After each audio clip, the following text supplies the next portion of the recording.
Chapter 368. When Lei Wang announced the victory, Wu Yan leaped onto the stage. He ignored the admiring and fearful gazes and landed beside Chuju, Mikoto, and the others. Looking at Wu Yan standing in his original position, Bingling couldn't help but feel a bit gloomy. He didn't even look like he was out of breath. Although Kester's strength isn't in the top 10, he's definitely not far off.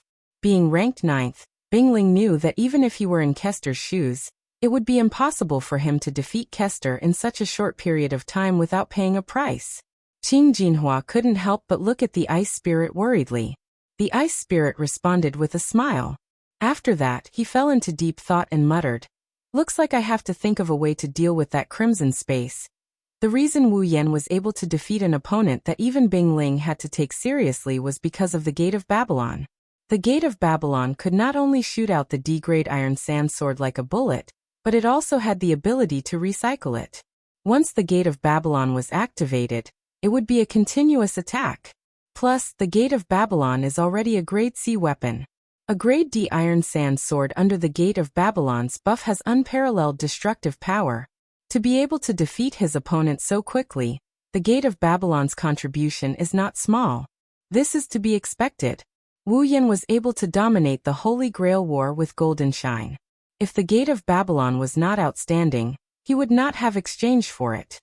Bingling is worthy of being called a strong fighter.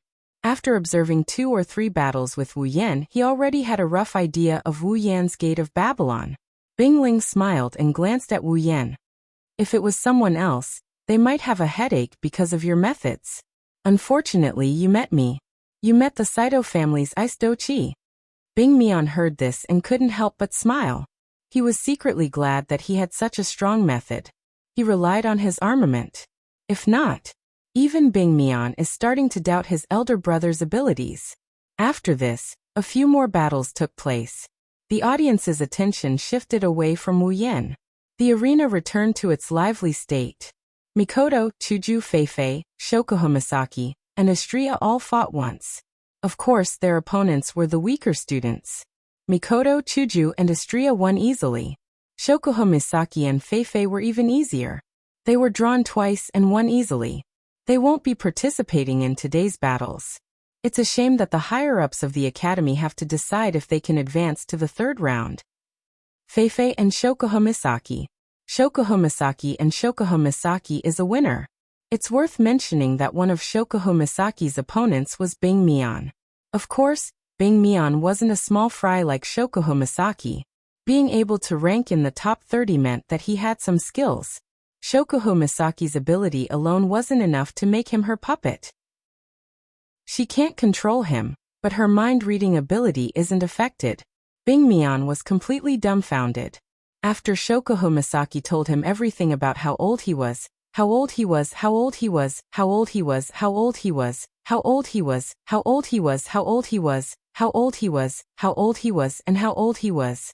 This also made the audience very dissatisfied. It has to be said that in everyone's heart, there is a flame of gossip. They hope to find out the secrets, especially those famous people's gossips. Next round. Jaffer. The name that suddenly rang out in the square caused the entire place to quieten down. After they reacted, numerous gazes, regardless of whether it was from the viewing gallery or the tall platform, suddenly turned over. They paused on a corner of the tall platform, on the body of the tall man with a face as deep as water. Jaffer had been sitting there quietly. Whether it was yesterday or today, he would only make a move when it was his turn. Otherwise, he would sit there like a statue motionless. He didn't even open his eyes. At that moment, Jaffer finally opened his eyes slowly. In an instant, everyone witnessed the scene of a slumbering beast waking up. Jaffer, Prince of the Baruba Empire, the leader of the Beast Tide, the top 3 students of the Spalier World Academy. He stood up and slowly walked forward. As he moved, a ferocious aura impatiently gushed out of his body before he even stepped onto the platform. After arriving beside the railing, Saefei's feet suddenly stomped on the ground. His body was just like a bear as he suddenly descended from the sky. Finally, he landed heavily on the ground. The hard ground where he landed was actually shattered into a pile of powder. Moreover, there were even some cracks that extended from his feet. So powerful. Wu Yan's expression froze. A trace of solemnity rose from his chest, making Wu Yan feel heavy. Wu Yan chuckled softly as he looked at Jaffer, who was standing below the platform, as expected of a rank 8 powerhouse. Meanwhile, Jaffer's opponent had also entered the arena with a solemn and slightly fearful look on his face. However, when he was 20 meters away from Jaffer, he didn't dare take another step forward. There was no other reason. It was simply because the aura that surged out from Jaffer was truly too terrifying. Suddenly, Jaffer's opponent seemed to see a ferocious demonic beast opening its mouth and swallowing him whole. This made him break out in a cold sweat. Jaffer won the first round before the fight even started. Saefe's body trembled slightly as he gently shook his head. A series of bone-cracking sounds were strangely emitted from within his body. Both of his hands were extended. His palms were unusually large, appearing just like the paws of a bear. They gave off an extremely pressuring feeling.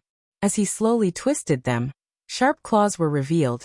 A huge figure suddenly appeared behind Jaffer. Surprisingly, it was a magical beast that looked like a wolf. This time it was no longer an illusion. It was real. A figure had appeared. On the high platform, Kaya smiled, a bright light flashing in his eyes. Has Jaffer's beast battle technique reached the stage where it can manifest illusions? Looks like it'll be difficult to compete with him for second place. Kaya paused and turned to look at Mikoto and Sylph. He shook his head with a bitter smile. Maybe he should be competing for third place. At the same time, on the stage, Jaffer suddenly moved. Along with the beast's shadow behind him, he let out a roar. Unexpectedly, it was the roar of a beast. Then, Jaffer appeared in front of his opponent and swatted him viciously with his paw. Boom. Jaffer's opponent spat out a mouthful of blood and flew out of the stage. He smashed into the wall of the stage and fainted. One move. Just one move. Jaffer took down an advanced Tier 7 powerhouse with just one move. Wu Yan, Chuju, Mikoto, and Feifei looked at each other. They had a serious expression on their faces. Wu Yan, Chuju, and Feifei, who haven't reached Tier 8 yet, felt their hearts sink. Jaffer is strong. He's really strong. Wu Yan clenched his fist as he looked at Jaffer.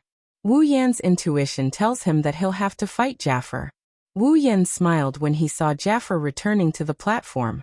His wine-red eyes were filled with traces of gold.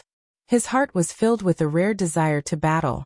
However, the next moment, the list of names on the screen dissipated his desire to battle. Chapter 369. Next, Gue Chuju vs. Kashiwa. Following another matchup, everyone turned their heads to look at Hinajiku, who is standing beside Wu Yan on the high platform. Hinajiku seemed to be stunned for a moment before she laughed. Aya, what about the top 10 opponents? Mikoto couldn't help but ask when she saw Chuju's smile. Chuju, are you sure you're going to be okay? Chuju chuckled. Of course. Wu Yan went silent. He felt a bit helpless. If he could, he really didn't want Hinajiku to get out of this fight. He even had the thought of asking her to admit defeat. It's not that Wu Yan doesn't trust Chuju. Wu Yan saw how Chuju performed earlier. Even though Chuju can't beat Kashiwa in terms of level, Wu Yan thinks it's not impossible for her to win. But at the same time, it's not that easy to win. At the very least, he wanted to beat the top 10 without getting hurt. But he just couldn't get it up no matter how hard he tried. Wu Yan doesn't want Chuju to get hurt. Wu Yan looked up and realized that Chuju is looking at him. It's as if she can see through his thoughts. Her yellow-green eyes are filled with determination. That look. She's telling Wu Yan that Chuju wants to fight. Wu Yan looked at Chuju for a while and smiled bitterly. Don't force yourself. Finally, Hinajika smiled and nodded heavily. Then, with a tap on the ground, she leaped off the high platform and onto the arena. Kashiwa is one step ahead. He's waiting for her there. Speaking of which, Chuju met Kashiwa when she first entered Spalier World Academy. At that time, he also brought members of Crimson Land with him. They came to the Villa District. He wanted to recruit Wu Yan's team. But after seeing Wu Yan's performance in the arena tower, Kashiwa didn't bring up the idea again. Now they're facing each other again on the arena. Kashiwa looked at the beautiful figure standing in front of him and shrugged. He tried to negotiate with Chuju. Can you admit defeat? I don't want to fight you. Hinajuku remained silent. She raised the crystal sword in her hand and pointed it at Bishi. The answer was obvious without the need for words. Kashiwa shrugged. Okay, I understand. A surge of do-chi erupted from Bishi's body with a bang. Shockwaves spread in all directions and hit Hinajuku. Hinajuku's special student uniform fluttered in the wind, but her skirt miraculously didn't get blown up. In an instant, a large amount of combat energy gathered on Kashiwa's body. It made him look like a super saiyan. Hinajuku's pupils shrank as she thought to herself, "It's coming." In the next moment, Bishi raised his right hand and threw a punch at Hinajuku. The moment he punched out, Bishi channeled all of his combat chi into his fist. After he punched out, the combat chi left his fist, and a powerful shockwave blasted towards Hinajuku under the crowd's shocked gasps. Chuju took a deep breath and placed both of her hands on White Cherry. She closed her eyes and opened them. Then her body swayed. Bang! Under everyone's gaze, the do-chi wave directly hit Hinajuku's body. This time, before the audience could even scream, the do-chi wave directly passed through Hinajuku's body and slammed into the stage. And Hinajuku's figure also disappeared. It was actually an afterimage. Ding! The sound of weapons colliding rang out. Chuju appeared beside Kashiwa with White Cherry in her hand. She swung her sword at Kashiwa. However, Kashiwa reacted quickly and blocked the attack. Kashiwa naturally wouldn't be able to block White Cherry, a rare armament, with his bare hands. The only reason he was able to block White Cherry was because of the knight's sword that appeared out of nowhere. White Cherry and the knight's sword were in a deadlock. Chuju gritted her teeth and smiled bitterly. She could feel the knight's sword pressing down on her. She sighed in her heart. Sure enough, it's unrealistic for a girl to compete with a boy in terms of strength. It's not a good habit to be distracted in the middle of a battle. Before Chuju could react, Kashiwa's voice rang out. At the same time, a terrifying shockwave blasted Chuju's body away and threw her to the ground. Chuju's body somersaulted in the air and stabilized herself. She took a few steps on the ground and turned into an afterimage. Almost at the same time, Kashiwa suddenly turned around and raised his knight's sword to his shoulder. A powerful shockwave burst out from his body and wrapped around the sword. In the next moment, dozens of sword shadows appeared behind Bishi. Bishi swung his sword and the sword shadows shot out towards Hinajuku, who had turned into a blur and was rushing towards him. Ding, ding, ding, ding, ding. The sword shadows shot towards Kashiwa, and the sound of weapons colliding with each other echoed throughout the square. It attracted the attention of most of the spectators. Seeing that Chuju was able to fight Kashiwa to this extent, the spectators cheered loudly. This made Kashiwa smile bitterly. Sure enough, the treatment of a beautiful girl is different. With that thought in mind, Kashiwa swung his knight's sword again, and shot out a large number of sword shadows towards Chuju. From the looks of it, Kashiwa wants to kite Chuju and take her down. Chuju dodged the endless sword shadows at an extremely fast speed. She kept jumping up and down to get closer to Kashiwa. When she encountered a sword shadow that she couldn't dodge, she would use her White Cherry Blossom to knock it away. Those sword shadows may not be real, but they are still formed by Kashiwa's shockwave. If they hit, it would be no different from being pierced by a sharp weapon. However, Kashiwa gradually realized that his sword shadows didn't seem to be effective against Chuju. They didn't seem to be a threat at all. She was able to dodge them easily, and she was even getting closer to him. You want to play close combat? Kashiwa smirked as he watched Chuju getting closer to him. He reached out his right hand and scattered all the sword shadows. He then raised his knight's sword. I might be afraid of Jaffer, but if I'm still afraid of a girl, then I'm not a man. Kashiwa slowly closed his eyes and unleashed his shockwave to cover the entire square. It's as if he wants to use his shockwave to replace his eyes. On Hinajuku's side, the sword shadows suddenly stopped and disappeared. Hinajuku couldn't help but be stunned for a moment when the shadows disappeared. Chance. Bishi opened his eyes and saw Hinajuku in a daze. In a flash, he appeared in front of Hinajuku and swung his sword at a strange angle towards Hinajuku's body. The knight's sword whistled through the air, and the sound of wind breaking rang in Chuju's ears. Chuju's pupils shrank as she realized her mistake. Chuju bit the tip of her tongue and forced herself to react. Then Chuju finally moved. Kashiwa's knight's sword was less than a centimeter away from Chuju's body. Kashiwa was about to tilt his sword when Chuju turned her body. The beautiful crystal sword followed Chuju's movement and drew a beautiful arc in the air. Then, it appeared in front of Kashiwa's knight's sword. Under such circumstances, Chuju's quick action allowed her to block Kashiwa's attack. Kashiwa couldn't help but praise. If Chuju had raised her sword to block Kashiwa's attack, it would have been too late. But when she turned around, the crystal sword moved even faster due to the centripetal force. Kashiwa managed to break through Chuju's weak point and successfully turn the situation around. On the stage, Mikoto, Wuyen, Feifei, Lulu and Flandre-chan were cheering. Chapter 370. Clang. The sound of swords clashing against each other has been heard for the umpteenth time. The battle between Bishi and Chuju has turned into two kendo masters.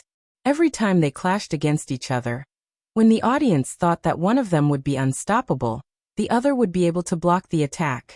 It's very exciting.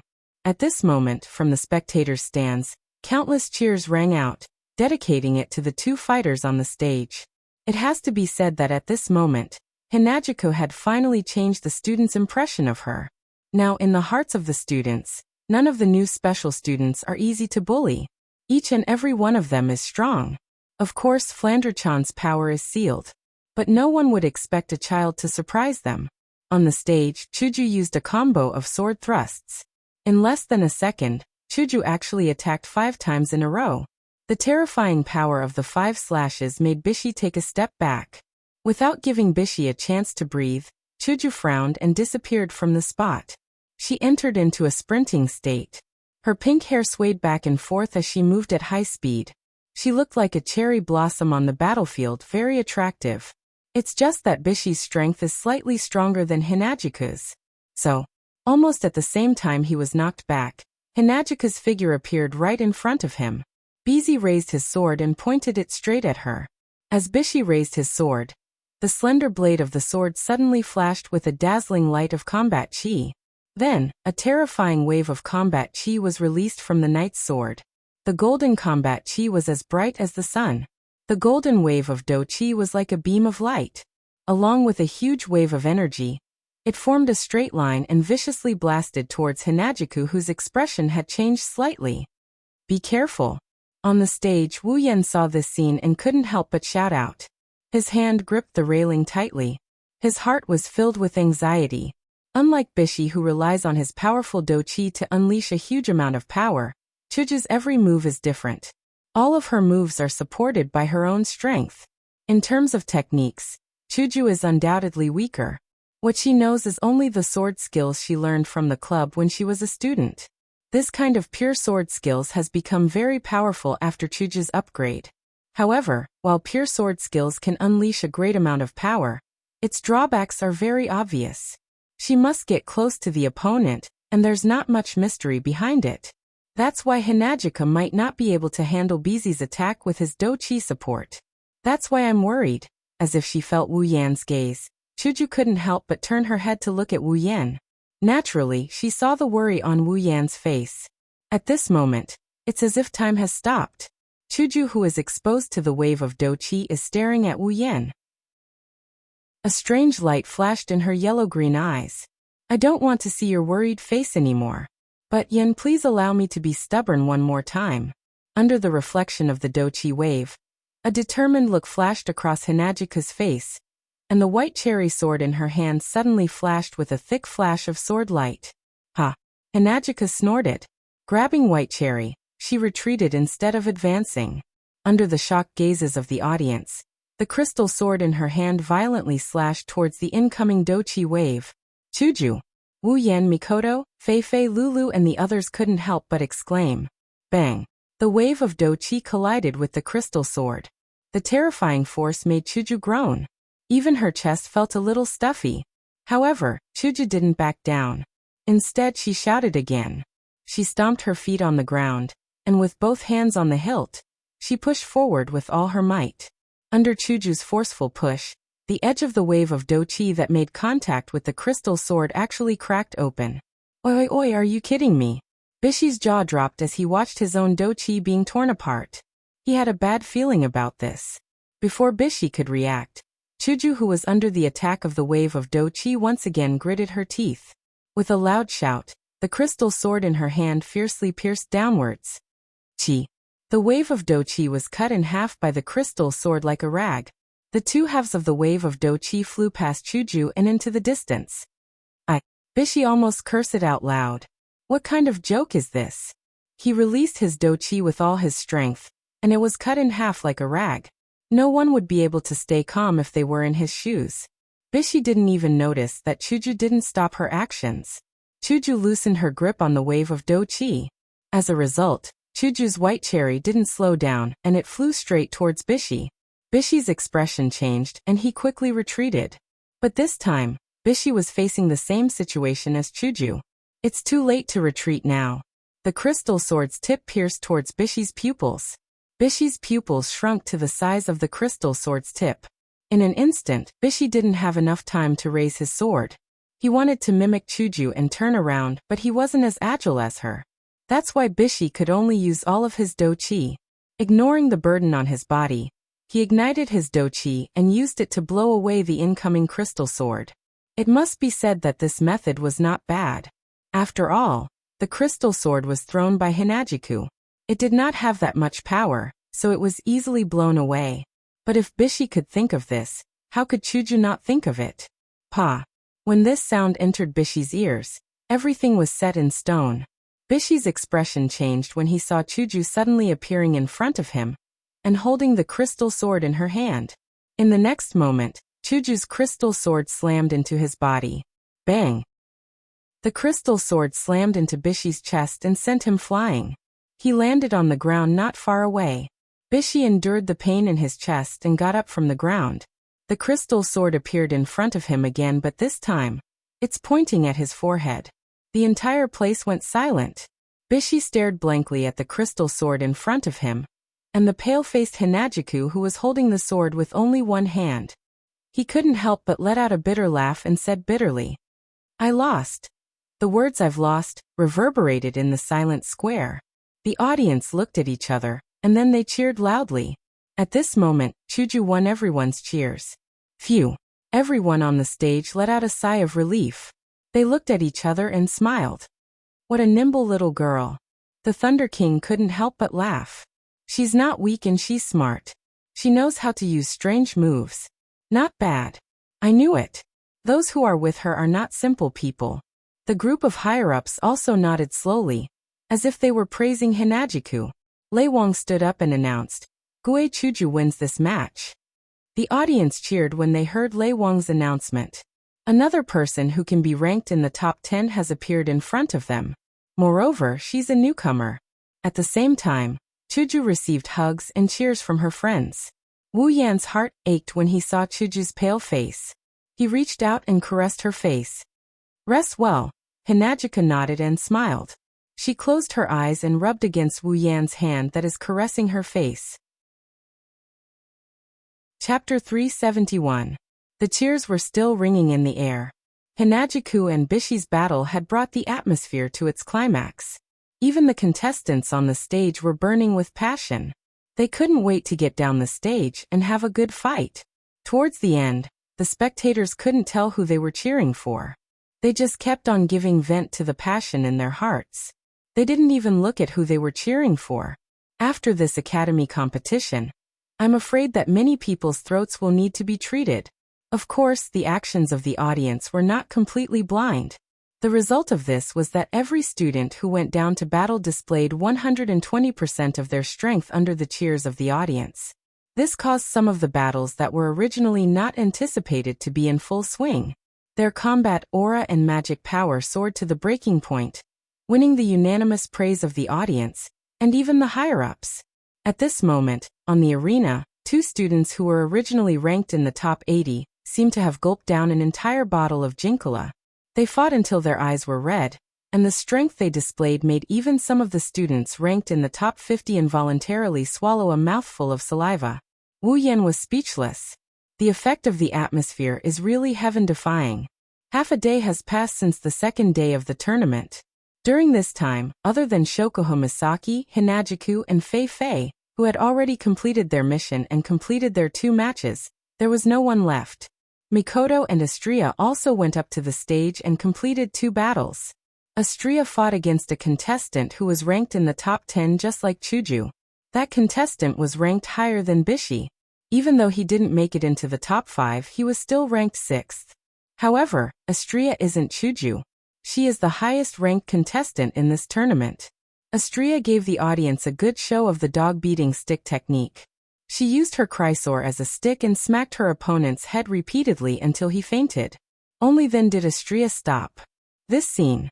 Naturally, it also caused the top 10 experts to feel a chill in their hearts. It wasn't just because of Astria's strength, it was also because of Astria's relentless fighting spirit. This caused them to look at each other in dismay. They couldn't help but rejoice in their hearts. Fortunately, the opponent had already finished 2 rounds. One has to admit that the power of a foodie is great. Under the punishment of no food, appetite can be turned into strength. Of course, Sylph, Ka, and Jaffer kept glancing at Astria with a heavy heart. That's to be expected. Originally, the 3 of them were the only ones who reached Tier 8 in Silveria World Institute. Who would have thought that in less than a month, Misaka Mikoto, the short-lived Ikaros, and now Asteria? Since when did Tier 8 become so cheap? Kaya smiled bitterly, but at the same time he sighed. The world was a big place. He had thought that reaching the 8th level before the age of 25 meant that his talent was at the peak of the world of Silveria. Who would have guessed? Ka didn't know that his talent was indeed at the peak of this world. Unfortunately, Mikoto, Ikaros, and Astria aren't from this world. Ka, who didn't know what's going on, was already thinking about how to lure these people to the Fea Empire's car. Unlike Ka, Sylph glanced at Astria and didn't say anything. Of course, the icy princess wouldn't show her thoughts. As for Jaffer, he looked at Astria for a moment before he humphed and turned his head away. Since the start of the tournament, Wu Yan's group, other than Wu Yan, has already fought 2 rounds. Now they just have to wait for the results. Soon, Wu Yan will be fighting his 2nd match. His opponent made Wu Yan laugh out loud. Next match. Wu Yan versus Bingling. The cheers of the audience suddenly stopped at this moment. The audience stared with their eyes wide open. After carefully looking at the 2 names on the crystal ball projection screen, and confirming that there were no mistakes, an earth-shattering cheer rang out again. Wu Yan and Bingling looked at each other. Their eyes were filled with emotions unknown to others. It's been less than a month since their last match. Finally, they have a chance to fight again. The unfinished battle at the arena tower is going to continue. The only difference is that Wu Yan has Gate of Babylon. He's stronger now. Big brother. Bing Mian couldn't help but yell. He clenched his fists tightly. Bing Mian wanted his big brother to teach Wu Yan a lesson, but he didn't know what to do. Like Bing Mian, Qing Jinhua grabbed Bingling's sleeve. Her eyes were filled with worry. Wu Yan's strength is something they both witnessed firsthand. Bingling waved his hand to stop the 2 from talking. He looked at Wu Yan, and without saying anything, he stepped on the railing and jumped onto the stage. Wu Yan smiled. Mikoto, Chuju, Feifei, Lulu, Flandra-chan, and Ikaros all looked at Wu Yan. Good luck, Oniai-chan Yan. Flandra-chan and Lulu cheered. We have to teach that bastard a lesson this time. Mikoto said. Be careful. Feifei and Chuju said to Wu Yan. Wu Yan returned the grin, and he flew towards the stage. Wu Yan didn't really care about the fight with Bingling, but he didn't feel too much of a reaction either. He has the true ancestor bloodline, infinite martial arts, and Gate of Babylon. If he lost to an opponent of the same level, even Wu Yan wouldn't be able to forgive himself. On the wide stage, the 2 of them looked at each other from afar. Both of them wore the same special student uniform, but they were different figures. They looked exceptionally dazzling in this monotonous arena. Of course, a large part of the dazzling scene is because of their identities. More specifically, it's because of the grudge between the 2 of them. Back in the arena tower, Bing Mian got slapped in the face by Wu Yan in front of everyone. Bingling wanted to save his brother, so he interfered with the duel. After the duel, he even challenged a newcomer as a top 10 ranker to redeem Bing Mian's reputation. Many people booed him for his actions. Compared to Bingling, Wu Yan is a lot more carefree. All he wants is to complete the 2 sudden quests from the system. He doesn't care who his opponent is, what kind of people they are, what kind of evaluation they get, none of that matters to him. That battle was stopped by Princess Sylph due to Liren's careless interference. Now the same battle is happening again. At least in the eyes of the bystanders, this battle is something to be excited about due to the fact that there is an inside story behind it. That's why the audience is boiling with excitement. Bingling looked at Wu Yan, who is standing opposite of him. Unlike before, he didn't take this matter seriously. Now he is looking at the figure not far away with a serious expression. Bingling no longer dares to look at Wu Yan as a newcomer. It's obvious that Wu Yan is very strong. At first glance, he's stronger than Bingling. At least, from the past 2 days of competition, it's clear that Wu Yan hid an armament that can throw armaments. Bingling doesn't know that the Gate of Babylon was something Wu Yan exchanged for after the duel. That's why he thought Wu Yan was hiding his strength. Fortunately, Bingling had other tricks up his sleeve that worked on Wu Yan as well. Chapter 372. Bingling raised his head, and he looked at Wu Yan, who had an indifferent look on his face. Bingling's face slowly curled up into an enigmatic smile. Under the watchful eyes of the crowd, Bingling suddenly said, "Very strong, that armament of yours." Wu Yan flinched for a moment before laughing out loud. "Oh, you can tell that it's an armament? No wonder you're in the top 10 of the academy." Bingling glanced at Wu Yan and continued, "To be honest, even I don't have the confidence to deal with that armament of yours. Whether it's strength, speed, or defense, it's not bad at all. It even has recovery ability, it's really troublesome." Wu Yan frowned and looked at Bingling. This guy? Why is he saying this? Does he have the personality to boost the morale of others and diminish his own? As if he saw through Wu Yan's thoughts, Bingling shook his head and laughed out loud. "Wu Yan, that armament of yours is troublesome, but that's all there is to it. Against me, no, against the Saito family's Ice Do-Chi, you shouldn't have used an armament." After saying that, Bingling's eyes flashed. She flipped her hands and 2 icy blue daggers appeared in her hands. They glowed with a chilling light. They were Bingling's rare armament. The dagger in the ice spirit's hand spun in all kinds of dazzling arcs. It was like 2 auroras, nimbly streaking across the void, and then slowly intertwining with each other. With a light stroke, sparks shot out, but it brought along a chilling luster. After which, a dense ice blue do-chi surged out from within Bing Mian's body. After which it wrapped around Bing Mian's entire body. The icy blue do-chi began to spread. Finally, it turned into a ball of do-chi. It slowly shrank and expanded, as if it was brewing something. It was extremely strange. Looking at Bingling's actions, Wu Yan's heart. Suddenly, a sense of vigilance rose in his heart. His eyebrows slightly furrowed.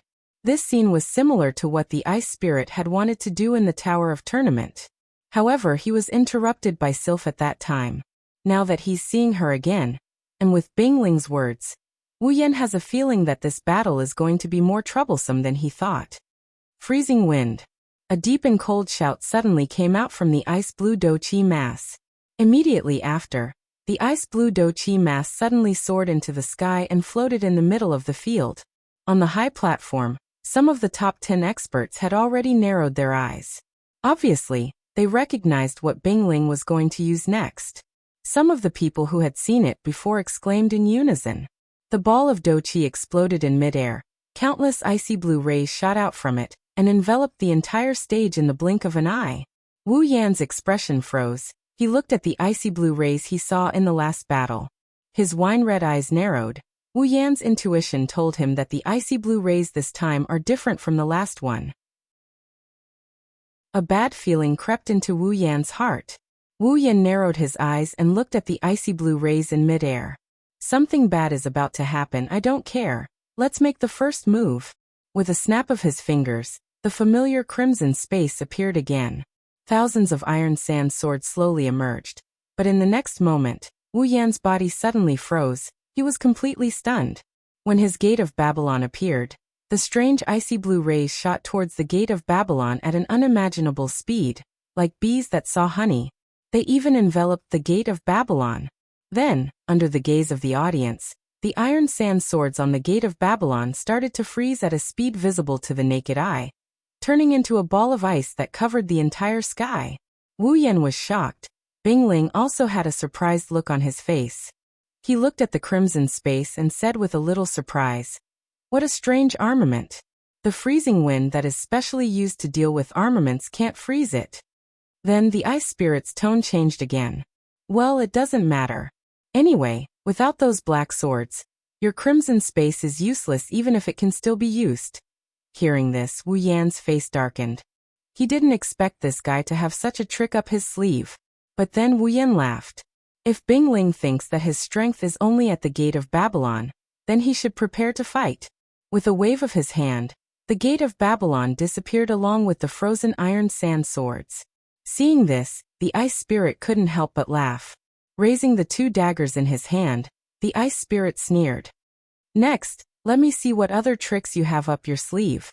Bingling's body suddenly shot out at an incredible speed, the sharp daggers in his hands stabbing towards Wu Yan's arms. Wu Yan took a step back and his expression changed. He bitterly smiled when he saw the ice spirit closing in on him. He almost forgot that the ice blue light can affect a person's speed. By now, Bingling was already in front of Wu Yan. Wu Yan clenched his fist and the Neong Dianshana appeared in his hand. But soon, Wu Yan frowned slightly. The Neong Dianshana in his hand is slowly freezing. It's useless. Bingling held the 2 daggers tightly and looked at Wu Yan, who was not far away. He suddenly accelerated and rushed towards Wu Yan. This is a little troublesome. Wu Yan's wine-red eyes stared at Bingling. He suddenly smiled and grabbed the Neong Dianshana. Bingling was stunned when the Neong Dianshana suddenly trembled. Then, a flame that looked like a red lotus started burning from the blade of the Neong Dianshana. The flame burned slowly, and the ice around the blade of the Neong Dianshana evaporated into gas. The flaming blade of the Neong Dianshana appeared in front of the ice spirit. The sudden change caused Bingling's face to change slightly. His eyes darkened. Obviously, he didn't expect Wu Yan's armament to have such an ability. Moreover, it was the fire element that countered his ice do chi. An eye for an eye. This time, it was Wu Yan's turn to give Bingling a surprise. The students in the spectator stands were in an uproar when they saw the flaming Neong Dianshana in Wu Yan's hand. After all, this armament appeared in the arena tower before. It was just that there was no flame at that time. On the special stands, Lei Wang shook his head with a smile. This kid has so many tricks up his sleeves. Where did he learn them from? Is he some old guy's disciple? On the high stands, Bing Mian and Qing Jinhua's faces were ugly. Fei Fei and Lulu were also surprised. Only Chuju and Mikoto looked at each other and smiled. A single armament was enough to make them so surprised. If he were to bring out the meteor shower, who knew what kind of expression they would have? Bingling stopped in her tracks. She looked at the Nyatan Shana in Wu Yan's hand and her expression kept changing. The Saito family's ice dochi is very special. It can affect a person's speed. It can also restrict an armament. However, it also has an obvious weakness. When ice meets fire, the result is obvious. Wu Yan raised the Neong Dianshana and brushed it lightly. The flames seemed to be able to recognize people and didn't hurt Wu Yan's hand. Wu Yan grinned as he looked at Bingling. A glint flashed across his eyes. "Sa, don't stop, continue." Wu Yan appeared in front of Bingling in an instant. Chapter 373. When the blurry shadow appeared in Bingling's eyes, he quickly moved his left foot. His body moved like an ice skater as he nimbly dodged across the floor. As Bingling dodged, the burning red lotus fire brushed past his face. The scorching flames brushed past Bingling's face, causing his face to burn with heat. However, in the next moment, an Dianjan Na suddenly paused. Its downward slash stopped abruptly. The sword twisted and changed from a slash to a sweep. It swept towards Bingling's waist. Wu Yan's sudden change in attack was far beyond Bingling's expectations. Hence, when Dianjan Na changed its direction, his face broke out in cold sweat. At this critical moment, the icy blue light that covered the arena automatically slid down and brushed past Dianjan Na's sword, causing an icy mist to form on Dianjan Na. Although it quickly disappeared under the red lotus flame, it still caused Dianjan Na to pause for a moment, allowing Bingling to dodge. Bingling's expression turned vicious. His body suddenly crouched and his body flashed strangely. In an instant he appeared under Wu Yan. His arms shook and the icy blue dagger with a cold gust of wind pierced towards Wu Yan's chest. Bang! Just as the dagger was about to reach Wu Yan's body, a strong flame suddenly ignited on Inai Dian Zhan Na. It caused the Do Qi on Bing Ling's dagger to become sluggish. Wu Yan borrowed the force and leaped backwards, escaping Bing Ling's attack range. Bing Ling's mouth twitched. He originally planned to use his ice Do Qi to restrain Wu Yan's armament. Who would have thought that Wu Yan's armament would restrain his ice Do Qi instead? This battle was so depressing. The ice spirit was the only one who knew. However, in the eyes of the bystanders, this battle was like a lightning strike. It was abnormally dangerous and exciting. The crowd was instantly mesmerized by this exciting battle. Their eyes were burning hot. Tears could be heard everywhere. Wu Yan, on the other hand, was frowning slightly. Looking at the floating ice blue light, he felt a little helpless. These icy blue streamers not only restricted his gate of Babylon, but also affected his speed. And from the scene just now, they seemed to have the ability to protect their owner, which really surprised Wu Yan. Wu Yan didn't know that there would be so many restrictions when fighting with the ice spirit. Ice Do Qi is really annoying. Wu Yan's eyes flickered. Looking at the ice blue flowing light on the battlefield, he felt a little impatient. In a battle with so many restrictions, the one who should be depressed should be him. A golden light flashed in his eyes, and an electric arc flashed on Wu Yan's forehead. However, Wu Yan suddenly paused, and the golden light in his eyes disappeared. He glanced at the flames on the Nyang Dian Shana sword, and an idea popped into his mind. Since these icy blue streaks of light couldn't be dealt with by physical attacks, could they be destroyed by flames that could restrain them? Moreover, he could also test the power of the Nyang Dian Shana sword, which had become a treasure artifact. With this thought in mind, Wu Yan didn't hesitate. The Nyang Dian Shana sword in his hand trembled slightly. Immediately, tiny red lotus flames flashed out from the sword, and with the appearance of these flames, the temperature of the battlefield suddenly rose by a lot. On the opposite side, the ice spirit looked at the dozens of red lotus flames, and his expression changed slightly. His heart sank a little. Originally, he thought that the flames were just an additional effect of Wu Yan's armament. He didn't expect that they could be controlled. At this moment, Wu Yan also moved. Wu Yan raised the Nyang Dian Shana sword horizontally above his chest. He looked at the small red lotus flames on the sword, and with a flick of his finger, more than a dozen tiny red lotus flames shot towards the battlefield. Feeling the terrifying temperature of the oncoming red lotus flames, Bing Ling retracted his daggers and twisted his body to dodge. However, the red lotus flames did not directly attack Bing Ling. Instead, they rapidly shuttled back and forth above the arena. Following the red lotus flames' actions, the icy blue flowing light that enveloped the entire arena began to shrink at a speed visible to the naked eye due to the terrifying temperature. The ice spirit's expression changed drastically. On the high platform, Bing Mian and Qing Jinhua exclaimed when they saw the shrinking icy blue streaks of light. Sylph, Kaya, Jaffer, and the others withdrew their gazes as if they already knew the outcome.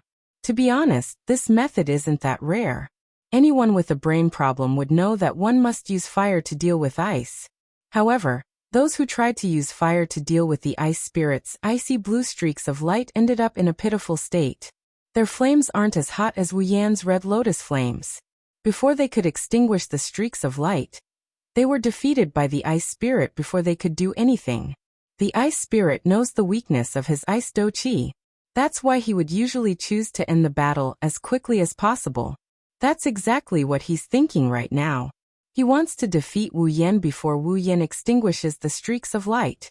However, just as the ice spirit had this thought, he heard a slight gust of wind. Then, a blurry black figure appeared in front of him. The ice spirit's expression changed again and again. At this time, Wu Yan's Nian Temple Shana is already swinging down with a ferocious force. The ice spirit's eyes sharpened as he swung his daggers. Instantly, an icy blue streak of light fell from the sky and collided with the Nian Temple Shana. Pfft! The moment the two collided, the Nian Temple Shana shattered the icy blue streak of light into a mist. However, when the Nian Temple Shana landed on the ground, The ice spirit had already retreated. Then Wu Yan saw the ice spirit, who had retreated a few steps, pounce at him again with lightning speed. The daggers were spinning rapidly between his fingers. They were like two poisonous snakes that could easily kill a person as they cut through the air. Wu Yan raised his eyebrows when he saw that the ice spirit had chosen to charge at him head-on. He tightened his grip on the Niyin Temple Shana and smiled faintly. Then the Niyin Temple Shana viciously stabbed forward. Due to the frightening temperature of the red lotus flame on the Inai Dianzana, it directly caused the air to burn wherever the Inai Dianzana passed. A low and deep air explosion sounded. It was extremely ear-piercing. The distance between the two was covered in the blink of an eye due to this attack. However, just as the daggers were about to come into contact with the Niyin Temple Shana, the ice spirit's body suddenly twisted. His body moved in a strange manner, sticking close to the Niyin Temple Shana, as he appeared at the spot where Wu Yan was holding the sword. The sharp daggers in his hands unceremoniously sliced towards Wu Yan's palm. Seeing the sudden change in the situation, the entire crowd gasped. At such a close distance, the Niyin Temple Shana had already made up his mind. There was almost no way to pull back. Under normal circumstances, Wu Yan would probably be left with a few deep wounds by the ice spirit's cunning and ruthless ice-like daggers. Then he would be defeated. While the crowd gasped, only Chuju and Mikoto on the high platform frowned. They were a little confused. With Wu Yan's miraculous infinite martial refining, how could he reveal a flaw so easily? Looking at Wu Yan, who was about to be defeated by the ice spirit, Bing Mian and Qing Jinhua's faces were filled with excitement. They almost cheered out loud. However, the Thunder King on the special high platform laughed. Some of the more observant people who had been paying attention to Wu Yan also noticed that there was not a trace of panic on Wu Yan's face. In fact, there was even a faint trace of a strange smile. Immediately, their hearts trembled slightly.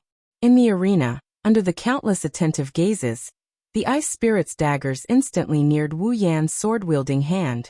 A cold gust of wind blew against Wu Yan's arm.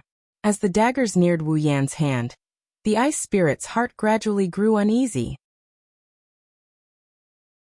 Chapter 374. As the dagger got closer, Bing Ling's uneasiness turned into reality. When the dagger was only a centimeter away from piercing his hand, Wu Yan finally made his move again. He didn't use any surprising method to counterattack, nor did he use any unexpected method. Wu Yan gently let go of Niet no Shana and let it fall to the ground with a crisp ding-dang sound. Countless people were stunned. What is this? Without the support of the armament that could use flames, was there even a need to continue this battle? Does Wu Yan still have a way to win against Bing Ling? While everyone was having this thought, Mikoto smiled. Because at this moment, the electromagnetic field of her electromancer ability suddenly fluctuated. Bing Ling's face showed a trace of hesitation. He didn't understand why Wu Yan would give up on restraining his armament. Based on his impression of Wu Yan, he shouldn't be such an unwise person. However, at this time, Bing Ling would be able to stab the opponent's hand in less than a second. She didn't have time to think too much. Thus, Bing Ling's expression hardened. The dagger in her hand was suddenly enveloped by ice blue do qi. Threads of cold air wrapped around the dagger, and a cold wind suddenly grew stronger. Ice dagger. Ice Spirit's pair of daggers started to vibrate at a strange speed. Ice Spirit's voice was cold and oppressive. As the daggers trembled, the strands of cold air surrounding them shot out as if they had a mind of their own, converging into a long ice dagger. This was the ice dagger battle technique that Bing Mian had used before. But it's clear that Bing Ling's actions didn't cause Wu Yan to panic. Suddenly, Wu Yan's body trembled. A series of rapid electrical sounds exploded. At the same time, a bluish-white electric current surged out from his body and covered his entire body. As his body was covered by electricity, outside of Wu Yan's body, rapidly flashing electricity intertwined and struck. In the blink of an eye, above the bluish-white electric current, there was a temperature no lower than the red lotus flames. Electricity could also produce heat. Qi. The long ice dagger collided heavily with the lightning. However, it was as though an ice cube had met with boiling water. Sizzling sounds continuously rang out. After that, the ice daggers that were originally capable of piercing through huge rocks were instantly reduced at a speed visible to the naked eye. In the end, 2 daggers appeared in their original state. Naturally, their power was completely gone. The ice spirit's pupils shrank as he looked at the lightning on Wu Yan's body. He had almost forgotten that Wu Yan had used the power of lightning in the Tower of Arena. Seeing that the dagger was only a short distance away from Wu Yan's body, Bing Ling's eyes flashed with unwillingness. Do Qi suddenly burst out, and the dagger turned into 2 cold lights. With lightning speed, it fiercely stabbed into Wu Yan's body. However, in exchange for the dagger's stab, 2 clear metallic sounds rang out. This caused Bing Ling's heart to shrink, and an expression of disbelief appeared on his face. Because in front of the dagger, there were 2 iron sand swords that suddenly appeared from Wu Yan's side. At this moment, Bing Ling finally realized that his freezing wind had been eliminated by the red lotus flames. In other words, the Gate of Babylon, or more accurately, the iron sand swords, can also be used. It has to be said that the strength of Bing Ling's 2 daggers, under the support of his Do Qi, is extremely terrifying. Even though the daggers are good at penetrating and have less destructive power, they still pierce through the iron sand swords. However, this is the end. A dense electric glow suddenly flashed on the metal sand sword. In an instant, it caused the icy blue dagger in Bing Ling's hand to turn fiery red. A chi-chi sound was emitted from Bing Ling's hand, which was tightly holding the dagger. This caused Bing Ling's expression to change drastically. He hurriedly maneuvered his Do Qi and wrapped his hand around it. Even though this was the case, he still felt a searing pain moving around his hand. He viciously pushed the dagger in his hand, but it did not move an inch forward. Helplessly, Bing Ling could only let go of the dagger and retreat. As he retreated, his eyes were still fixed on Wu Yan, who was wrapped in lightning, and his heart was filled with anger. The lightning that enveloped Wu Yan's body suddenly dissipated, revealing Wu Yan's figure. However, when Bing Ling saw Wu Yan's figure clearly, his angry expression immediately darkened. At this moment, one of Wu Yan's hands was stretched straight towards him. Moreover, Wu Yan even made a finger-snapping gesture. He looked at Bing Ling with a mocking expression. This caused Bing Ling to feel a chill down his spine. Seeing Wu Yan's appearance, Bing Ling, who was rapidly retreating, felt his heart tremble. His body suddenly stopped. At this moment, Wu Yan suddenly snapped his fingers. A soft but unusually clear snapping sound rang out in the entire square. Gate of Babylon. A soft whisper slowly came out from Wu Yan's mouth. It was like a circle of sound waves that stirred up ripples. The ripples spread out like lightning and instantly covered everything behind Wu Yan. Under Bing Ling's shocked gaze, the crimson space that covered the entire square appeared once again. At the same time, black iron sand swords extended from the Gate of Babylon and pointed at Bing Ling from afar. A chill suddenly spread from Bing Ling's spine, causing his entire body to feel cold. Even his hands and feet turned cold. In the next moment, Wu Yan's hand also swung down. An endless stream of iron sand swords covered Bing Ling's body like raindrops. Bing Ling roared and mobilized all his Do Qi to cover his entire body. The black sword slammed into Bing Ling's body, causing Bing Ling's face to turn pale. His chest felt heavy, and a trace of blood slowly flowed out from the corner of his mouth. Under the barrage of attacks from the iron sand swords, Bing Ling was finally injured, and it was not light. Of course, if he did not have Do Qi to protect his body, it would not be as simple as just being injured. However, Bing Ling did not rejoice. Instead, his face changed greatly because Wu Yan's figure had already appeared in front of him like a ghost. Looking at this scene, the hearts of everyone present suddenly rose. A portion of the people's mouths had already formed the shape of a cry of surprise. Looking at the shocked Bing Ling in front of him, Wu Yan said softly, causing Bing Ling's face to turn completely pale. "You've lost, I've won." After saying this, Wu Yan's eyes focused. An extremely strong gust of wind emerged from his hand, accompanied by a low explosive sound that resounded throughout the square. Lightning fist. No.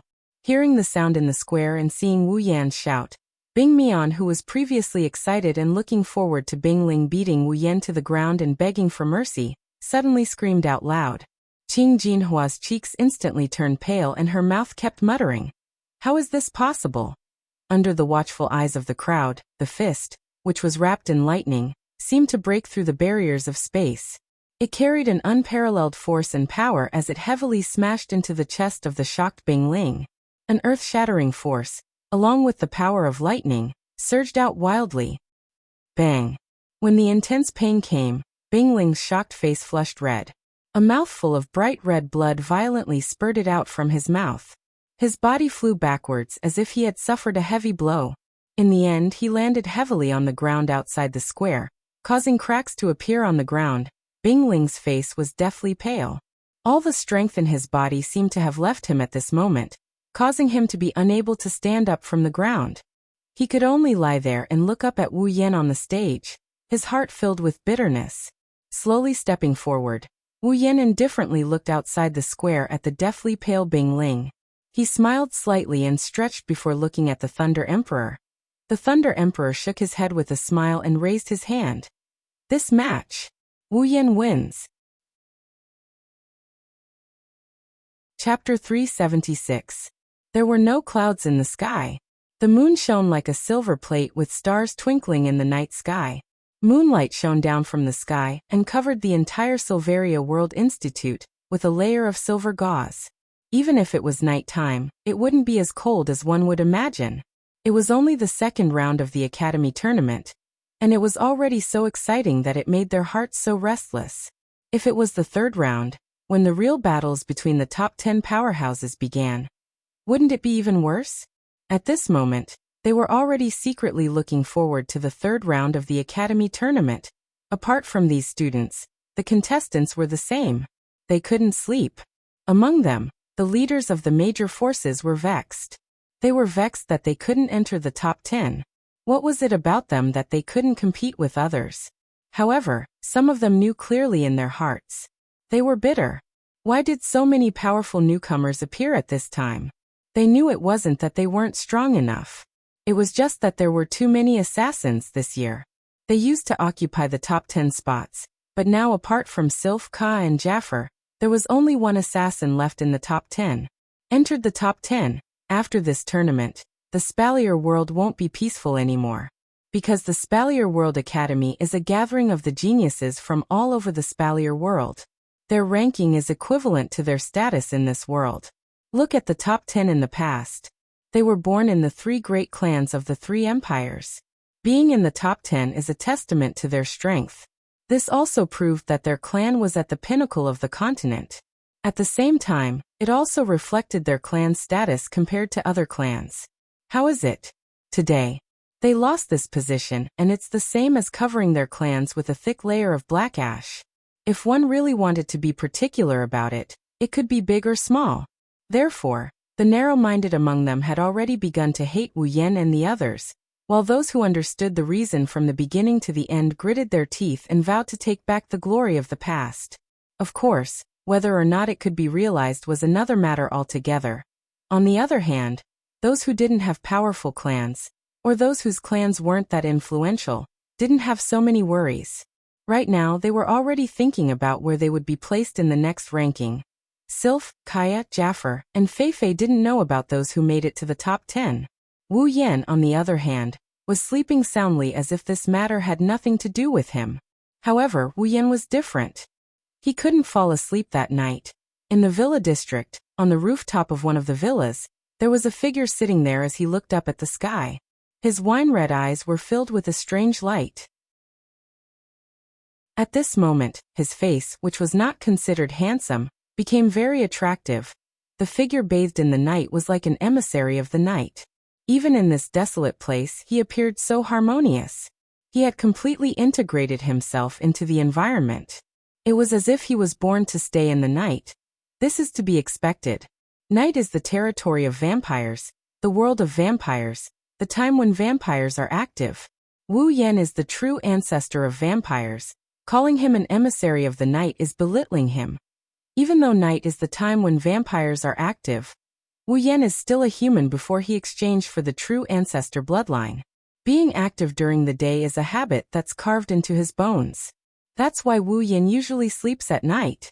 However, in the end, Wu Yan is still a true ancestor of vampires.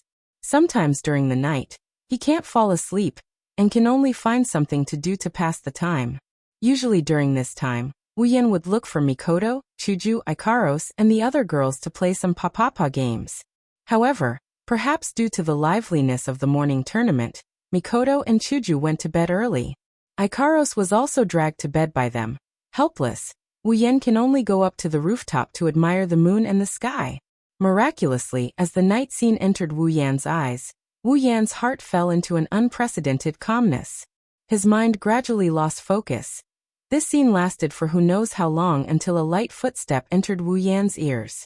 Wooyen came back to his senses. He turned around and couldn't help but smile. Flandre-chan, why aren't you sleeping yet? It's not good for a child to not sleep at night. Flandre-chan is wearing a cute red and white striped pajamas. Her light yellow hair is swaying gently in the wind. On her head is a beret that never changes. With the cute pajamas, it's like a nightcap, making Flandre-chan even more adorable. Flandre-chan is maintaining her tiptoeing posture in front of Wooyen. It seems like she's planning to surprise Wooyen and surprise him. Her little face is full of resentment at being discovered. Wooyen can't help but find it funny. Even though it's the middle of the night, Wooyen's comment about children not sleeping at night was just a joke. Flandre-chan is also a vampire. She's been influenced by him to sleep at night and move around during the day. However, vampires are still vampires. Just like Wooyen, there's still a chance that they won't be able to sleep at night. Hee big bro found out. Flandre-chan stuck out her tongue and scratched her head in embarrassment. She then jumped up and sat in Wooyen's arms. She rubbed her head against his chest. Her red eyes are full of attachment. Living in the academy for nearly a month was the happiest period of Flandre-chan's life. She had brothers and sisters who loved her and loved her. She also had Liren who played with her all over the place. Unlike the days when she could only hug her pillow in the basement, Flandre-chan is undoubtedly the happiest she's ever been. All of this is given to her by the big bro who brought her to his side. He's also the one who loves her the most. In Flandre-chan's little heart, Wooyen's position is irreplaceable, not even her most beloved and hated sister. Wooyen can more or less guess Flandre-chan's thoughts. That's why Wooyen is ashamed. After all, summoning Flandre-chan was an accident. He didn't choose to do so. Flandre-chan is so attached to him because of this. Wooyen naturally feels that it's not worth it. However, Wooyen has explained this to Flandre-chan more than once, but Flandre-chan's feelings for him didn't change. She's still attached to him. This made Wooyen speechless. All he can do is to give Flandre-chan all his love and care. This way, he can show her that he wants to be good to her. But at this time, Wooyen realized that he hasn't spent time with Flandre-chan since coming to the academy. Even though he personally fed her 3 meals a day, Wooyen still feels that his love and care for Flandre-chan isn't enough. Patting Flandre-chan's head tenderly, Wooyen looked up at the sky and whispered, "Flandre-chan, are you homesick?" Flandre-chan didn't hesitate to shake her head, but after a pause she nodded. Flandre-chan doesn't miss home, but Flandre-chan misses sister. Wooyen smiled and didn't say anything else. He looked at the moon in the sky in silence. Maybe it's time for him to accompany Flandre-chan, Chuju, Mikoto, and the others. Chapter 377. On the second day, the Spalier World Academy wasn't as lively as it was 2 days ago. The higher-ups seemed to have predicted that the students wouldn't be able to sleep at night, so they arranged the third round of the tournament to be held 3 days later, so that the top 10 participants would have some time to rest. Therefore, the students who had been so excited last night all wanted to fall asleep at this time. Unfortunately, the heavens played a joke on them. Today, for some reason, the sun went crazy early in the morning. It's trying its best to release all the heat in its body, as if it's afraid that it won't be able to use its heat and light. Today's temperature was raised to an extremely high level. The entire Spalier World Academy felt like it's been placed in a steamer. The merciless sun caused the students who wanted to sleep to jump out of their beds, as if their butts were on fire. They couldn't sleep at all. Some of them even had distorted vision when they looked at the air. There wasn't even a trace of wind outside. Even if there was, it would be a hot wind, which would only make people feel more uncomfortable. Under the fierce sunlight, ordinary people would feel dizzy after staying here for 10 minutes or so. Helpless. They could only either activate their do qi or use their demonic energy to expel this heat, after which they were able to peacefully enter the land of dreams. However, after this torment, a feeling of exhaustion swarmed in. It was likely that by the time they woke up, they don't even know when they'll wake up. It's different from the other places in the Spalier World Academy. The villa area is unusually cool. As a special privilege given to the special students by the Spalier World Academy, the villa area has to be maintained in a good environment. Other things aside, warm in winter and cool in summer, that's a must. However, Chuju, Mikoto, Ikaros, and the others still left their beds early. It's not that they couldn't sleep because of the heat. It's just that after such a good night's sleep last night, they didn't want to stay in bed. One by one, they sat at the table in the living room and ate their breakfast. Not sure if it's because they exhausted all their enthusiasm during the tournament or because the tournament was delayed for 3 days, but when Mikoto came to the living room, she looked like she was half dead. She didn't have the same excitement she had 2 days ago. Chuju couldn't help but sigh. Even Chuju was affected. She didn't have the mood to eat anymore. She nibbled on breadcrumbs with a gloomy expression. She rolled her eyes at Mikoto, blaming her for making her look like this. Mikoto couldn't help but laugh dryly. The only one who was still energetic was Ikaros. However, from Ikaros' calm face, it's hard to tell what's going on. At some point, footsteps came from the staircase. The 3 girls in the living room were startled. Straightening their backs, Chuju, Mikoto, and Ikaros continued to eat their breakfast as if nothing happened. However, the 3 pairs of eyes that were looking at the staircase betrayed their inner thoughts. Not long after, Wu Yan's figure appeared in their line of sight. He was holding a yawning Flandre-chan in his arms. This proves the question of who was Wu Yan's partner last night. Last night, both vampires had insomnia, but they still went back to their room to sleep. Flandre-chan, on the other hand, didn't want to leave. After all, ever since she came to Spalier World Academy, she was forced to sleep in her own room or with Chuju and the others. She didn't have the chance to sleep with Wu Yan. How could Flandre-chan, who's attached to Wu Yan, endure this? Fortunately, the insomnia Flandre-chan found Wu Yan last night. Naturally, she didn't want to leave Wu Yan's side no matter what. Wu Yan could only hug this comfortable yet clingy pillow and go back to his room to sleep. Of course, a certain evil person still has a little bit of conscience in his heart. Looking at Flandre-chan's petite frame, he couldn't bring himself to push her down. Therefore, last night, a certain someone was serious for once. The 3 girls flinched when they saw this scene. However, they didn't think much of it. In their opinion, Flandre-chan is just a kid. Sleeping with Wu Yan is nothing out of the ordinary. Master. Ikaros called out softly.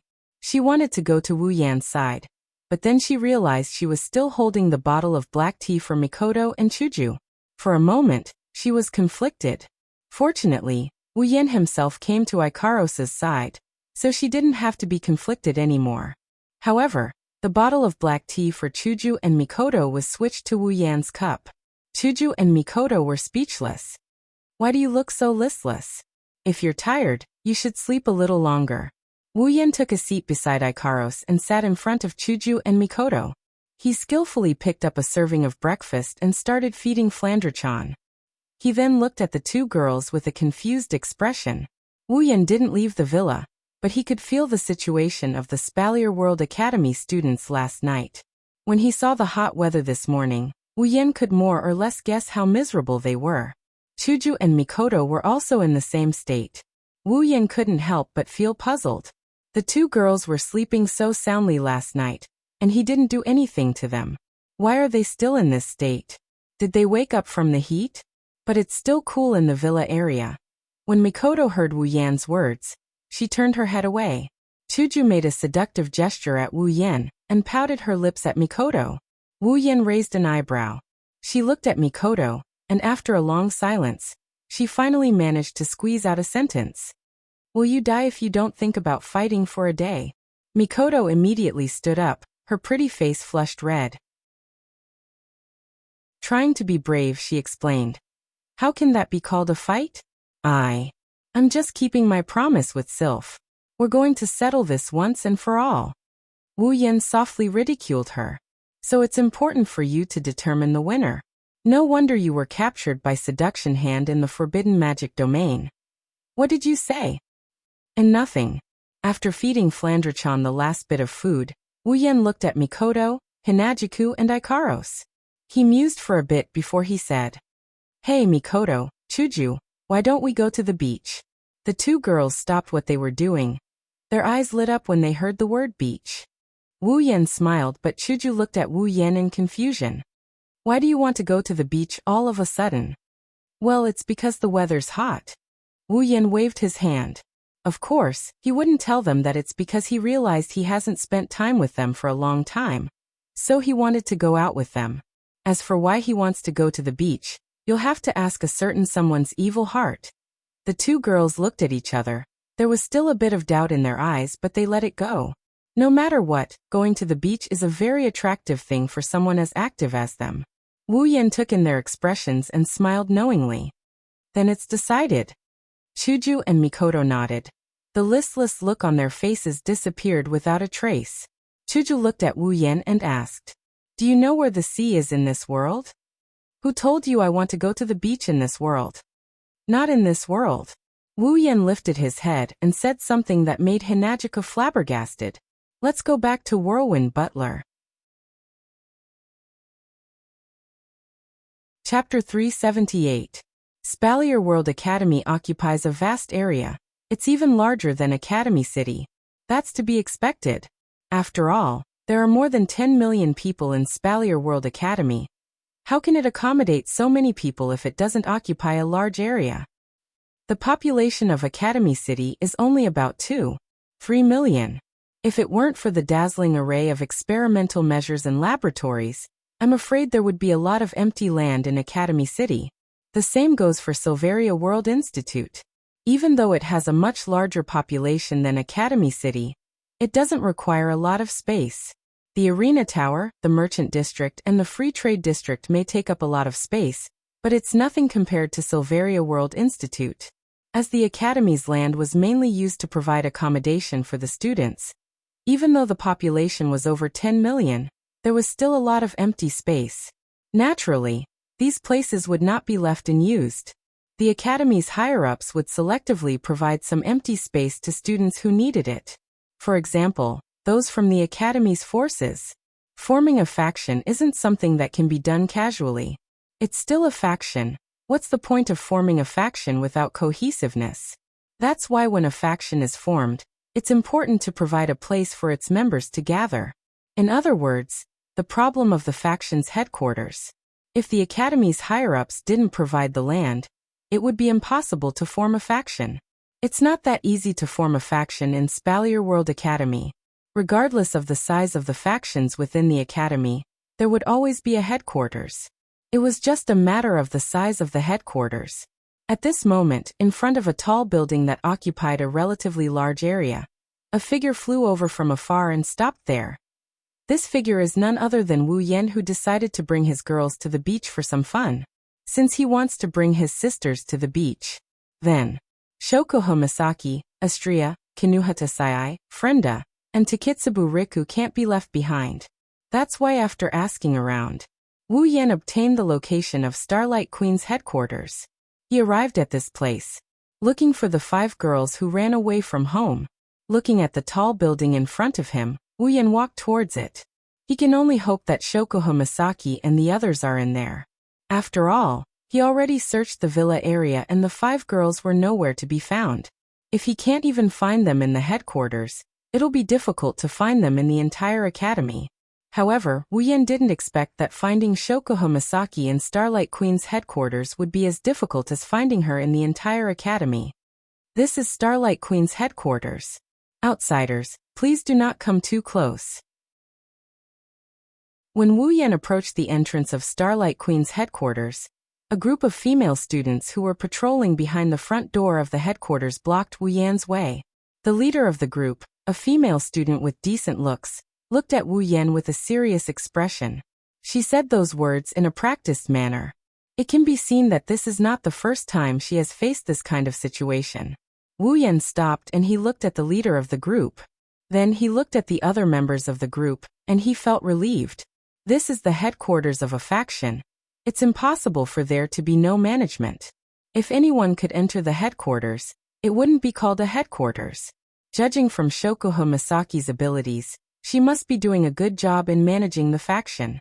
Wu Yan smiled at them and said, "Hello seniors, I'm here to look for your leader. May I ask if she's here?" Wu Yan frowned as he looked at the female students. He's not sure if he's imagining things, but he felt like the way the female students looked at him changed after he revealed his intentions. They're starting to get impatient. The female student leading the group looked at Wu Yan and said expressionlessly, "Shokuho Mozaki-sama is busy and can't receive guests. Please leave for now." Busy. Wu Yan glanced at the female students. Seeing how impatient they are, Wu Yan calmed down. He even found it funny. Based on his understanding of Shokuho Misaki, even though she's a little obsessed with territory, he doesn't believe that she would personally manage a faction's affairs. Shokuho Misaki likes the feeling of being supported by others, but she's also a lazy person. If there's anything she needs to do, she'll just leave it to her subordinates to deal with it. She'll listen to the results and make her own decisions. That's why this whole busy thing is probably nonsense. Wu Yan narrowed his eyes and he shook his head. He can guess why these female students are looking for an excuse to chase him away. With Shokuho Misaki's popularity in Silveria World Institute, this patrol squad must have been annoyed by Shokuho Misaki's fans. They must have thought that Wu Yan is a fan who came to look for his idol. Wu Yan went straight to the point. "I'm a good friend of Shokuho Masaki-sama. Go in and tell her, she'll come out to see me." Hearing this, the female students were stunned. Then the impatience on their faces increased. The female student in the lead even waved her hand at him like she was shooing away flies. "Understood. We'll report to her after she's done with her affairs. You can go back now." Wu Yan's expression darkened. These girls didn't even take his words to heart. Judging by the looks of it, if he really leaves, they would forget about what he said. Report or whatever, that's out of the question. In fact, Wu Yan didn't know whether to laugh or cry. This is probably the downside of being popular. He said that they're good friends. It's likely that some of the fans will use it to their advantage. That's why Wu Yan didn't blame them. But he can't just leave like that. Does he have to force his way in? Lifting his head to look at the girls, he steeled his resolve to force his way in. Otherwise, these girls wouldn't let him in. Wu Yan smiled at them, and he disappeared from the spot. When he reappeared, he was already at the entrance of Starlight Queen's headquarters. The patrolling female students were shocked and furious. They wanted to capture Wu Yan, but the female student leader looked at Wu Yan's figure and thought of something. She shouted at Wu Yan, "Wait, you can't force your way in. Let me bring you in." "Huh?" Wu Yan turned his head in astonishment and looked at the female student. "You want to bring me in? Did I hear wrong? Didn't you just stop me from going in?" The female student blushed and said awkwardly, "Sorry, I didn't remember your identity, so..." "My identity?" Wu Yan was even more confused after hearing the female student's words. He crossed his arms and stared at the female student with his red eyes. "What identity do I have to make you change your mind and bring me in?" The female student chuckled. "Wu Yan-sama, one of the top 10 in the academy tournament. Is that enough?" The female students behind her covered their mouths in shock. Wu Yan raised an eyebrow and shook his head helplessly. He thought that the female student would say something like Shokuho-sama's partner, or Shokuho-sama's other half. Chapter 379. On the way to Shokuho Misaki's headquarters, Wu Yan looked at the female students in front of him who didn't even bother to talk to him. He looked around and was speechless. Even though he knew Shokuho Misaki created a Starlight Queen in the academy, Wu Yan didn't know what kind of faction Starlight Queen was. But now Wu Yan knew. Simply put, it's a faction made up entirely of female students.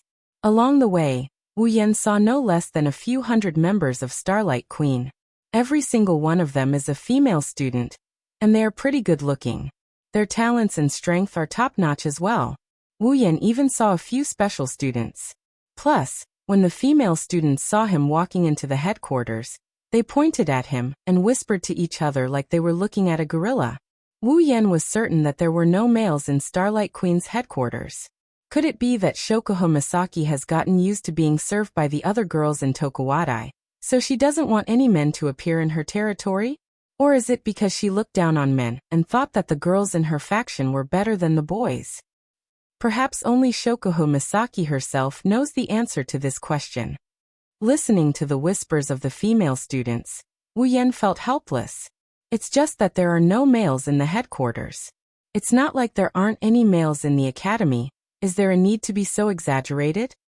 Wu Yan didn't know that during the time Shokuho Misaki established Starlight Queen, the leaders of the major factions came to visit her.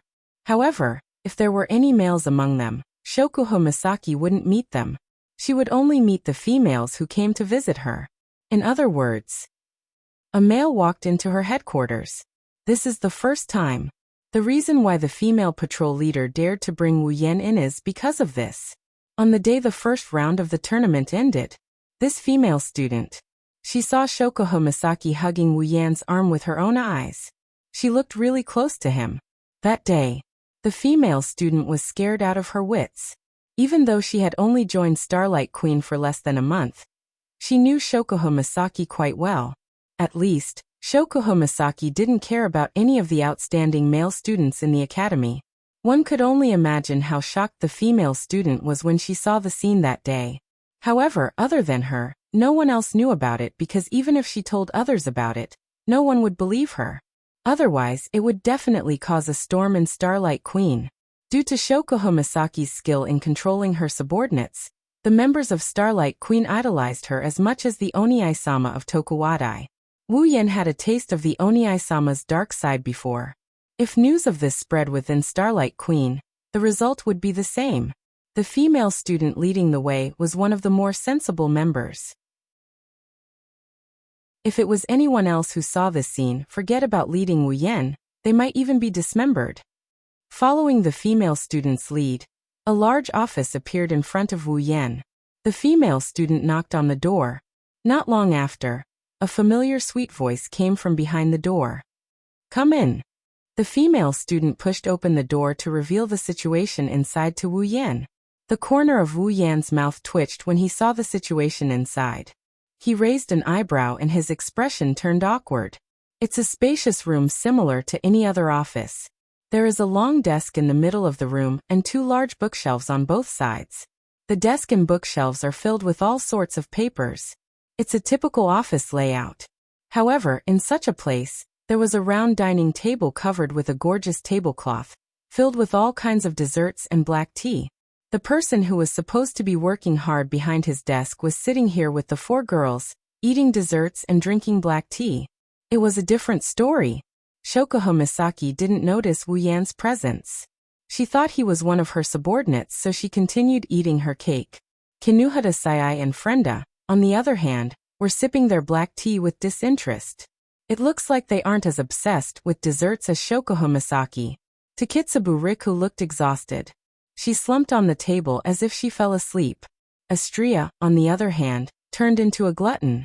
She gobbled down everything on the table, as if she hasn't eaten for several lifetimes. Wu Yan originally thought that he would be able to see a dignified leader scolding his underlings. When he arrived, he was met with a scene like this. One can imagine how he felt. He couldn't keep his cool. Wu Yan rolled his eyes when he saw the awkward expression on the girl's face. His face twitched as he said, "You girls sure know how to enjoy life." At the same time, those who were eating the dessert stopped, those who were drinking the black tea stopped, those who were sleeping stopped, and those who were eating crazily stopped. They turned their heads abruptly to look at the source of the sound, and the five women were instantly stunned. "Master!" Astria shrieked and she started coughing like crazy. It's obvious that she choked on the food that she didn't manage to swallow. Wu Yan felt bad for her when he saw her like this. "Why are you here?" Shokuho Misaki, Kinuhata Sai, and Frenda exclaimed in surprise. Takitsubu Riku, on the other hand, was pleasantly surprised. Wu Yan finally felt a bit better. "You girls didn't want me to come?" Wu Yan glanced at them and turned away. "Then I'll be leaving." "Wait." The five girls subconsciously called him out. Wu Yan found it funny, but he also felt proud of himself. Looks like these five girls still have their hearts tied to him after all. Shokuho Misaki quickly put down her desserts and walked to Wu Yan's side. She hugged his arm and pouted. It's rare for you to come here. Are you going to leave just like that? What else can I do? Wu Yan glared at Shokuho Misaki. You girls look like you're enjoying yourselves. It's my fault for disturbing you. The 5 girls laughed awkwardly. Shokuho Misaki was no exception. After all, the scene just now was too embarrassing for her. Wu Yan shrugged. He glanced at Shokuho Misaki, and he hugged her by the waist. Shokuho Misaki jumped in surprise. What Wu Yan said next shocked her even more. It shocked her even more. Wu Yan rubbed Shokuho Misaki's waist under the shocked gaze of the female student who led the way. He lamented. Looks like you've gotten fatter. Fat. Shokuho Misaki screamed. She lifted her head from Wu Yan's embrace and forced a smile. No. No way. I don't feel that fat. Duh. Wu Yan didn't hold back as he taunted. Who knows your body better than me? Do you think I can't tell if you've gained weight or not? Shokuho Misaki gulped and she started touching her body in a panic. Wu Yan's words are highly believable. She might not be able to detect the changes in her body, but it wouldn't be easy to hide it from Wu Yan. Plus, she's the type that tends to gain weight easily. She's been eating desserts like crazy these days, so it's only natural that she'd gain weight. Shokuho Misaki looked like she was about to cry. She hugged Wu Yan tightly and sobbed. Yan, you can't leave me in the lurch. I don't want to become a fat woman. Wu Yan's mouth twitched. What can I do to save you? Shokuho Misaki patted Wu Yan's chest and said something that almost made Wu Yan spit out his rice. Look around the system and see if there's anything that can help you lose weight instantly. Chapter 380. White Emperor College is a famous school for nobles in the world of Whirlwind Butler. It's similar to Tokuwadai Middle School in the Index of Forbidden Books world. The only difference is, there are no superpowers in this world. White Emperor College consists of elementary school, middle school, and high school. Students who study here must have a strong family background and have real talent. That's because the entrance exam for White Emperor College is 65 points and above. Here, 65 points is enough for a person to get into a first-rate university. 72 points is enough for them to get into Tokyo University. One could only imagine how difficult it was to study here. Therefore, the White Emperor Academy had always been a super aristocratic academy that everyone dreamed of entering. The White King Academy was very spacious. The students who were active inside would directly use the trams to travel, but usually no one would use them. But today, this tram that had not been activated for a long time flashed with a white light. When the white light disappeared, a man and 9 women appeared in the tram. The man was holding an extremely cute little girl with a pair of wine-red eyes. The women were all swallows. Some were big, some were small, but without exception, they were all devastatingly beautiful. The group of 10 that suddenly appeared are Wu Yan Chuju, Mikoto, Ikaros, Flandrachan, Shokuho Misaki, Astria, Kinuhatasai, Frenda, and Takitsubu Riku.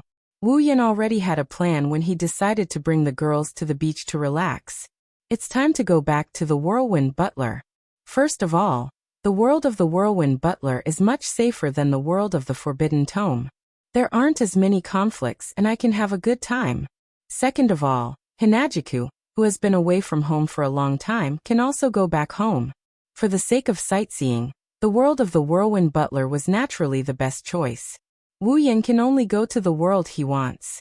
Only the Whirlwind Butler, Forbidden Book of Magic Catalog, and Heavenly Item were available. The other worlds required points to activate. Compared to the other 2 worlds, Whirlwind Butler is used for fun. It's the best world for him. If he goes to the Index of Forbidden Books, who knows if Alistair will set him up for it. The same goes for Heavenly Object. That scumbag Sky Lord had his eyes on Ikaros all the time. If he goes there, he's bound to run into a lot of trouble. Wu Yan really wanted to take care of Space Master, but he's only here to keep the girls company. So he decided to take care of Space Master when he has the time. Looking around, when they found themselves in a tram, the girls showed a puzzled look. They don't know where they are. Hinajiku, on the other hand, smiled happily. She reached out and touched the door of the tram, her eyes full of nostalgia. After all, this was Hinajika's first time away from home. It's only natural that she would miss this place after being away from home for so long. Although in the end, time stopped in Butler Whirlwind's world and Hinajika left at the same moment. Everyone understood why Chuju is acting like this. They didn't disturb Chuju and waited for her. Even Flandra-chan is the same. Everyone here is like Chuju. They left their home so they can more or less feel the same way. Even Shokuho Misaki and the others who don't have a good impression of Academy City. It didn't take long for Chuju to come back to her senses. She smiled apologetically at everyone. I'm sorry for the wait. Let's go. I'll lead the way. While saying this, Hinajika's face was full of metal. She raised her head and puffed out her chest, adding a bit of luster to her beautiful face. It can be seen that she was very happy to be able to return here. Opening the door of the tram, Wu Yan and Hinajika walked in front to lead the way for the girls. Wu Yan lived in Hakuo Academy for a period of time, so he naturally knows the way around. Hinajika, being a native of Hakuo Academy, is even more so. She led the group of beautiful girls around her as they strolled around the academy. Along the way, they saw the beautiful environment of the White Emperor College. Even Mikoto and Shokuho Misaki, who came from Tokuwadai, were impressed. In terms of environment, the White Emperor College doesn't lose to Tokuwadai High School at all.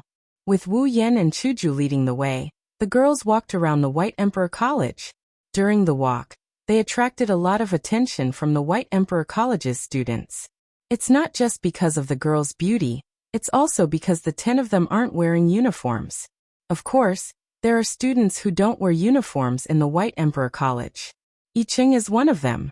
Plus, Chuju is the president of the White Emperor College's student council, so they didn't encounter any problems. When it comes to touring Baihuang Academy, the student council's bell tower is a must. With Hinajika around, the group was able to reach the student council's office.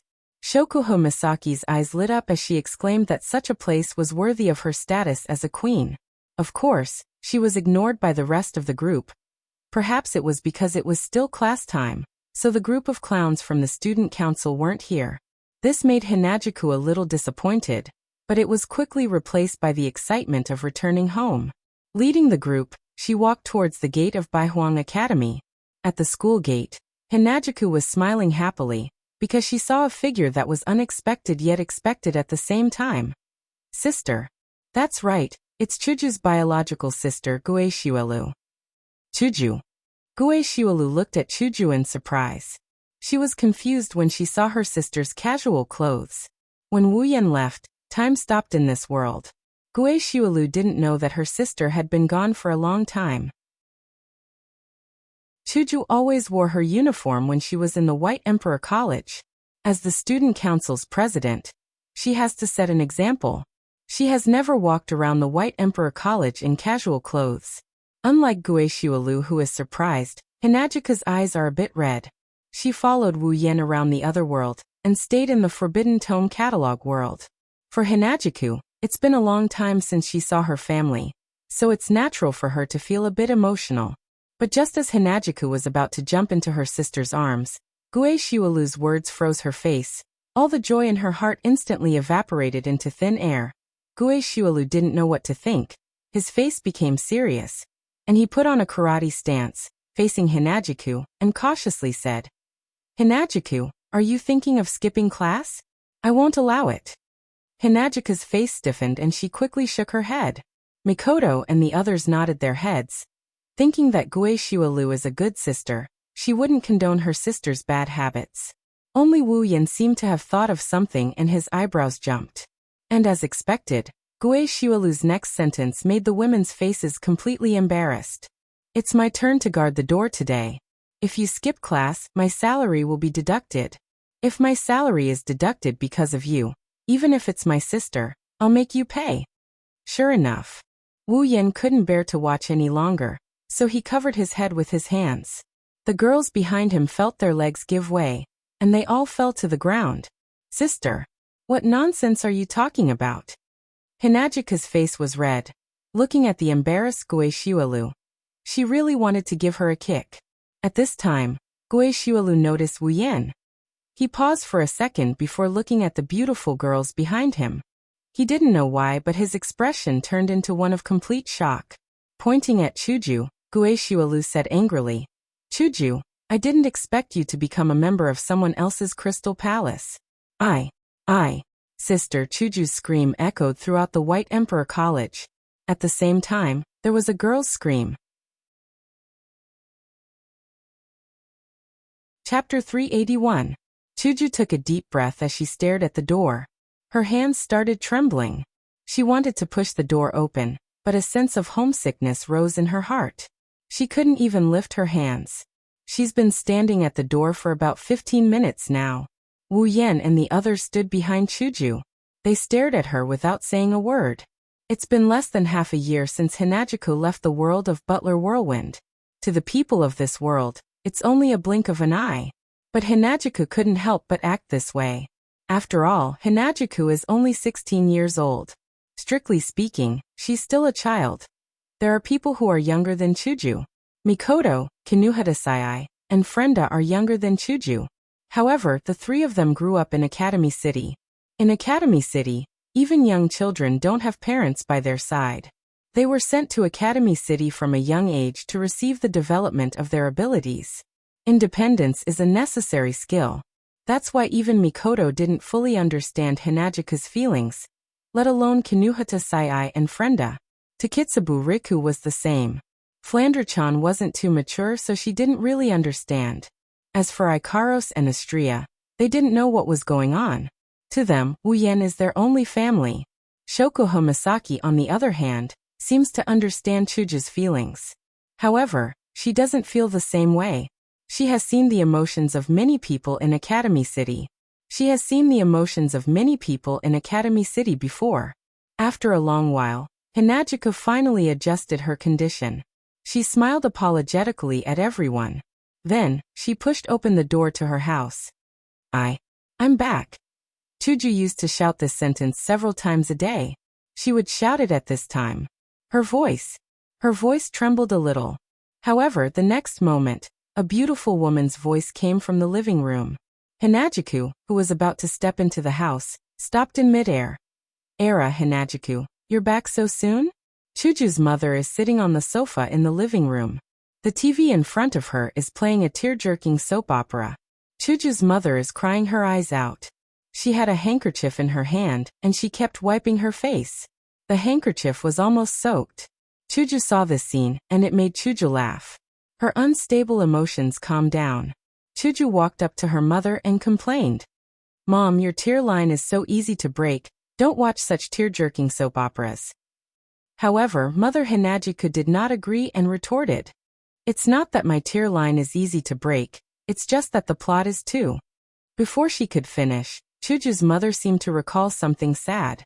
Tears flowed down her face. Chuju couldn't help but feel embarrassed. Wu Yan and the others looked at each other and smiled bitterly. Flandre-chan looked at Chuju's mother and tugged at Wu Yan's clothes. "Big brother, is that Chuju Jiajia's mother?" "What a strange person, even stranger than my sister." Wu Yan laughed dryly. He silently mourned for Remilia. If Remilia knew that she had such an image in her sister's heart, she would probably smash her dignity to the ground. Hinajuku's mother turned around when she heard Flandre-chan's tender voice. When she saw Flandre-chan in Wu Yan's arms, she flinched for a moment before joy filled her. She quickly walked over to Flandre-chan, and she spoke with a loving tone.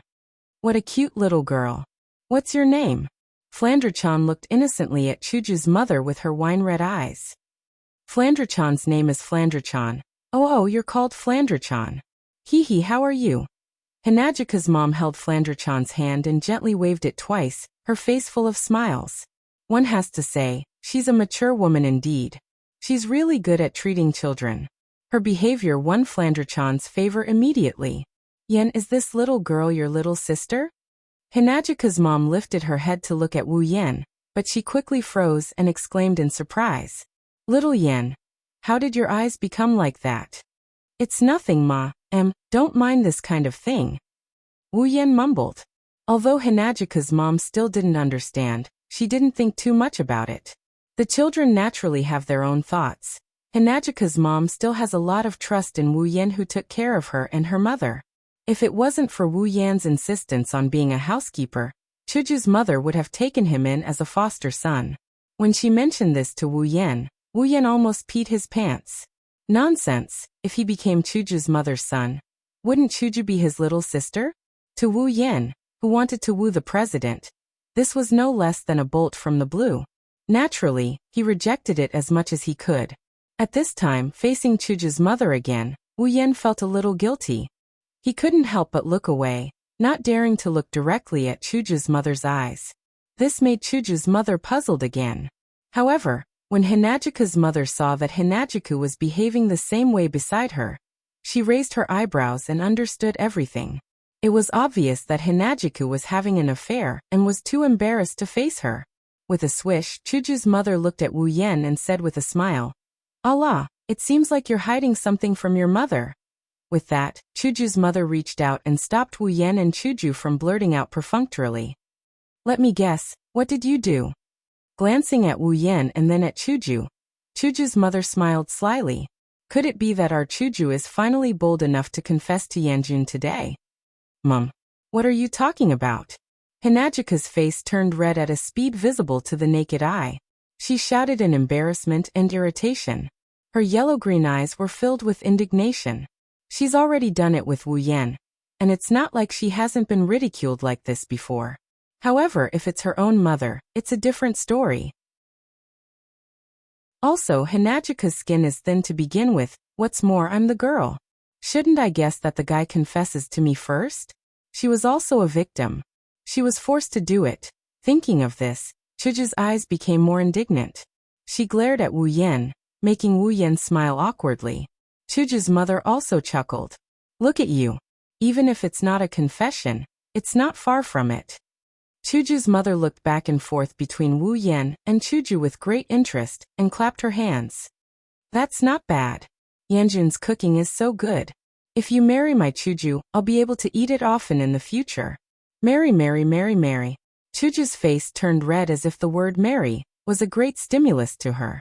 Her head began to boil. Before this, Chuju had never thought about marriage. Hinagika's mother was just joking, but seeing her daughter like this, how could she not know what her daughter was thinking in her heart? This time she seriously thought about it. Chuju seems a little young to get married. But it doesn't matter. It won't be too late in a year or two. Anyway, when I married her father, I wasn't that old. Suddenly, Chuju's mother paused. She glanced behind Wu Yan at the group of girls who had been looking at each other. Then she smiled at Wu Yan. "Of course, the premise is that you can't be a playboy." Other than laughing, what else could he do?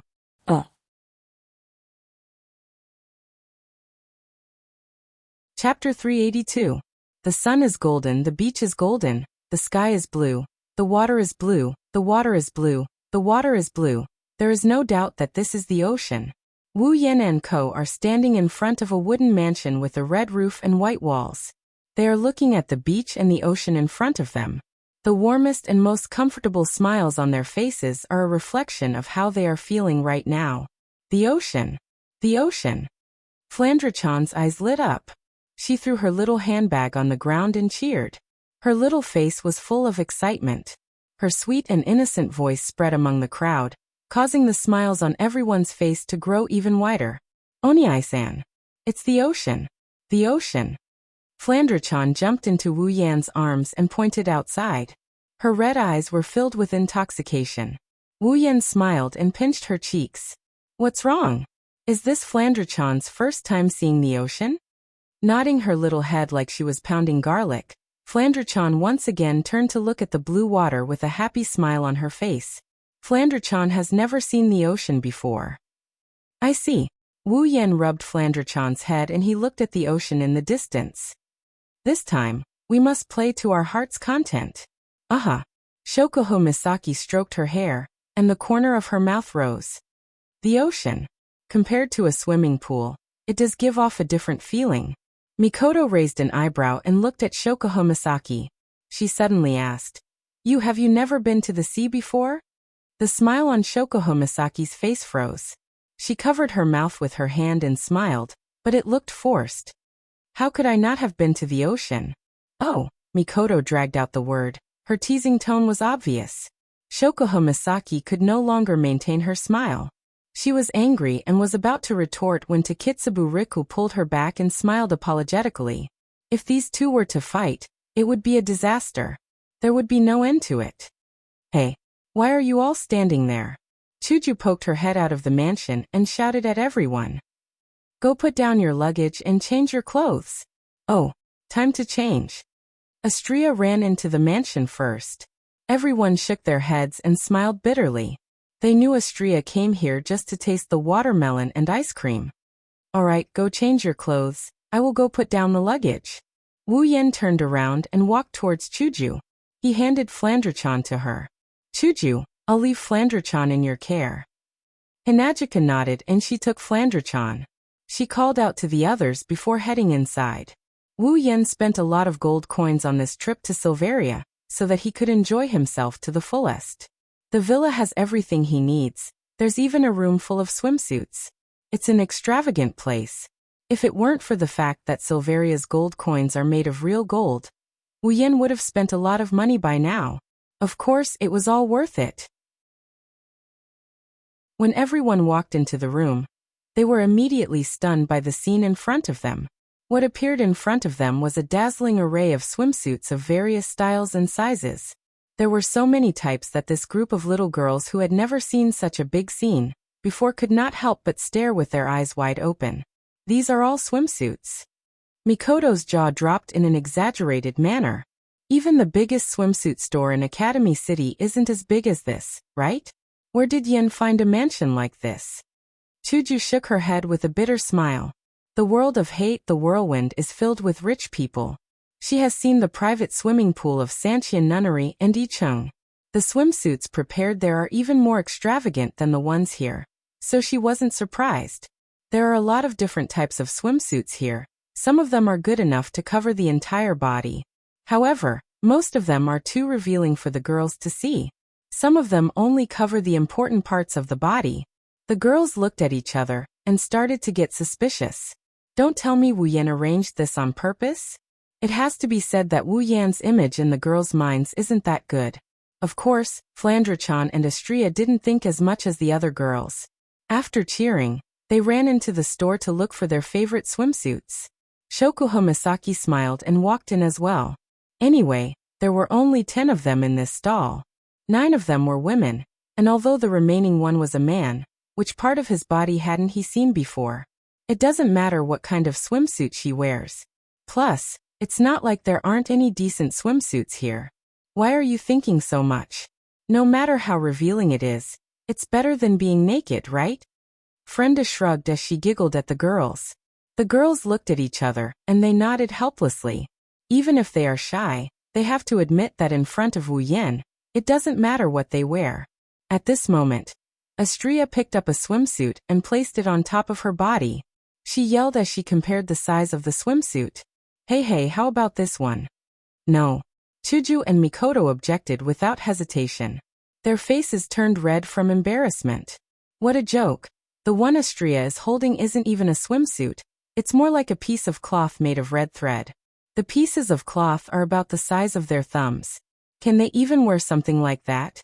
Is that so? Astria shook her head and put the swimsuit back down with a hint of regret. I thought it was pretty good. At this moment, the other girls also started to disperse and look for suitable swimsuits. Kinuhata Sayai, who was about to step forward, suddenly thought of something and turned to Takitsubu Riku and said, Takitsubu, super wait for a while before you change. Stay here and super watch. I don't want that super pervert to come in. That won't happen. Takitsubu Riku smiled sheepishly.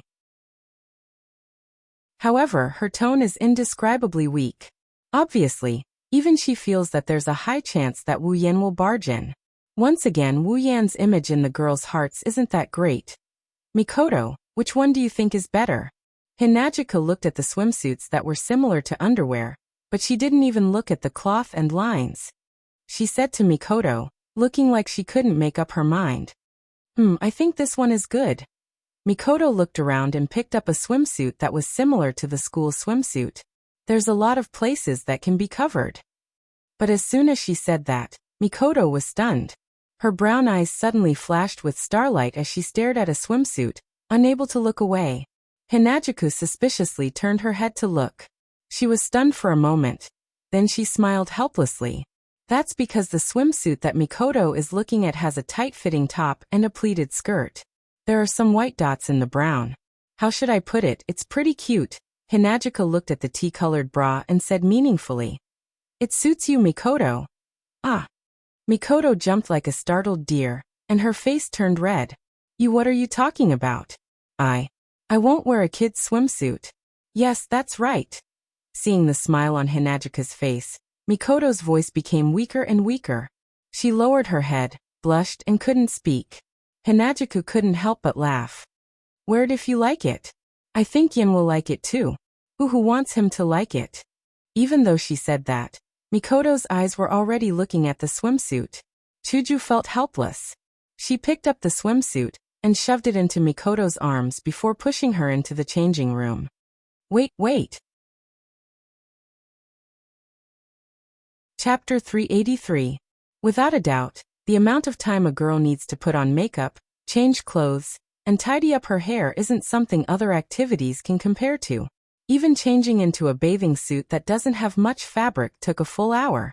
Other than Wu Yan, the other 9 girls are standing in the middle of the bathing suit room. All of them have changed into bathing suits. If Wu Yan was here, he'd be dizzy just looking at them. Chuju is wearing a pink bathing suit. The top is tied with 2 straps at the back of her neck, and the bottom is a very classic bikini style.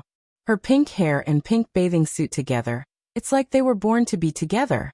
Mikoto is wearing the bathing suit that Chuju forced on her. The color is brown with some white dots. It matches her hair color very well. The upper part is a tight-fitting suit with a pleated skirt. Even if it's a little underage, it's still very suitable for Mikoto. Standing next to Mikoto was Frenda. She had already taken off her black beret and her blonde hair was tied up. Frenda didn't lose her original cuteness, but she also looked a little weak. She was wearing a revealing red swimsuit that crossed her chest. She looked cute, weak, and sexy all at once. To sum it up, she looked cute, weak, and sexy all at once. To sum it up, Frenda, she's very cute. Compared to the 3 girls, Kinuhata Sayai's swimsuit was a bit more common. It was the school swimsuit that Mikoto picked up before. It covered her petite body tightly, but the color was white. Coupled with Kinuhata Sayai's seductive snow-white thighs, it didn't lose any of her charm. Instead, it brought out the beauty of her long legs. Flandre-chan's bathing suit is a proper children's bathing suit.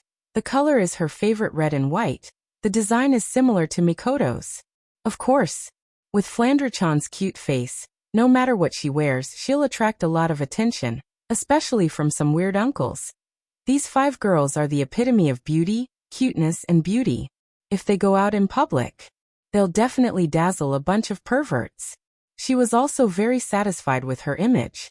Before the other 4 girls came out of the dressing room, she had already changed her clothes.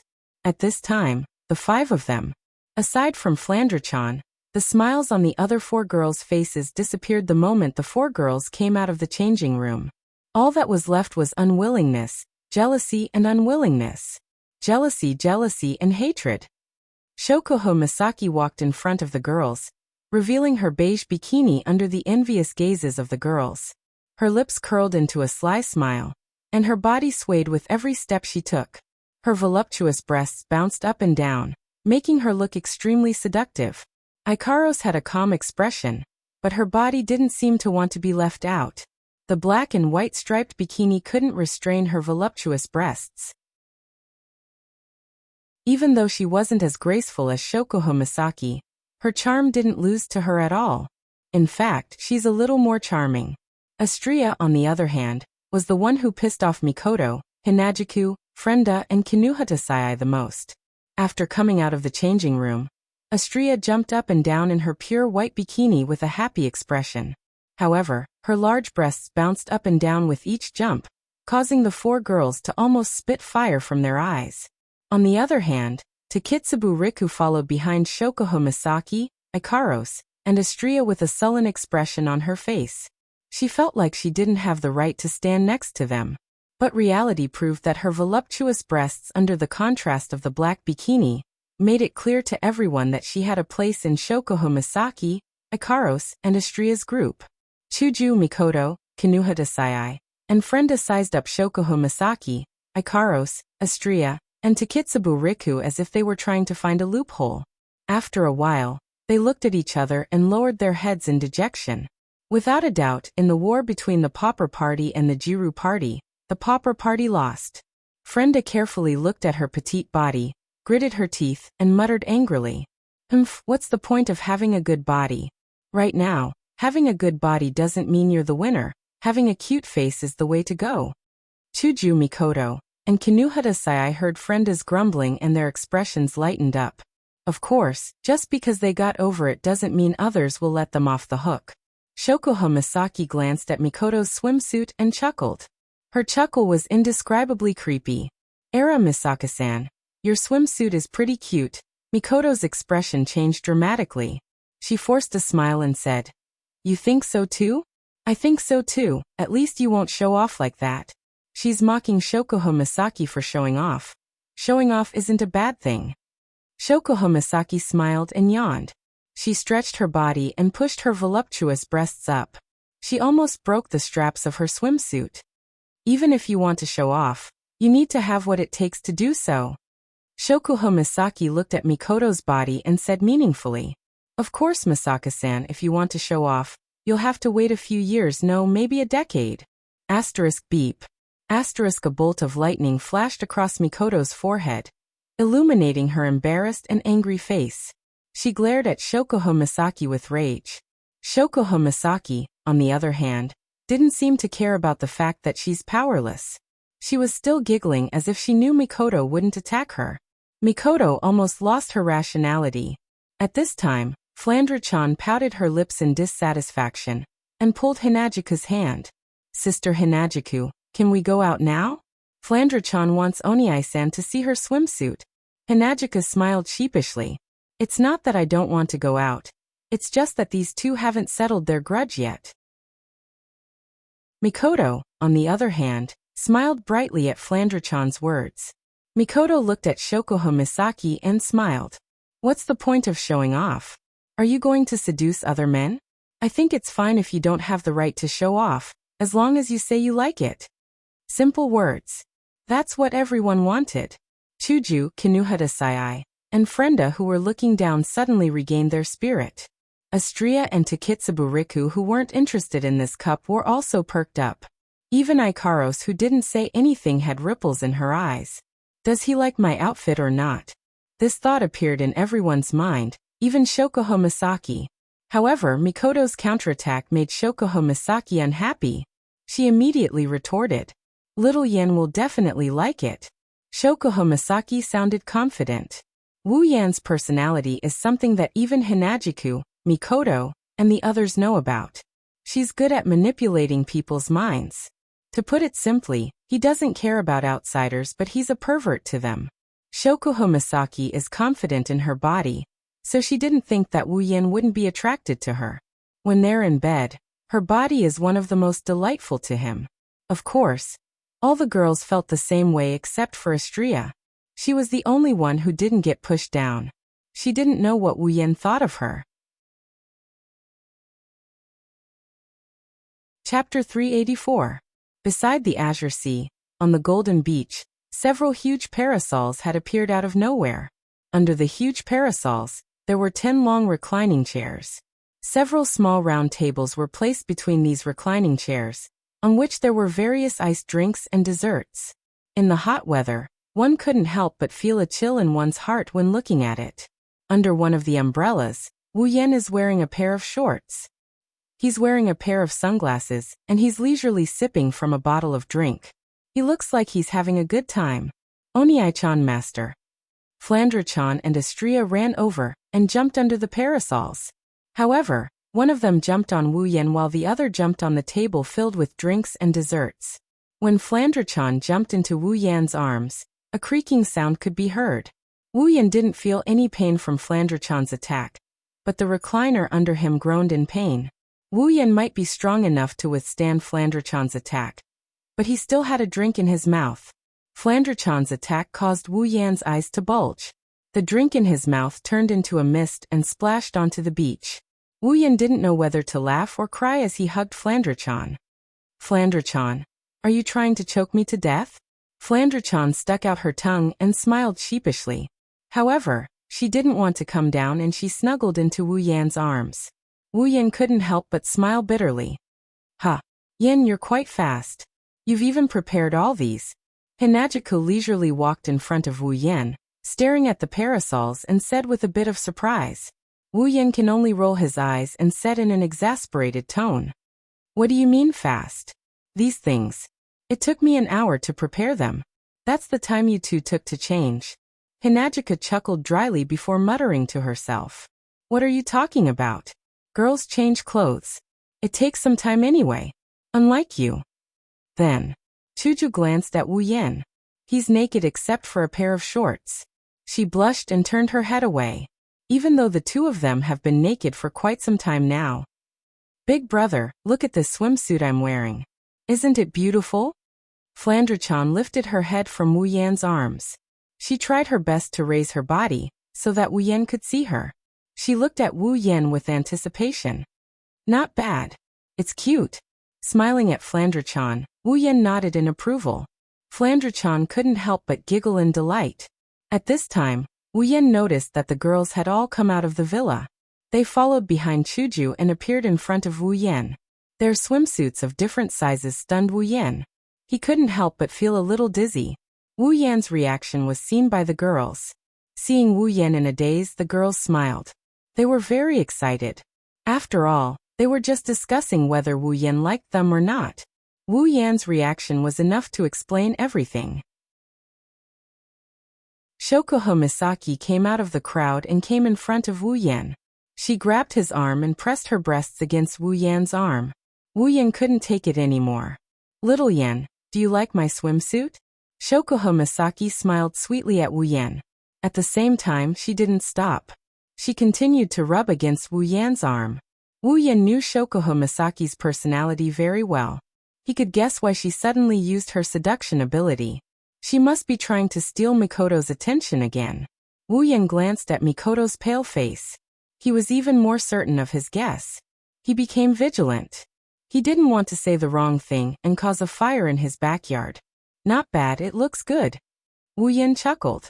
He didn't mention whether he liked it or not. Mikoto relaxed a bit, but Shokuho Misaki was also displeased by his response. Shokuho Misaki touched her face. She looked like she was about to cry. Did I really become old? Little Yan, you don't like me anymore? Wu Yan raised an eyebrow and the corner of his mouth started twitching. He wanted to flip the table. Shokuho Misaki might have become old, but she must have lost her integrity. He rubbed his forehead and he didn't say anything else. Shokuho Misaki got bored and her tearful expression disappeared. She clicked her tongue and she turned her head away in frustration. She saw Mikoto gloating at her misfortune. She's saying, "See? You only know how to show off." Shokuho Misaki's expression froze up. She bit her lip and looked at Wu Yan. Her starry eyes turned around, and after her first plan failed, she came up with another. She grinned. She pulled out a bottle of sunscreen from somewhere and held it in her hand. She looked at Wu Yan with hope in her eyes. Little Yan, help me put on the sunscreen. When the words use sunscreen came out of her mouth, Wu Yan's emotionless face rippled and his heart rippled as well. How could Wu Yan not know what it means to put on sunscreen?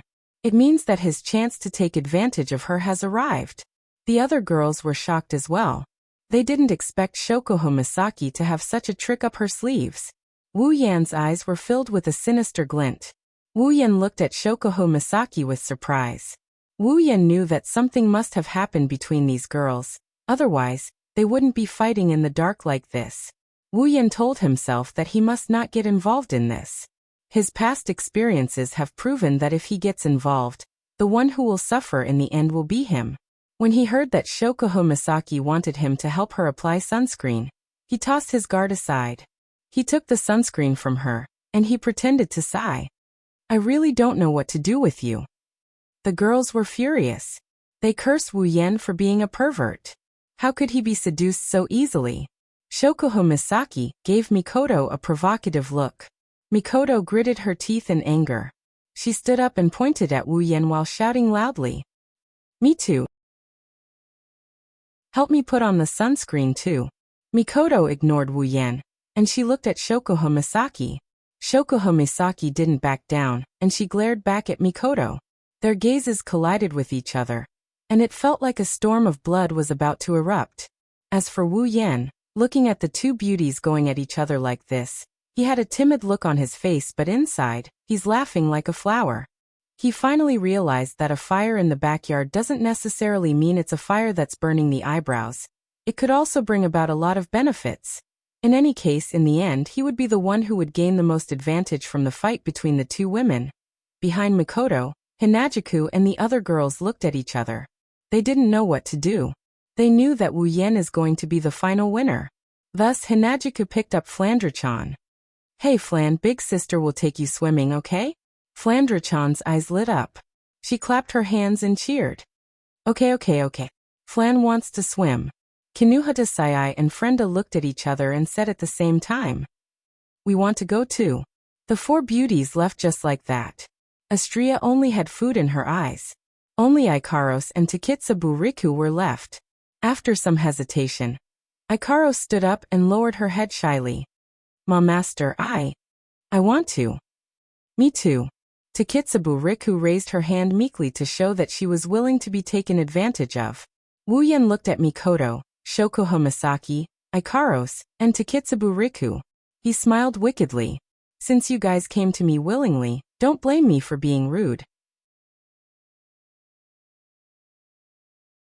Chapter 385. Not far away from the beach, Chuju, Flandre-chan, Kinuhata Sayai, and Frenda were happily playing in the water. They seemed to have forgotten about the conflict in the mansion. Astria was still eating and drinking under a parasol. Everything looked so peaceful. Shokuho Misaki, Mikoto, and Takitsubu Riku were lying on 3 mats under a coconut tree. Behind them, a wolf was uncorking a bottle of sunscreen. Its claws were rubbing against each other. It looked like it was ready to pounce. As for Ikaros, she's just standing there in a daze. Her indigo eyes stared at Wu Yan with a pitiful expression. Since there are only 3 mats, Ikaros was excluded from the list and temporarily escaped from Wu Yan's clutches. However, she doesn't seem to be too happy about it. Shokuho Misaki glanced sideways at Mikoto, and Mikoto did the same thing. Both of their gazes collided with each other, and it seemed like they were still competing. Takitsubu Riku, on the other hand, seemed to be frightened by the atmosphere between the two. She lowered her head and didn't dare to look at them. Who's going first? Applying sunscreen on his hand, Wu Yan glanced at the 2 girls. He pretended he didn't see the interaction between the 2 girls and told them. However, his voice couldn't hide the excitement in it. Of course I'll go first. Shokuho Misaki immediately said. Mikoto shut her mouth. She turned her head away angrily. It doesn't matter who goes first. It's not like they said that whoever goes first wins. Shokuho Misaki seemed to have seen through Mikoto's thoughts. She narrowed her eyes and smiled. It was a meaningful smile. Shokuho Misaki straightened her body and reached behind her back. She pulled out her swimsuit. She undid it. Wu Yan's hand trembled, and he almost smeared the sunscreen on the coconut tree. Mikoto's expression changed as well before her expression changed drastically. The redness began to spread to her face. It looked like she was provoked by something. He shouted angrily at Shokuho Misaki. You, what are you doing? You filthy woman. Shokuho Misaki laughed and mocked Mikoto. Misaka classmate, what you're saying isn't right. Isn't it normal to use sunscreen? Don't tell me that Misaka-san wants to make your skin black and white. But. Mikoto blushed, stuttered. But this is the beach in public. Shokuho Misaki shook her head and looked at Mikoto with disdain. There are no other men on the beach, and Xiaoyan is my lover. Xiaoyan has already seen my body. My lover. Mikoto lowered her head. Wu Yan and Shokuho Misaki could see steam coming out of Mikoto's head. Shokuho Misaki's bold statement was a fatal blow to Mikoto. Shokuho Misaki smiled triumphantly. She didn't even notice that a certain wolf behind her was trying its best to turn its neck. trying to see through Shokuho Misaki's back. It wanted to see all of her breasts, but it was quickly disappointed. Shokuho Misaki made it sound like she's a generous person, but she's not that generous to expose her ample bosom to the sun. She prodded Mikoto for a bit before she laid down on the mat. Her two bunnies pressed down on the mat, and her ample bosom started poking out. Wu Yan's mouth went dry when he saw this. He almost lost control of himself and decided to use Shokuho Misaki to vent his lust. Taking a deep breath, he looked at Shokuho Misaki's back and he decided to let go of his pretense. He applied sunscreen on his hand, and he pressed down on Shokuho Misaki's back. Ah! The sudden chill made Shokuho Misaki scream. Mikoto, Ikaros, and Takitsubu Rika's face turned red when they heard Shokuho Misaki's scream. Wu Yan rubbed his hand on Shokuho Misaki's back and spread the sunscreen on her back. Shokuho Misaki's beautiful long hair covered her entire back. Wu Yan rubbed her back gently, and a pleasant sensation came from his hand. Wu Yan narrowed his eyes. And then, maybe Wu Yan's technique was too good, but Shokuho Misaki's face started to turn red. Shokuho Misaki felt like Wu Yan's hand was magical. The heat from his hand made Shokuho Misaki moan. Shokuho Misaki's face turned red when she realized how embarrassing her voice was. She regretted her actions. Shokuho Misaki never thought that Wu Yan's hand would make her lose her composure. If she knew this would happen, she wouldn't have fought with Mikoto even if she was beaten to death. It was better than making such embarrassing sounds in front of Mikoto. Shokuho Misaki didn't know that Mikoto didn't have the time to think about this. She was scared silly by Shokuho Misaki's shinin. At this time, Mikoto was worried that when it was her turn, she wouldn't be able to do the same. Takitsubu Riku was the same. Shokuho Misaki couldn't hold back her sobs anymore. She couldn't let Wu Yan continue like this. If this continues, she'll be embarrassed. Under Wu Yan's touch, her body started to feel a strange sensation. Her skin started to turn red, and she started to panic. At the end of the day, Shokuho Misaki only had sex with Wu Yan once. She didn't sleep with Wu Yan after that. After tasting the forbidden fruit for the first time, her resistance to this kind of thing dropped quite a bit. Now that Wu Yan is teasing her, it's only natural for her to react. Worried that she might embarrass herself, Shokuho Misaki quickly explained herself. Okay, Yin-chan, go help Misaka-san. Shokuho Misaki wanted to stop, but a certain someone didn't want to. How is it okay? There are still a lot of places that haven't been cleaned yet. Wu Yan said in a righteous tone. He didn't seem like he was going to stop. Shokuho Misaki was stunned. She realized that in the end, this wolf is going to be the one who will win. And then, before Shokuho Misaki could react, an indescribable sense of pleasure surged through her body. Shokuho Misaki couldn't hold her breath, so a seductive moan escaped her lips. Shokuho Misaki finally panicked. Shokuho Misaki's bikini covered lower half of her body. A hand had already reached in and grabbed her buttocks and started to rub them hard. No way. Shokuho Misaki stared blankly at the hand on her buttocks. She panicked when she thought about her current state. If Misaka Mikoto saw her like this, she wouldn't be able to face anyone anymore. Fortunately, Mikoto was scared by Shokuho Misaki's moans. She buried her head like Takitsubu Riku. Shokuho Misaki heaved a sigh of relief. The smart Shokuho Misaki knew that she couldn't back down now. She could either surrender and beg Wu Yan in front of Mikoto for mercy. However, she would rather die than make this choice. Rather than begging Wu Yan for mercy in front of Misaka Mikoto, he might as well continue to shinin. At least he can use the excuse of being too comfortable to refuse. However, if he begs for mercy, he will be laughed at by Misaka Mikoto for the rest of his life. Shokuho Misaki had no choice but to endure Wu Yan's assault. She tried her best to hold back her moans.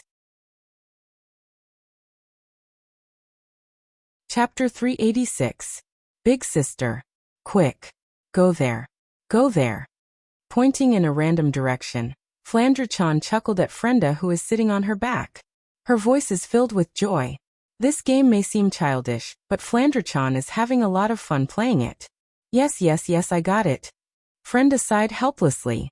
She wasn't happy about Flandre-chan calling her big sister, because her name is so similar to Flandre-chan's.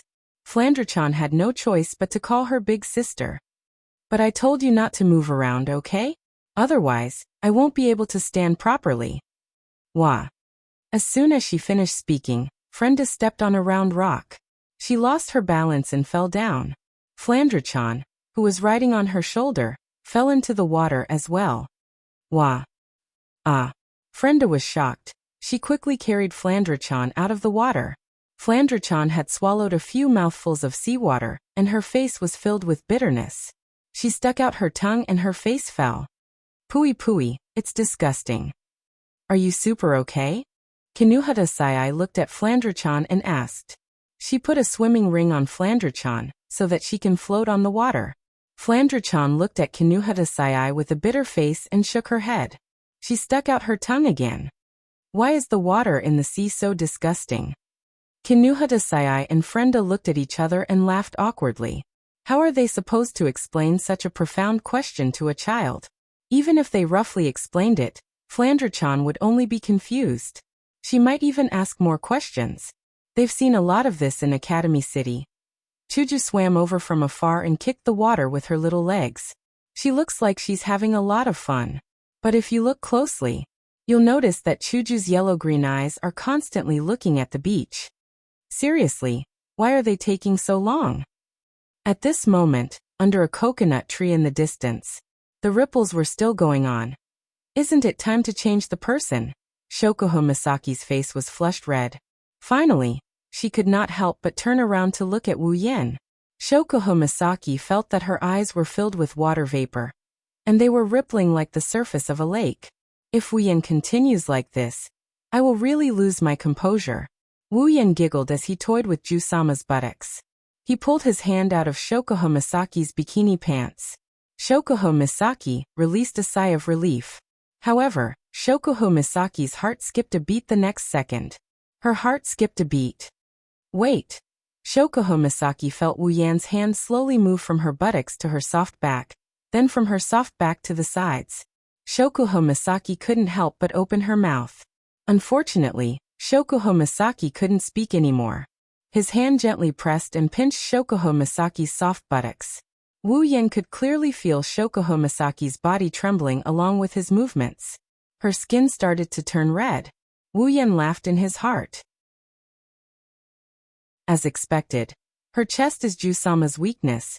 Shokuho Misaki bit her lips to stop herself from letting out the moans that were already at her throat. Shokuho Misaki wanted to cry, but no tears came out. For the first time in her life, Shokuho Misaki hated her breasts.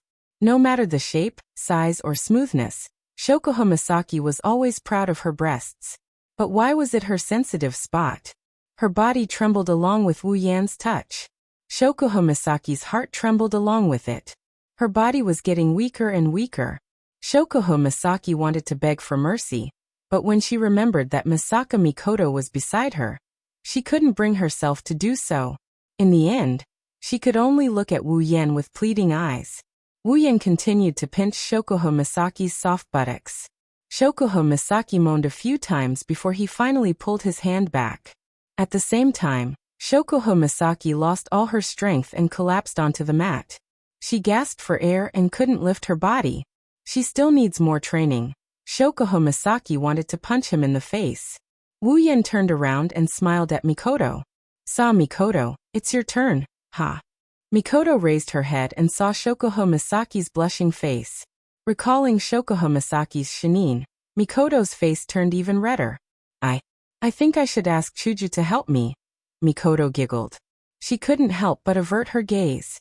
When she thought about how she will end up like Shokuho Misaki, her heart started pounding. She hurriedly said that, and she stood up. Suddenly, Shokuho Misaki, who was still gasping for air, got up from the mat. She didn't care that her boobs were exposed to Wu Yen as she pounced on Mikoto. She hugged Mikoto's waist and pressed Mikoto back down on the mat. What are you doing? Mikoto was shocked when she saw Shokuho Misaki hugging her waist and refusing to let her get up. Mikoto yelled.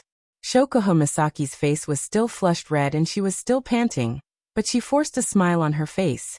She gritted her teeth and said to Mikoto, since this queen is already in this state, don't you dare think you can stay out of this. You damn woman. Mikoto finally understood that Shokuho Misaki was trying to drag her down with her. She screamed and pushed Shokuho Misaki away with all her might. Yen. Quick. Help her put on the sunscreen. Shokuho Misaki shouted at the dumbfounded Wu Yen. At the same time, she unleashed her full potential. As a sports idiot, Shokuho Misaki managed to restrict Mikoto's movements. What the hell is going on? Wu Yan's jaw dropped as he watched the two girls wrestle with each other. He didn't know whether to laugh or cry. Shokuho Misaki is really desperate. She actually helped her husband hold down another woman. Fine, Wu Yan has to admit that this is an unimaginable situation. It's a good thing anyway. Wu Yan snickered and rubbed the sunscreen on his hands. He quickly reached out with both hands and pressed them on Mikoto's cute bra. Mikoto stiffened up, and her hands that were pushing Shokuho Misaki went limp. Mikoto's face turned red as she yelled at Wu Yan in a coquettish manner. Yen, you idiot! Ugh! Before Mikoto could finish her words, a pair of large hands covered in sunscreen slid under her bra and into her chest. Grabbing her two little white bunnies, he began to gently knead them. Mikoto's brown eyes glazed over. She lost all her strength and collapsed on the mat, allowing Wu Yan to do whatever he wants to her. Shokuho Misaki's eyes flashed with pride and she followed suit. That's because one of Wu Yan's hands came out of Mikoto's bra and grabbed one of her breasts. Grabbing a pair of big and small boobs, he pinched them while squinting his eyes. He turned to look at Takitsubu Riki, who was petrified, and sighed in his heart. Hands? Why don't you have two more? Wu Yan chuckled as he removed his hands from Mikoto's breasts and placed them on the trembling Takitsubu Riku. He gently undid the straps on her swimsuit. Chapter 387. Time passed by slowly. The noon sun is slowly setting in the west. Chuju, Flandre-chan, Kinuhata Sai, and Frenda are starting to feel tired. They originally wanted to wait for Wu Yan and the others to come down and play together, but they gave up on the idea and headed back to the beach. When the four girls returned to the shelter, a long barbecue grill was set up there. There were all kinds of meat slices and skewers placed on top of the grill. Wu Yan was standing behind the grill, spinning the grill in his hand as he tossed the raw meat from the table beside him into the grill. The barbecued meat on the grill started to glow. Wu Yan skillfully sprinkled some seasonings on the barbecued meat before brushing it with a layer of oil. Instantly, the barbecued meat turned into a golden-orange color. The aroma of the barbecued meat made one salivate. One look and you can tell that the barbecued meat isn't just beautiful on the surface. Astria stared at the barbecued meat with her crimson eyes. The aroma of the barbecued meat wafted into her nose. Astria couldn't help but twitch her nose. Her face was filled with desire. That was to be expected. With Astria's digestive system, as long as the food wasn't too disgusting, she could eat it all. Even raw food that wasn't processed wasn't too bad. Wu Yan's culinary skills are top-notch. On the ability tab, even though he doesn't have cooking expert anymore, it's only because he merged it with infinite martial arts. Wu Yan still has cooking expert. Back then, Kaisha-sama was slowly conquered by Wu Yan's stomach before he started attacking her heart. Even Kaisha-sama couldn't resist the temptation of Wu Yan's delicious food, let alone Astria, who has a huge appetite. Master! Astria looked at Wu Yan with teary eyes. She looked at Wu Yan with a pitiful expression. Her eyes were filled with pity. It's obvious that this gluttonous angel who just stuffed 10 cakes into her mouth was once again lured out by Wu Yan. Got it, I'll be done soon. Wu Yan chuckled at Astria. He couldn't help but sneak a peek at Astria's flat stomach. He complained in his mind. Which part of Astria's body did she stuff all those things into? Is this the reason why Astria's combat prowess is so strong? She's a god of war. Is it because she has the ability to transform food into combat power? Flandre-chan saw this scene and yelled out. He immediately yelled and ran over. Hinajuku, Kinuhata Sai, and Frenda wrinkled their noses in dissatisfaction. You're back. Wu Yan flashed a bright smile as he greeted the four girls. He acted like nothing happened. It's very infuriating. We've been waiting for you in the water for half a day. I didn't expect you to be enjoying a barbecue here. Chuju walked in front of the grill and snorted at Wu Yan. She sounded annoyed. Mama. Wu Yan waved his hand and continued what he was doing. He looked up at Hinajiku. I was worried that you might get hungry, so I prepared some food for you. Kinuhata Sai raised an eyebrow. She looked at Wu Yan and mocked him. Are you really that considerate? Frenda tilted her head and glanced at Wu Yan. She asked suspiciously. So, did you do something bad that you don't want us to know? Is that why you're having a barbecue here to cover it up? His body trembled for a bit before he regained his composure. Wu Yan shook his head as he laughed at the three girls. Inside, he's scared witless. Kinuhata Sai and Frenda, they've only been with him for less than 2 months, yet they know him so well. Don't tell me they know the rumored mind-reading ability? Chuju narrowed her eyes and looked around. She suddenly remembered the sunscreen incident. She turned to Wu Yan and asked in a serious tone. Where are Mikoto and the others? His body trembled, and he almost dropped the barbecued meat in his hand onto Kaisha-sama's flat breasts. Wu Yan laughed dryly, and he gestured towards the coconut tree beside him with his lips. Aren't they sunbathing over there? Chuju, Kinuhata Sai, and Frenda looked in the direction Wu Yan pointed at. They saw Mikoto, Shokoha Misaki, and Takitsubu Riku lying on a mat under the coconut tree. They looked like they had fallen asleep. Ikaros was fanning them. It did look like they were sunbathing. The three girls were relieved. Of course, if the three girls were to get close to Mikoto, Shokoha Misaki, and Takitsubu Riku, they would notice that their skin is flushed red and their swimsuits are a little messy. Most importantly, their bodies are trembling and their chests are heaving up and down violently. Retracting their gaze, they looked at the barbecued meat on the grill. Kinuhata Sai and Frenda swallowed their saliva as they looked at the golden barbecued meat on the grill. Looks like it's super delicious.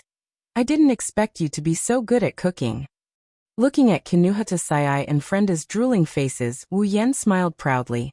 Chuju stroked her pink hair and said with a sigh. Yan Yan, you're really good at cooking. Now that I think about it, it's been a long time since I've eaten your cooking. She recalled the first time she met Wu Yan. She brought him to the student council for revision. She brought him to the exams and she took in the homeless Wu Yan as her housekeeper. They went to school together, left class together, and went home together. When it was time for their meals, she and her mother would sit at the dining table and wait for Wu Yan's cooking. She would eat as much as she could. The memories kept replaying in her mind, and a warm smile slowly blossomed on her face. Looking at Wu Yan, her gaze gradually softened. After all, those days may have been ordinary, but for Hinajiku, it was a very happy and unforgettable experience. After becoming Wu Yan's summon, Chuju's days were very fulfilling and happy. Even more so after having Mikoto and the others as her friends. Even though there were dangerous battles, it's undeniable that compared to her previous life, Chuju was happier when she was with Wu Yan. The only blemish was that this scoundrel had too many girls around him. Thinking up to here, Hinajika's gentle gaze started to show signs of dissatisfaction. Coincidentally, Wu Yan raised his head at this moment. He didn't see Kaisha-sama's gentle gaze, but this dissatisfaction is well hidden. His body trembled again as his heart started beating faster. Did she find out about his sunscreen incident? Master, are you done yet? Astria's wings started flapping as hard as they could. Her pure white wings unfurled, and the feathers started falling towards the barbecue on the grill. Chuju, Kinuhata Sai, and Frenda were shocked. Their 3 pairs of arms and 6 palms quickly waved above the grill to catch the feathers that fell from Astria's wings. Oi oi oi, don't throw the feathers around. No matter how fragrant the meat is, once it's stained with feathers, I won't dare to eat it anymore.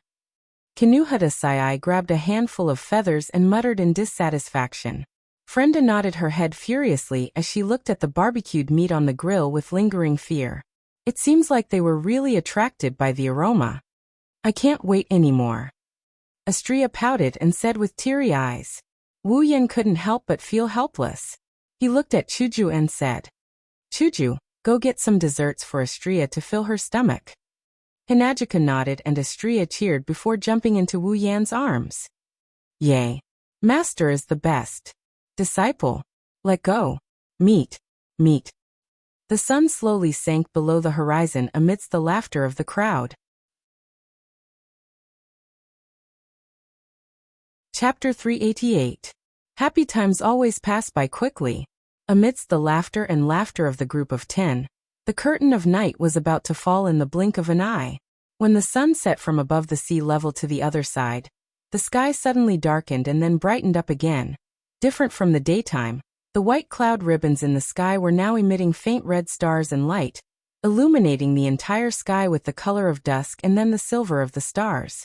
Under the beautiful starlight, the stones that didn't seem to have any color during the day were now shining brightly like bright red diamonds. It was so beautiful that the group of 10 people standing by the beach were all stunned by it. That's right. That's right. It's so beautiful. Flandre-chan's wine-red eyes were filled with splendor as she stared at the horizon and the ocean. She couldn't help but clench her fists tightly together. The lively Flandre-chan seemed to have lost her ability to speak and move at this moment. She could only mutter a sentence to express her current feelings. Hinajuku Mikoto, Ikaros Shokuho Misaki, Astria, Kinuhata Sayai, Frenda, and Takitsubu Riku were also looking at the beautiful scenery. Everyone's heart calmed down. The beautiful scenery created a picturesque scene with the sea and sky. After a while, Chuju smiled. She said softly, "This time, I was right to come." The girls nodded and they smiled. Wu Yan's heart blossomed when he saw the smiles on the girls' faces. He put on the most comfortable smile and the 9 girls looked at him in a daze. "Nana Oniai-chan." Flandre-chan tugged on Wu Yan's hand. She stared at Wu Yan's face with her ruby-like eyes. She looked at him with a hopeful expression. Next time, bring Flandre-chan and the other sisters to the beach, okay?" Chuju, Mikoto, and the other girls turned to look at Wu Yan. Their eyes were filled with hope. Just like Flandre-chan. They were all hopeful. It seems like they are also hopeful. They can go on a beach trip like this again. Wu Yan smiled. He squatted down and picked up Flandre-chan. He looked at the girls and said in a half-joking, half-serious tone, "So, did you girls have fun today?" Hinajika laughed, Mikoto laughed, the girls all laughed. They all looked at each other before turning to Wu Yan and said in unison, "Of course." Wu Yan laughed out loud and he hugged Flandre-chan even tighter. "All right then, let's do it again next time." Yay, the girls cheered. As night fell, the 10 of them returned to the villa. They laid out the barbecued meat that Wu Yan just finished roasting in the living room along with the desserts, snacks, and drinks that they prepared beforehand. The 10 of them formed a circle as they laughed and joked around while destroying the food in front of them. Each of them had a wide grin on their faces. Of course, they weren't always harmonious. For example, Mikoto and Shokuho Misaki were eternal rivals. They would quarrel every now and then, and they would turn their fire on Wu Yan. Wu Yan was under a lot of pressure. Flandre-chan, on the other hand, got together with Astria. Flandre-chan looked like a child less than 10 years old while Flandre-chan looked like a young lady in her prime. However, both of them had the same naivety and intelligence. Therefore, it was a perfect fit for both of them to be together. Of course, that's if Astria doesn't teach Flandre-chan how to eat. Kinuhata Sayai, Frenda, and Takitsubu Riku have been in the same organization ever since they were in Academy City. That's why their relationship is so good. No matter where they go, they get along very well. After that, they got together with Shokuho Misaki in Silveria World Institute. That's why they're not as unfamiliar with each other as they were in the beginning. On the other hand, Hinajuku and Ikaros are actually able to chat and laugh together. This really surprised him. But it's not that strange. Hinajuku may be at Sundra, but she still has an unconcealable gentleness in her bones. Ikaros is the same. She's as gentle as water towards the people she cares about. In a way, they are similar in some ways. In fact, strictly speaking, the 9 girls present more or less had some similarities. Even though their personalities were quite different, they were all the same. They wouldn't hesitate to do stupid things for the people they cared about. Perhaps this was the reason why the girls were willing to come together despite the constant friction on the surface. Before the party ended, Shokuho Misaki frowned. She tugged at her swimsuit and turned to Wu Yan. "Yen, where's the bathroom? My body feels sticky after soaking in the seawater. It's a little uncomfortable." Hearing Shokuho Misaki's words, the girls quieted down and started to frown. Indeed, after hearing Shokuho Misaki's words, they started to feel a little uncomfortable. Wu Yan paused for a second before nodding his head. He mused for a bit before smiling. I remember that when I rented this villa, I saw in the introduction that there was a hot spring in one of the rooms on the ground floor. The eyes of the girls brightened up and their spirits jolted. Their faces showed traces of excitement which made Wu Yan chuckle. He knew it, girls have zero resistance to hot springs and whatnot. The room on the ground floor? I got it. Mikoto stood up impatiently and pulled Hinajiku over. Chuju, let's go soak in the hot spring together. Hinajiku nodded immediately. She was also looking forward to the hot spring. All the girls were the same. After soaking in the sea water, they could soak in the hot spring. It must be said that this was a very tempting experience. So one by one, they stood up from the floor and ran towards the hot spring in groups. We haven't finished eating yet. Wu Yan was stunned when he saw all the girls running out. He quickly called out to the girls, but what he got in return was a voice that came from afar. Let's eat later. In the end, only Wu Yan was left. He sat in front of a pile of food and watched the girls running away. He didn't know whether to laugh or cry. Sighing, Wu Yan picked up a feather from Astria's wing and mumbled. Aren't you a foodie? Why are you attracted to the hot spring as well? Wu Yan saw another feather on the ground. It was pink in color. Wu Yan sighed again. All right. Even Ikaros abandoned her master for the sake of the hot spring. Wu Yan didn't know that even if all the hot springs in the world were placed in front of Ikaros, it still wouldn't be as important as her master. The reason why Ikaros isn't here is because Hinajiku conveniently dragged her away. Finishing his drink in one gulp, Wu Yan's mind started drifting away. After all, it was so lively just a moment ago and now he's the only one left. More or less, he's not used to it. Wu Yan looked at the direction where the girls disappeared. He rolled his eyes and whispered, how about I go soak in the hot spring too? They're all my wives anyway. Wu Yan shook his head with a bitter smile. I'm afraid Mikoto will electrocute me the moment I enter, and everyone in the hot spring will be injured by the electric current. Wu Yan looked at the food on the ground. He rolled his eyes and smiled evilly. I can't get my hands on the hot spring, but I can get my hands on the food as well. Chapter 389. Inside a room on the ground floor of the mansion. When the girls pushed open the wooden door, they were greeted by a wooden changing room. There were two similar wooden wardrobe racks on both sides of the room. There was another wooden door on the other side of the door. Warm air seeped out from the gap between the wooden door and steam filled the room. The girls' intuition told them that there must be a hot spring behind the wooden door. Flandrachan's face was filled with joy, her nose sniffed the air. It smells so good inside. Astria mimicked Flandrachan and sniffed the air. A fragrance entered Astria's nose and her face lit up. Ugh! It smells so good. Is there anything good inside? It's not good, dummy. Kinuhata Sayai shook her head with a smile. Astria wasn't happy with the word dummy.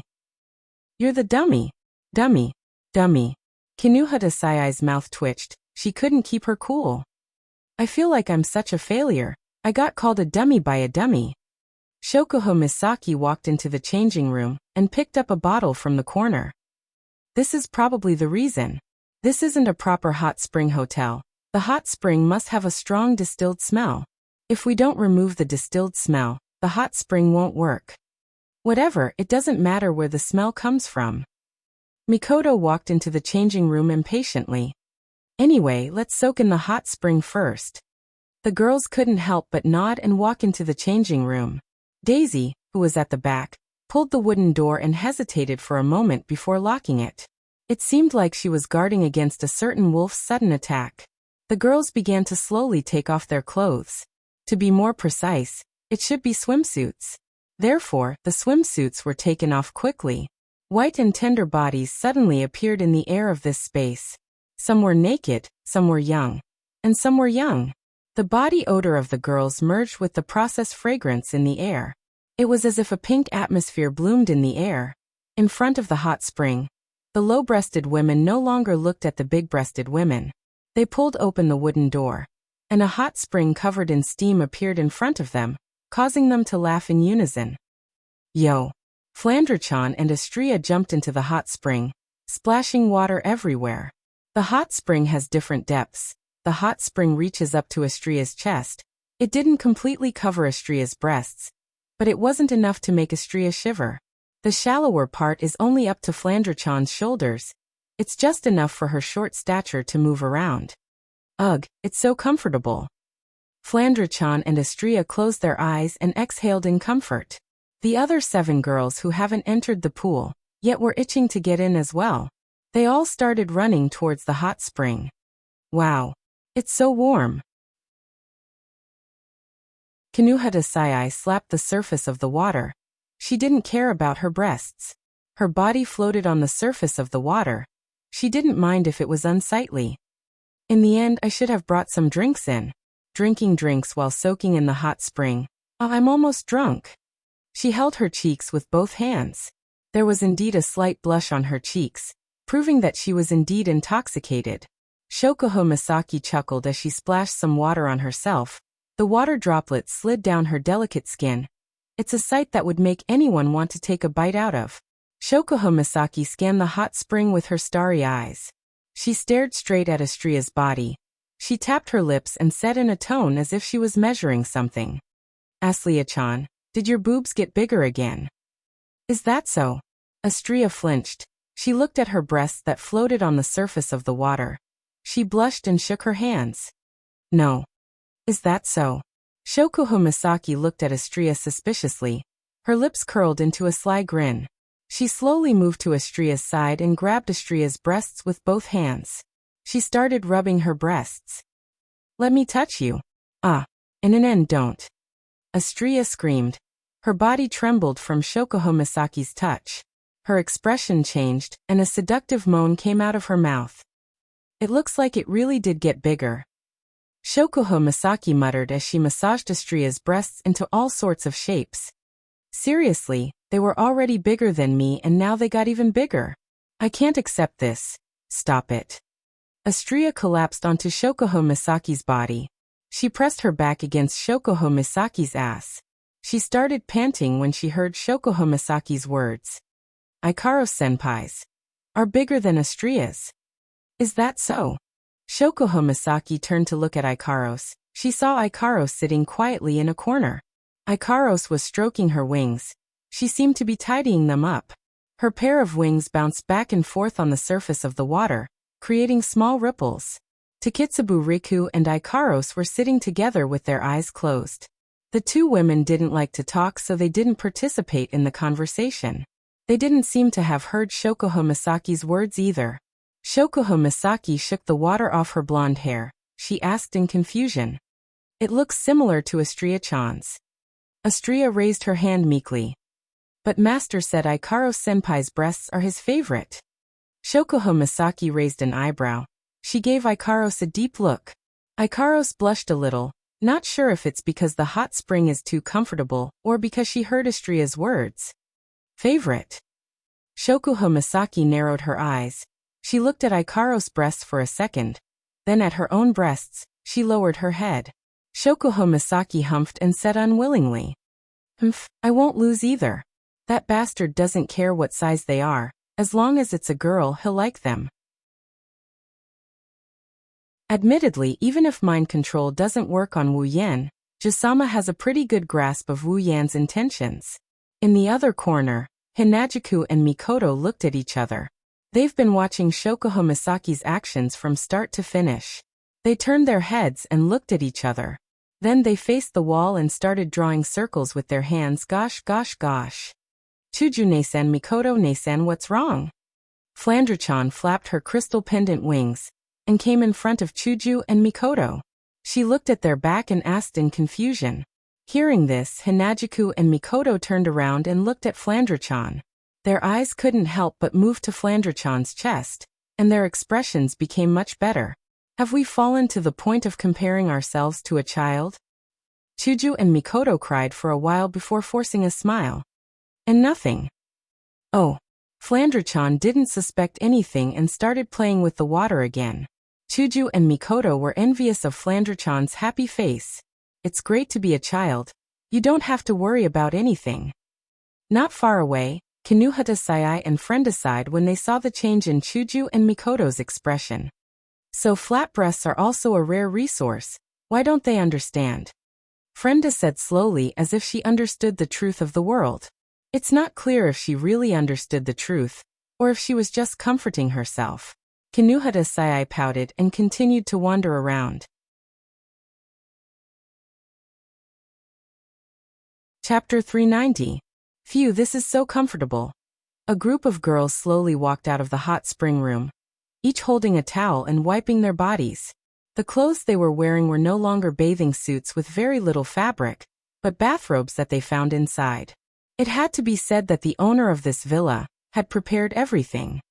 Ahaha, my body is so warm and fragrant. Flandra-chan skipped in front of the girls and ran towards the living room. Let Oniai-chan smell you. You're super going to let that guy smell you? Kinuhata Sayai pouted. Isn't this super convenient? The girls laughed, Frenda said. Well, it's good to be a kid. You don't have to think about anything. Chuju and Mikoto nodded in unison. Frenda's words are exactly what they're thinking. Of course, the meaning is different. Under Flandra-chan's lead, the girls started to walk faster towards the main hall. After all, they've been soaking in the hot spring for more than an hour. However, when the group of young ladies returned to the hall, the scene that appeared before them caused them to be stunned and astonished. Wu Yan is sitting in front of the pile of food with a glass in his hand. It's exactly the same as when they left. The only difference is that there's a lot of beer in the middle of the pile of food. The glass in Wu Yan's hand isn't filled with soft drinks, it's filled with yellow beer. You girls sure took a long time to take a bath. Wu Yan rolled his eyes, and he gulped down the beer in one gulp. He also exhaled a huge mouthful of air. The girls looked at him in shock. Chuju asked in surprise. Yan, you're drinking? What's wrong? Is there something wrong? Wu Yan looked at Hinajiku with a puzzled expression. At the same time, he filled his cup to the brim with beer. His actions looked so natural that the girls exchanged glances with each other. Mikoto walked up to Wu Yan and sat down. She grabbed a bottle of beer and frowned. Why do you suddenly want to drink? The other girls also looked at Wu Yan with the same doubt in their eyes. That's to be expected. Even Hinajiku, the oldest of them all, has never seen Wu Yan drink, so it's normal for her to have this kind of doubt. Wu Yan didn't think much of it. He sipped his wine and continued. I don't have any particular reason. I just suddenly felt like drinking. Wu Yan looked at the girls and said, You don't have to be so surprised. I'm in my 20s. There's nothing strange about drinking. But I've never seen you drink before. Chuju said. She stared at Wu Yan's carefree drinking. Her yellow-green eyes were filled with worry. Yan, you haven't been drinking since we left, have you? Wu Yan laughed. I'm not that tough. I might be an adult, but I don't drink often. I can't hold my liquor that much. The girls released a sigh of relief, but Wu Yan's next sentence made them choke on their breaths. Well, you girls soaked for more than an hour. I only drank for an hour. An hour? Chuju and Mikoto raised their voices in disbelief. Hey. You really drank for an hour? Kinuhata Sayai's jaw dropped. Beer's alcohol content isn't that high, and there are plenty of people who can drink for an hour without stopping. But at the end of the day, out of the 9 girls here, at least 5 are underage. That's excluding Flandra-chan, Ikaros, and Estrella. There's also Shokuho Misaki. Her age will always be a mystery. At least no one would believe she's a middle school student, since they have never had a drink before. Of course they wouldn't know the extent of drinking beer for an hour straight. It's just that Wu Yan has never had a drink before. Now that he's drinking for so long, it's quite a surprise to them. You girls are exaggerating. Wu Yan couldn't help but laugh at the girls' shocked expressions. It's just beer. It's not something with high alcohol content. Even if I drink for an hour, I won't get drunk. It's not like I can say that. Drinking is bad for the body. It's not good to drink too much. Chuju said hesitantly. Wu Yan chuckled at Chuju's words. Well, it's fine to do it once in a while, right? The girls went silent for a while before they reluctantly accepted it. Wu Yan narrowed his eyes and raised the glass in his hand, finally revealing a hint of his wolf's ambition. Do you girls want some as well? The girls flinched. Shokuho Misaki suddenly smiled and stared at Wu Yan. Her eyes seemed to be able to see through a person's heart. Shokuho Misaki giggled at Wu Yan. I say, Yen, are you planning to get us drunk? That's why you brought out so much beer, right? The other girls flinched again. When they regained their senses, they glared at Wu Yan. It's clear that they believed Shokuho Misaki's words 100%. Because with the Wu Yan they know, he's definitely capable of doing such a thing. Ignoring those piercing gazes, Wu Yan admitted to it in a straightforward and honest manner. That's right. I want to get you all drunk. The girls were stunned. Even if Shokuho Misaki said what Wu Yan was thinking, they didn't expect Wu Yan to admit it so easily. Wu Yan smiled. He knew from the start that he couldn't hide it from these smart girls, so he didn't plan to hide it. Wu Yan picked up a bottle of beer and said to the girls with a smirk. His tone was disdainful, as if he didn't care about anything. Do you all dare to drink? The girls were angered. Wu Yan's disdainful tone successfully made the girls who had made up their minds not to let Wu Yan have his way. Now they were angered by Wu Yan. It's just super beer. I, Kinuhata Sai, am a member of the super dark department. I'm not afraid of death. Why would I be afraid of a bottle of beer? Kinuhata Sai immediately stood up, narrowed her eyes and stared at Wu Yan. She grabbed a bottle of beer and poured it. Mikoto and Chuju were the same as Kinuhata Sai. These two girls are the ones who can't stand being provoked the most. Therefore, with Wu Yan's provocation, these two prideful girls stepped onto the path of no return. Let's drink then, who's afraid of who? After saying that, the two girls picked up a bottle of beer and poured a little. They hesitated for a moment before squinting their eyes and gulping it down. Then their eyes lit up and they started laughing. What the hell, this beer isn't as bad as I thought. In the end, it's just beer. How bad can it be? Shokuho Misaki narrowed her eyes and thought. Since Wu Yan is alone and she has so many people on her side, even if she gets drunk, as long as she can get Wu Yan drunk as well, they won't lose anything. With that in mind, Shokuho Misaki also picked up a bottle of beer. Her eyes were filled with curiosity. She's curious about the taste of beer. In the end, Shokuho Misaki has never drunk beer before. At this time, Ikaros, Astria, and Takitsubu Riku already started pouring beer. They weren't provoked by Wu Yan. They just drank because Wu Yan asked them to. In the end, they all drank it. Frenda's mouth twitched. She hugged Flandre-chan, who also wanted to try the beer, and sighed. She reached for the bottle of beer.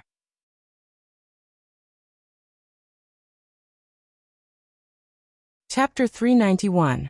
Ahem, it's not that bad but it's not that good either. Beer. It smells bad but it's a little choking.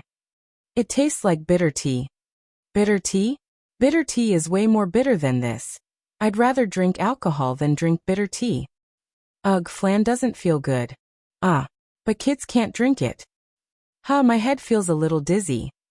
Ugh, I think so too. Wah. Astria passed out. Astria, wake up. Sis, Flan feels dizzy. I told you kids can't drink it. As time passed, the faces of the girls who picked up the beer bottles began to turn red.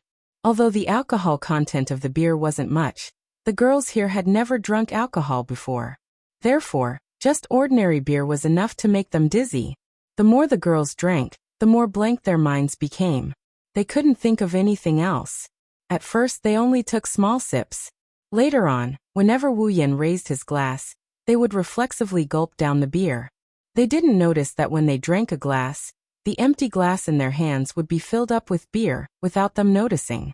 Astria, who didn't know when to stop, and Flandre-chan, who didn't know what was going on, had already collapsed on the floor. The other 9 girls were blushing and their vision was blurry. They didn't even care about Astria and Flandre-chan, who passed out on the floor. They kept pouring beer into their mouths and started talking nonsense. This is a sign of drunkenness.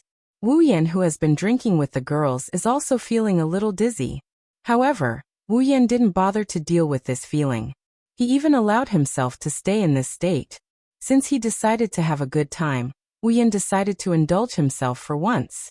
The feeling of being drunk is a little uncomfortable, but for Wu Yan, this is a way to relax because he doesn't need to think about anything else.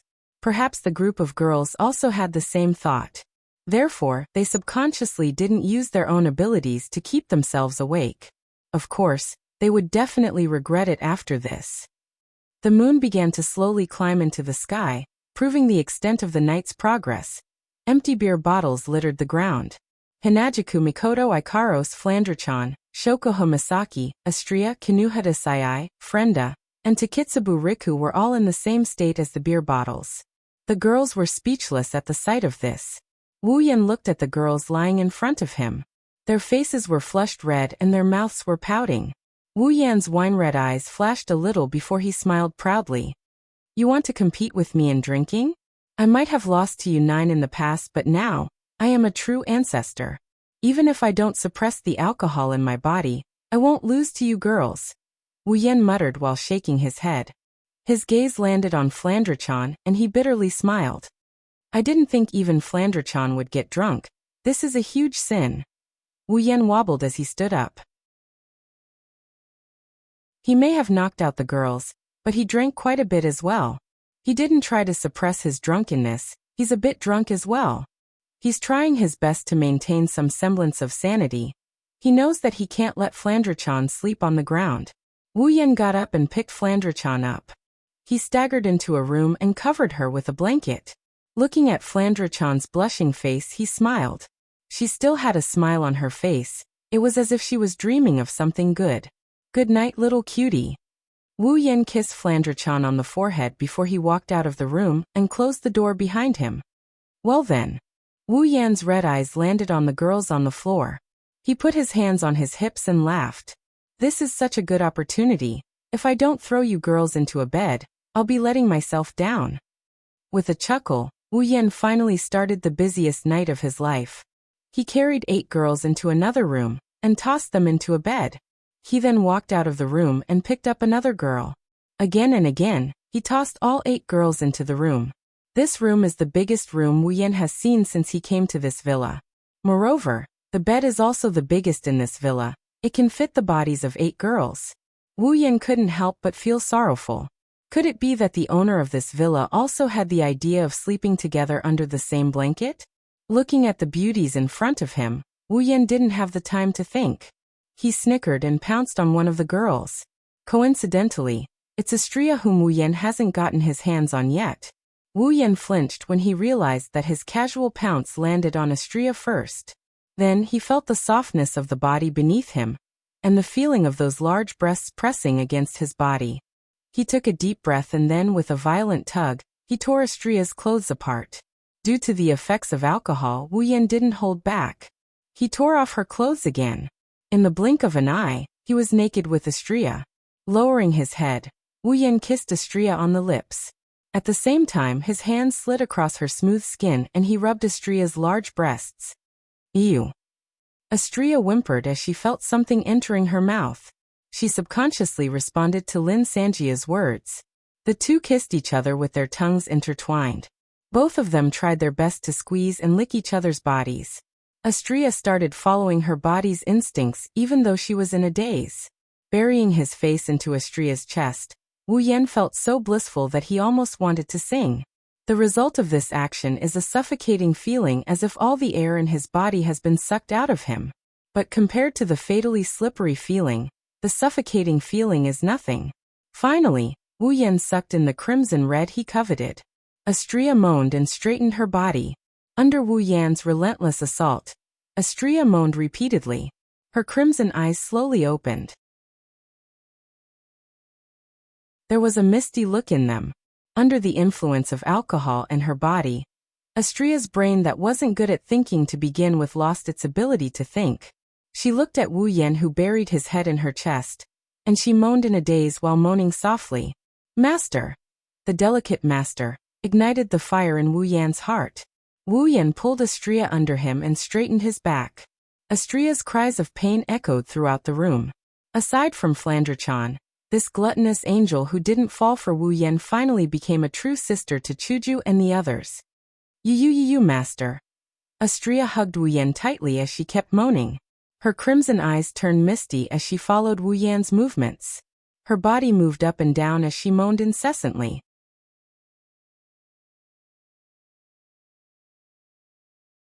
Chapter 392. The silver moon quietly rotated, the frost quietly fell, the stars quietly emerged, and the curtain of night quietly flowed.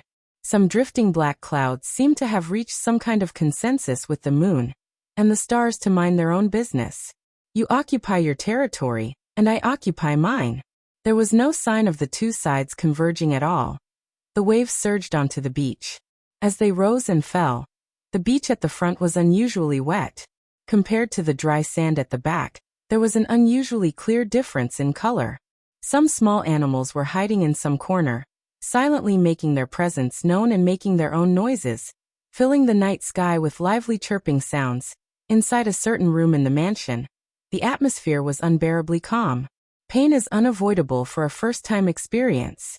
However, when the pain subsides, Astria's body and mind are filled with satisfaction. She couldn't help but moan in pleasure. Astria was like a small boat in the middle of a storm. Her body shook violently as she groaned in pain. A strange smell lingered in the room. The center of the storm became even more violent. Astria closed her eyes as she endured Wu Yan's thrusts. Waves after waves of unfamiliar sensations assaulted her. Astria hugged Wu Yan's neck tightly as she opened her mouth and moaned seductively. Astria couldn't hold back her desire. She didn't have any intention of suppressing it. She didn't care about the 7 sleeping girls beside her. She moaned as loudly as she could. Maybe it's because she hasn't regained her consciousness yet, or maybe it's because this idiot doesn't know what it means to be reserved. Wu Yan's evil fire burned brighter as he listened to Astria's sweet moans. His thrusts became even more violent as he pounced on Astria. The two of them slowly climbed to the top of the world. When the climax arrived, Astria let out a long moan. Her long moan echoed throughout the space. The space rippled with a faint pink hue. After lying on top of Astria for a few minutes, Wu Yan got up. Astria's crimson eyes glanced at Wu Yan subconsciously. Exhaustion flooded Astria's mind. She slowly closed her eyes and fell asleep. This time, Wu Yan was lying on top of the body closest to Astria. It was Ikaros. Wu Yan reached out and caressed Ikaros's skin that has been caressed countless times. He kissed Ikaros on the lips. His tongue slid into her mouth and captured that little tongue that is slowly moving around. Slowly, they started entangling. He gently tugged on the belt of Ikaros' bathrobe. Ikaros' bathrobe slid down to reveal her body. He lovingly caressed Ikaros' body until she moaned and her skin turned pink. Wu Yan hugged Ikaros and pressed her body against his. His chest pressed against Ikaros' body. He skillfully penetrated her. The forceful entry caused Ikaros to moan. Ikaros slowly opened her eyes and her indigo-colored pupils landed on Wu Yan's face, who is right in front of her. It's unknown if she woke up or not. Ikaros was panting. Her eyes were blurred. She closed her eyes and welcomed Wu Yan's thrusts. Thus the light and hurried moaning sounds, but different sounds, once again resounded in this space. As time goes by, Ikaros's moans get louder and louder. At this point, even the thick walls can't block out her moans. Fortunately, in this villa and even the beach, other than Wu Yan's group of 10, there's no one else. Or else, the moans would be enough to make them tremble. Of course, just because no one else can hear it, doesn't mean their own people can't hear it. After who knows how long, when Wu Yan and Ikaros were entangled with each other, a faint whimper came from the side. Wu Yan reflexively turned his head towards the source of the whimper. Shokuha Misaki raised her hand and held her forehead. She struggled to open her eyes. Her pair of starry eyes blinked, telling Wu Yan that she's awake. Shokuha Misaki turned around and she was stunned as well. She didn't say anything else as she stood there frozen in place. She had a dumbfounded look on her face. The two of them stared at each other blankly. After a while, Shokuha Misaki finally regained her senses. She recalled the scene where she passed out drunk, the scene where the girls were lying on top of each other, and what Wu Yan is doing right now. She understood everything. Seeing Shokuha Misaki's face gradually turning red, Wu Yan cursed. Without waiting for her to react, he reached out and pulled her over. You! What are you doing? Don't tell me. Shokuha Misaki thought that her sobriety would make Wu Yan hesitate. Following Wu Yan's actions, her expression froze. The smart Shokuho Misaki seemed to have figured out what Wu Yan was going to do. She had a bad feeling. Wu Yan, I'm warning you. If you make me and the other girls do that with you, I will. Shokuho Misaki shouted at Wu Yan. But in the next moment, her words were blocked by Wu Yan's lips. Yee. Shokuho Misaki was stunned. She slapped Wu Yan's chest, trying to break free from Wu Yan's grasp. Alas, she's a sports idiot. Against a true ancestor, the result is obvious. When Wu Yan tore off Shokuho Misaki's bathrobe, Shokuho Misaki was thoroughly embarrassed. She couldn't believe that she was going to sleep in the same bed with the other girls, and do such a thing. Shokuho Misaki could only whimper helplessly as she struggled in Wu Yan's arms. But when Wu Yan grabbed her breasts, Shokuho Misaki went limp and all her strength disappeared. At this time, Wu Yan was still attacking Ikaros. Finally, after a loud moan, Ikaros's body collapsed on top of Wu Yan's body as if she lost all her bones. She panted heavily and closed her eyes in exhaustion. However, Wu Yan didn't stop. After leaving Ikaros's body, he immediately pressed Shokuho Misaki on top of him and spread her legs apart. Don't. Shokuho Misaki's weakness is too obvious. If Wu Yan gets his hands on her, she would be a lamb waiting to be slaughtered. She wouldn't be able to resist at all. Not to mention, Wu Yan isn't just controlling her, he's also tormenting her with all his might. Shokuho Misaki kept begging for mercy. Shokuho Misaki only had sex with Wu Yanhuan once. Now that she's about to have sex with him again, she was even more flustered than the first time. With her pride, sharing a man with another woman is already an unthinkable thing for her. Now that she's going to have to serve the same man, she couldn't accept the fact that she's going to have to serve the same man with him. But in the next moment, Wu Yan entered her forcefully again. Shokuho Misaki could only moan in pain.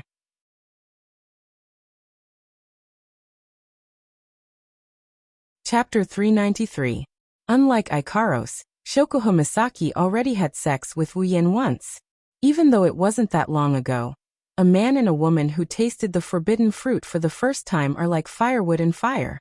Once they meet, it's only a matter of time before they start a fire. Therefore, with Wu Yan's entrance, Shokuho Misaki once again experienced the familiar yet strange feeling she had back in the Tokuwadai dorm. Her sensitive body made Shokuho Misaki completely lose her mind. Her heart was filled with pleasure. Even the shame of sharing a bed with another girl was dispelled. She was panting and gasping for air. Her wine-red eyes were filled with resentment. That was Shokuho Misaki's silent complaint against Wu Yan's tyrannical behavior. However, as her body was pounded by Wu Yan, her resentment slowly faded away. What replaced it was a misty look and her eyes started tearing up. Shokuho Misaki has always been a sports idiot. Among all the girls, she's probably the weakest. Even Flandre-chan with her powers sealed is better than Shokuho Misaki. Shokuho Misaki quickly reached her peak. She took a deep breath and slowly calmed down. She slumped on the floor, unable to get up again. Shokuho Misaki can't stand up anymore. She took a deep breath and slowly calmed down. She collapsed on the floor, unable to get up again. Ugh! He's not sure if it's because Shokuho Misaki's voice was too loud, or if it's because of his bad luck. But when Shokuho Misaki surrendered, another soft murmur came. Wu Yan's hand that was about to touch the other girl froze in place. Under Wu Yan's gaze, a pair of brown eyes slowly opened. Unlike Shokuho Misaki, Mikoto didn't regain her ability to think the moment she woke up. Maybe it's because Mikoto's alcohol tolerance isn't that good. When those brown eyes opened, there's a hint of drunkenness in them. Yen. Not sure if Mikoto realized what's going on, but when she saw Wu Yan, she subconsciously called out and sat up on the bed.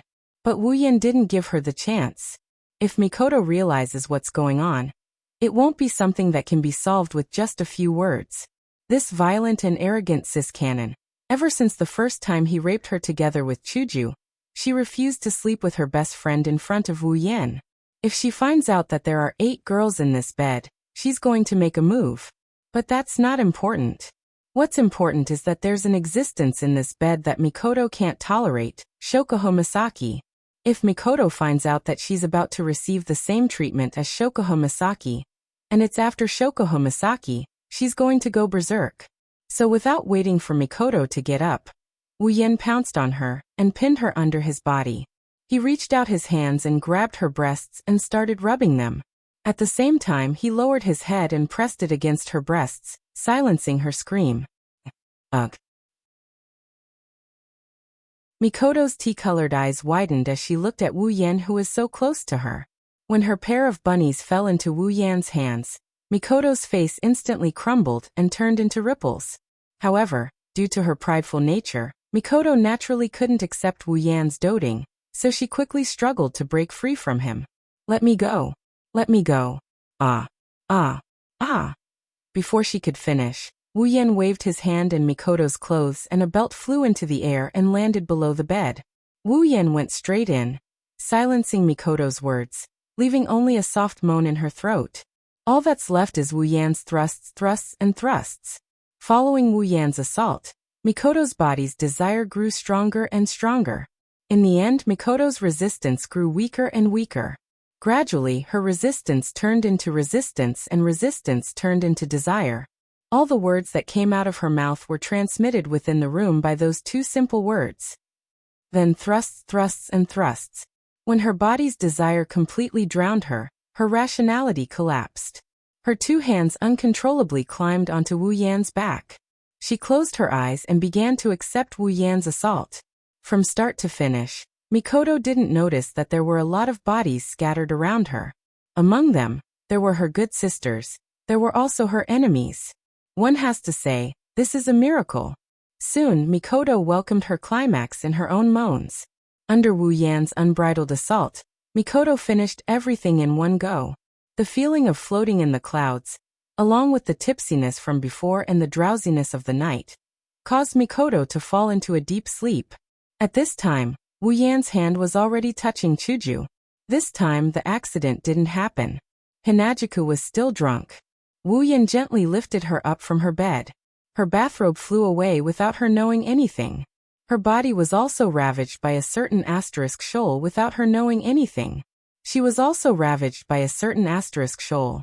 In her sleep, Chuju felt like she was in a hot spring. The water in the hot spring was very comfortable. It warmed her body. Moreover, it kept caressing her body. The warm water flowed into her body. The comfortable feeling made Chuju moan softly. There seemed to be waves in the hot spring. Her body could only go with the flow, up and down. However, the warm feeling was still there. After a long time, Chuju felt that the waves in the hot spring were getting stronger and stronger. The warm feeling in her body became clearer and clearer. Chuju kept moaning, until a certain important string in her body was touched. Chuju let out a long moan and sank to the bottom of the hot spring. Placing the sleeping Hinajuka back into his chest, Wu Yan reached out with his perverted hands and caressed Takitsubu Rika's voluptuous body. She seemed to have sensed something as she frowned and her eyelids fluttered open. Confusion flashed through her eyes. Fragments of memories came back to her. Takitsubu Riku regained her vision. She was shocked when she regained her vision. This was to be expected. When you see a few girls with red skin and panting breasts beside you, you would also react the same way. A scream rushed up Takitsubu Rika's throat. However, before she could say anything, a hand blocked her mouth. Wu Yan covered her mouth with his hand and made a shoe gesture. Takitsubu Rika knew what was going on when she saw this. Her pretty face turned red and she lowered her head, not daring to look at Wu Yan. Chuckling, Wu Yan picked up Takitsubu Riku and placed her on top of his body. He said in a gentle voice, "Little Riku, be a good girl, okay?" Takitsubu Rika's face turned red. Before she could react, her bathrobe flew down and overlapped with the bathrobes of the girls in front of her. She could no longer tell which bathrobe belonged to who. At the same time, Takitsubu Rika's delicate body was lifted up by Wu Yan. Takitsubu Rika's heart raced. She couldn't help but cover her breasts with her hands. She knew what was going to happen next. Hence, she could only close her eyes. Under Wu Yan's pressure, she raised her head. After a crisp sound, Takitsubu Riku landed on Wu Yan's body with a flushed face. Her breasts were held by Wu Yan and tossed up and down. Takitsubu Riku moaned with him. Very quickly, Kinuhata Sai and Frenda were also dragged into the battle by Wu Yan. With a simple wave of his hand, 2 more bathrobes appeared on the ground. 2 more moans could be heard as well.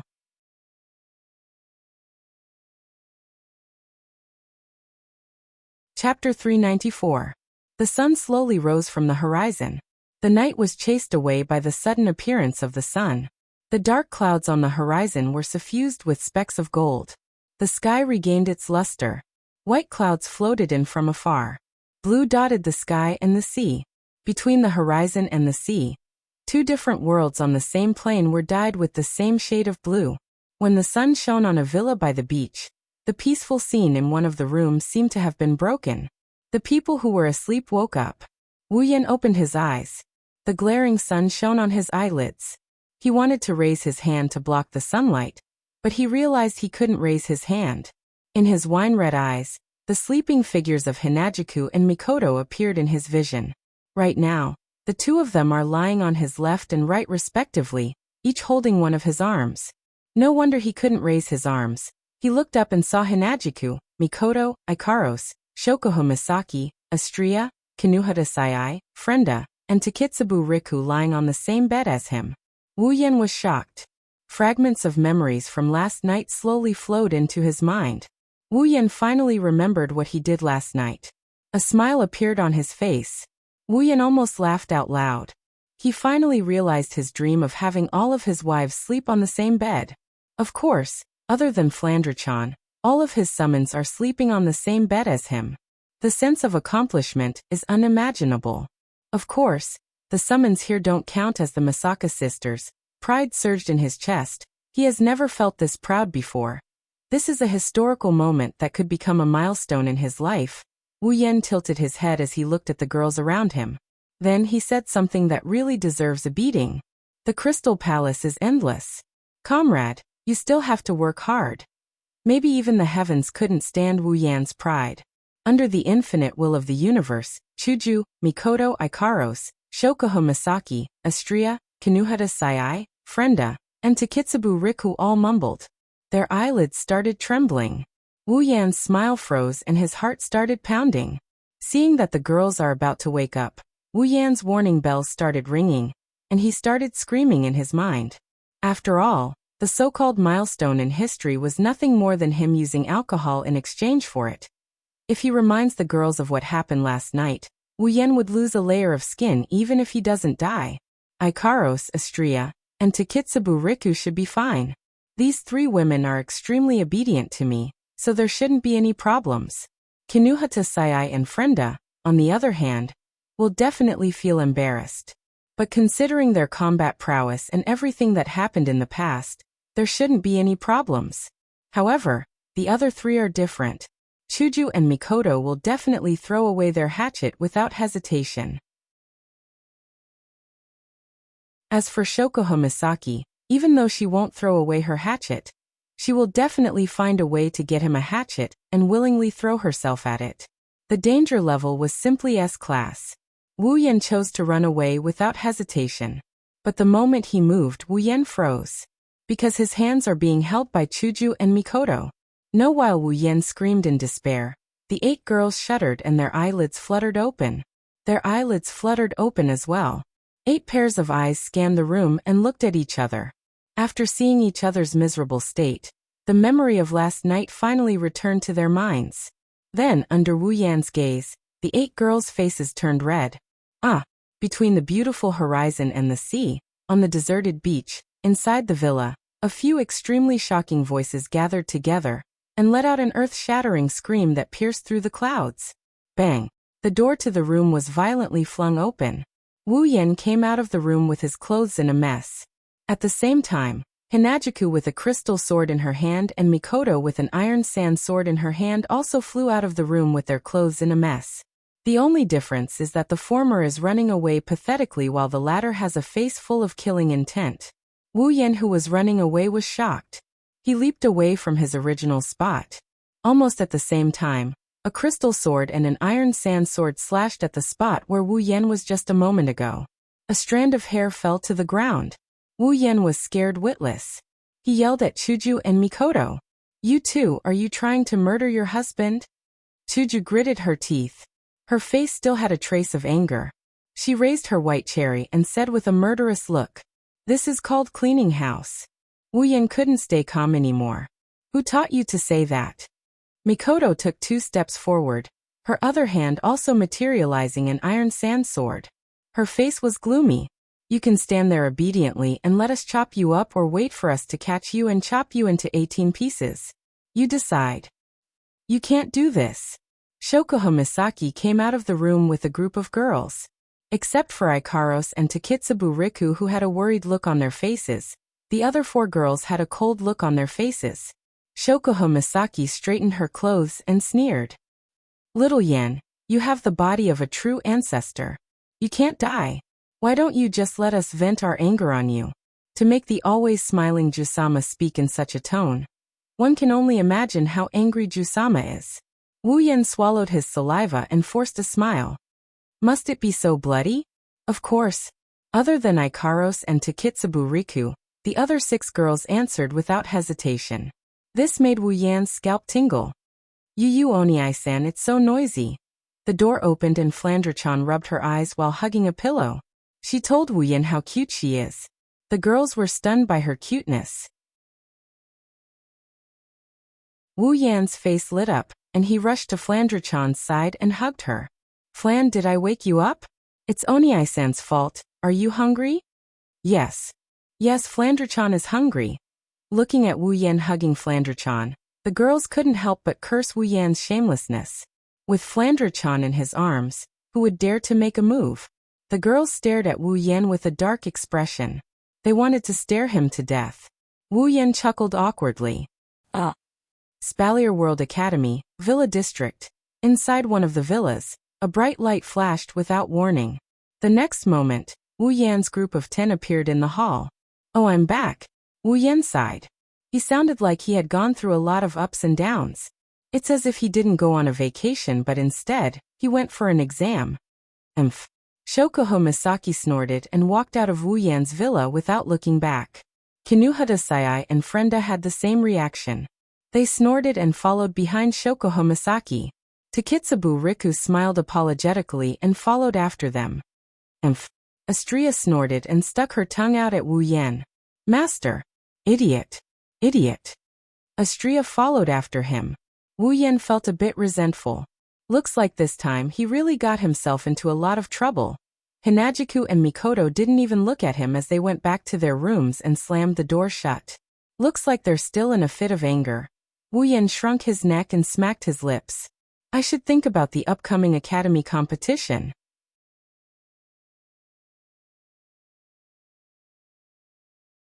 Chapter 395. 3 days of time quietly passed under the anticipation of the Spalier World Academy students.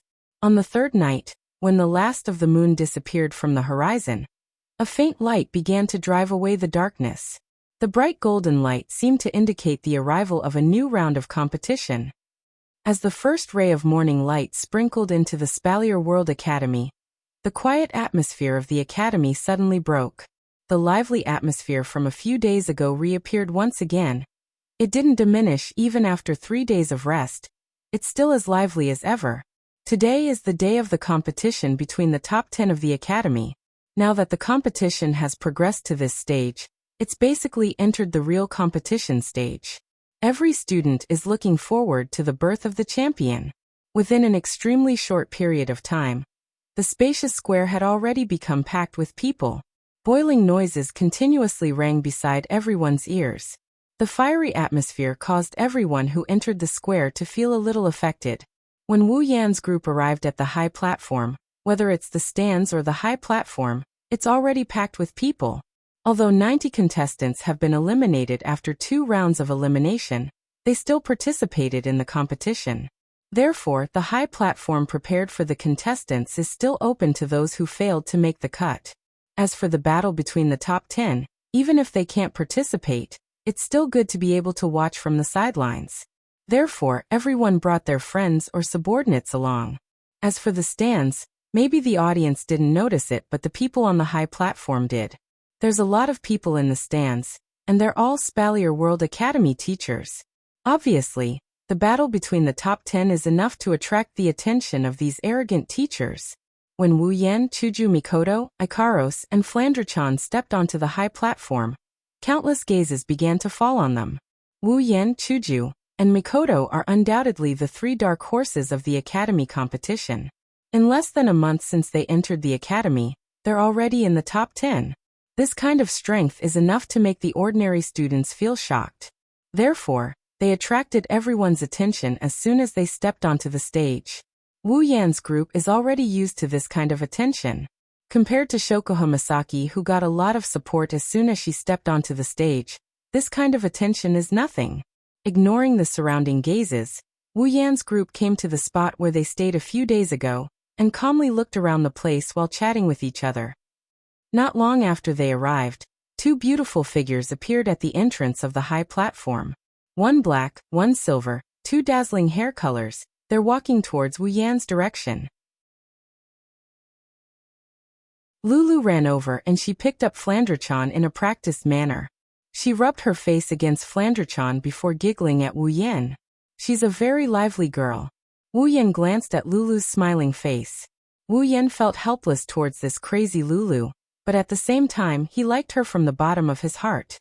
Although Lulu always does things that make people tired, he has to admit that this Lulu is really cute. But right after that, Wu Yan was shocked. From what Wu Yan can sense, Lulu's aura is faintly emitting a powerful aura. Although it's not at the level that Wu Yan needs to pay attention to, but compared to a few days ago, it's completely different. Plumly Lu? Lowly, level 50, tier 6. Wu Yan looked at Lulu in shock. The information from the system was enough to shock Wu Yan. After all, 3 days ago Lulu was only around level 40, and a month ago, she was only level 44. And in just 3 days, Lulu has already reached tier 6? You found out. Seeing Wu Yan's shocked expression, Lulu proudly raised her head. The shock on Wu Yan's face faded and he rolled his eyes. Lulu, how did you reach tier 6? Chuju and Mikoto also saw Lulu's level and asked curiously. With this kind of strength, even if it's not enough for them to pay attention to, it's still very eye-catching. Hearing Chuju and Mikoto's question, Lulu pouted and said with a little dissatisfaction. It's all because of Grandpa. He said that it's about time for my strength to increase, but he forced me to drink some very strange colored potions. He's so annoying, those potions are disgusting. Hearing this, Wu Yan and the others were speechless. This little girl really doesn't know how lucky she is. Potions that can increase one's strength. Who knows how many people can't even get their hands on them even if they spend a lot of money. Now that the potion is delivered to her door, she's complaining that it's disgusting? If those who dream of getting their hands on a bottle of this potion heard this, they'll definitely vomit blood and die. They should really drag her out and shoot her for 10 minutes. Even Fei Fei couldn't stand it anymore and knocked on Lulu's head, causing Lulu to tear up. The old patriarch did this for your own good. It's fine if you're not grateful, but you're complaining. Lulu cried out a few times, feeling wronged. But it's really disgusting. The group of people helplessly rolled their eyes and no longer paid attention to this guy who was complaining about how happy he was. The group of people gathered together and began to chat, causing Lulu to yell out. Suddenly, the crowd started to stir. The group turned around and saw Shokuha Misaki and the others at the entrance of the stage. As the most dazzling stars of the academy, the commotion caused by them was naturally bigger than Wu Yan's. Shokuha Misaki glared at Wu Yan and walked away as if nothing happened. Wu Yan shrugged helplessly. It seems like she's still holding a grudge against him for sharing the same bed as her. After Shokuha Misaki entered, Sylph, Kaya, and Jaffer also entered the stage. The three of them exchanged glances with each other and quietly walked to one side. They began to focus their minds and calm their breathing. It seemed that even they had no choice but to take the competition for the top 10 seriously. With the flow of time, the number of people in the square also increased. The noise also increased and mixed together. When a couple of rushing air sounds appeared in the sky above the square, the noise that permeated the square finally slowly died down. Numerous gazes were thrown towards the special seats on the tall platform. Over there, the upper echelons of the academy, led by the Thunder King, also took their seats. Under everyone's gaze, Lei Wang slowly stood up and announced. The The third round of the Academy tournament begins now. After 2 rounds of elimination, the top 10 contestants have finally been decided. According to the rules of the competition, the pairings for the battles will still be decided by random selection. As soon as he finished speaking, the Thunder Emperor placed a crystal ball in front of him and slowly raised it. At the same time, a projection was projected from the crystal ball. On it was the list of the top 10. The last 10 contestants will be randomly paired into 5 matches. The victors will be paired into 2 matches like the second round. The final contestant standing on the stage will be the champion of the tournament. Hearing the Thunder Emperor's words, the atmosphere in the arena immediately became a lot tenser. Everyone stared at the crystal ball on the special elevated platform in silence, their hearts faintly stirred. The final round of the Academy tournament is about to begin. The Thunder King chuckled softly. As if to whet everyone's appetite, he slowly opened the crystal ball and raised it in front of everyone. However, the smile on his face quickly disappeared and was replaced by a look of astonishment. When everyone saw the list of opponents on the crystal ball, they all had the same expression as the Thunder King. After the Thunder Sovereign recovered his wits, his gaze slowly shifted to a spot on the tall platform as he helplessly shook his head. The first match of the third round of the Academy tournament. Wu Yan versus Jaffer. The entire plaza was silent.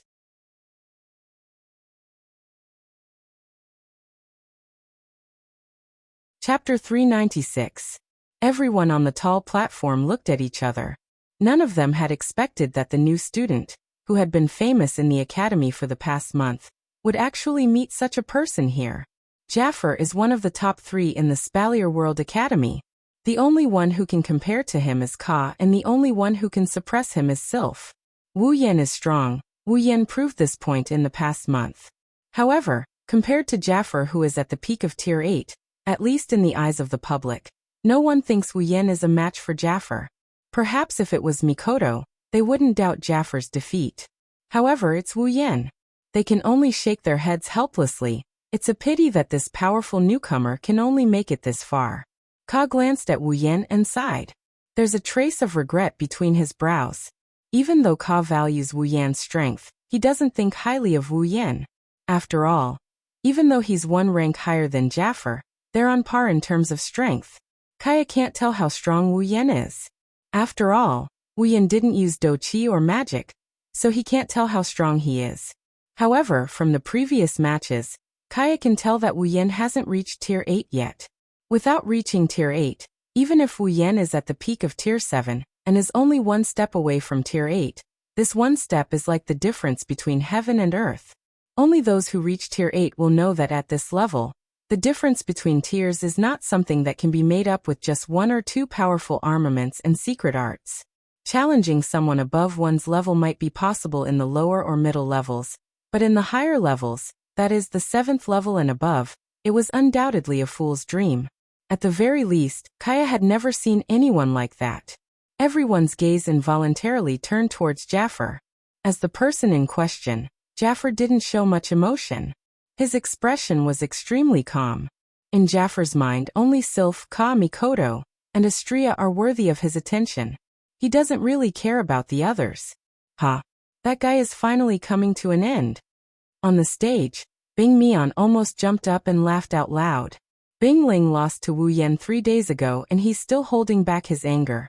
He was cursing Wu Yan for running into Jaffer during the tournament, but he didn't expect it to come true.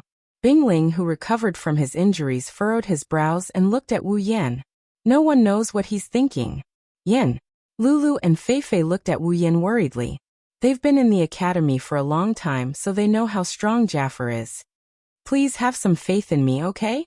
Wu Yan looked away from the crystal ball projection and looked at Lulu and Feifei. He saw the worry on their faces and shook his head with a bitter smile. He rubbed Lulu's head. The other girls had a heavy expression on their faces. Even Hinajiku, Mikoto, Ikaros, and Flanderchan, who trusted Wu Yan all this while, couldn't help but look worried. After all, Jaffer is a rank 8 while Wu Yan is only level 68. True ancestor bloodline, infinite martial refinement, and King's Babylon make Wu Yan's strength immeasurable. However, they don't know if he's a match for a real rank 8. Wu Yan didn't know whether to laugh or cry when he saw the depressed looks on the girls' faces. Jaffer is strong, but it's hard to tell who will win in a real fight. With his current strength, Wu Yan can even defeat Sylph if he goes all out, let alone Jaffer. After all, meteor shower is something that even Iwa SSI and Archangel Divinity are wary of. It's not something Sylph can compare to. Even if she has a gold armament, Wu Yan is certain his meteor shower is much stronger. Of course, meteor shower is too powerful.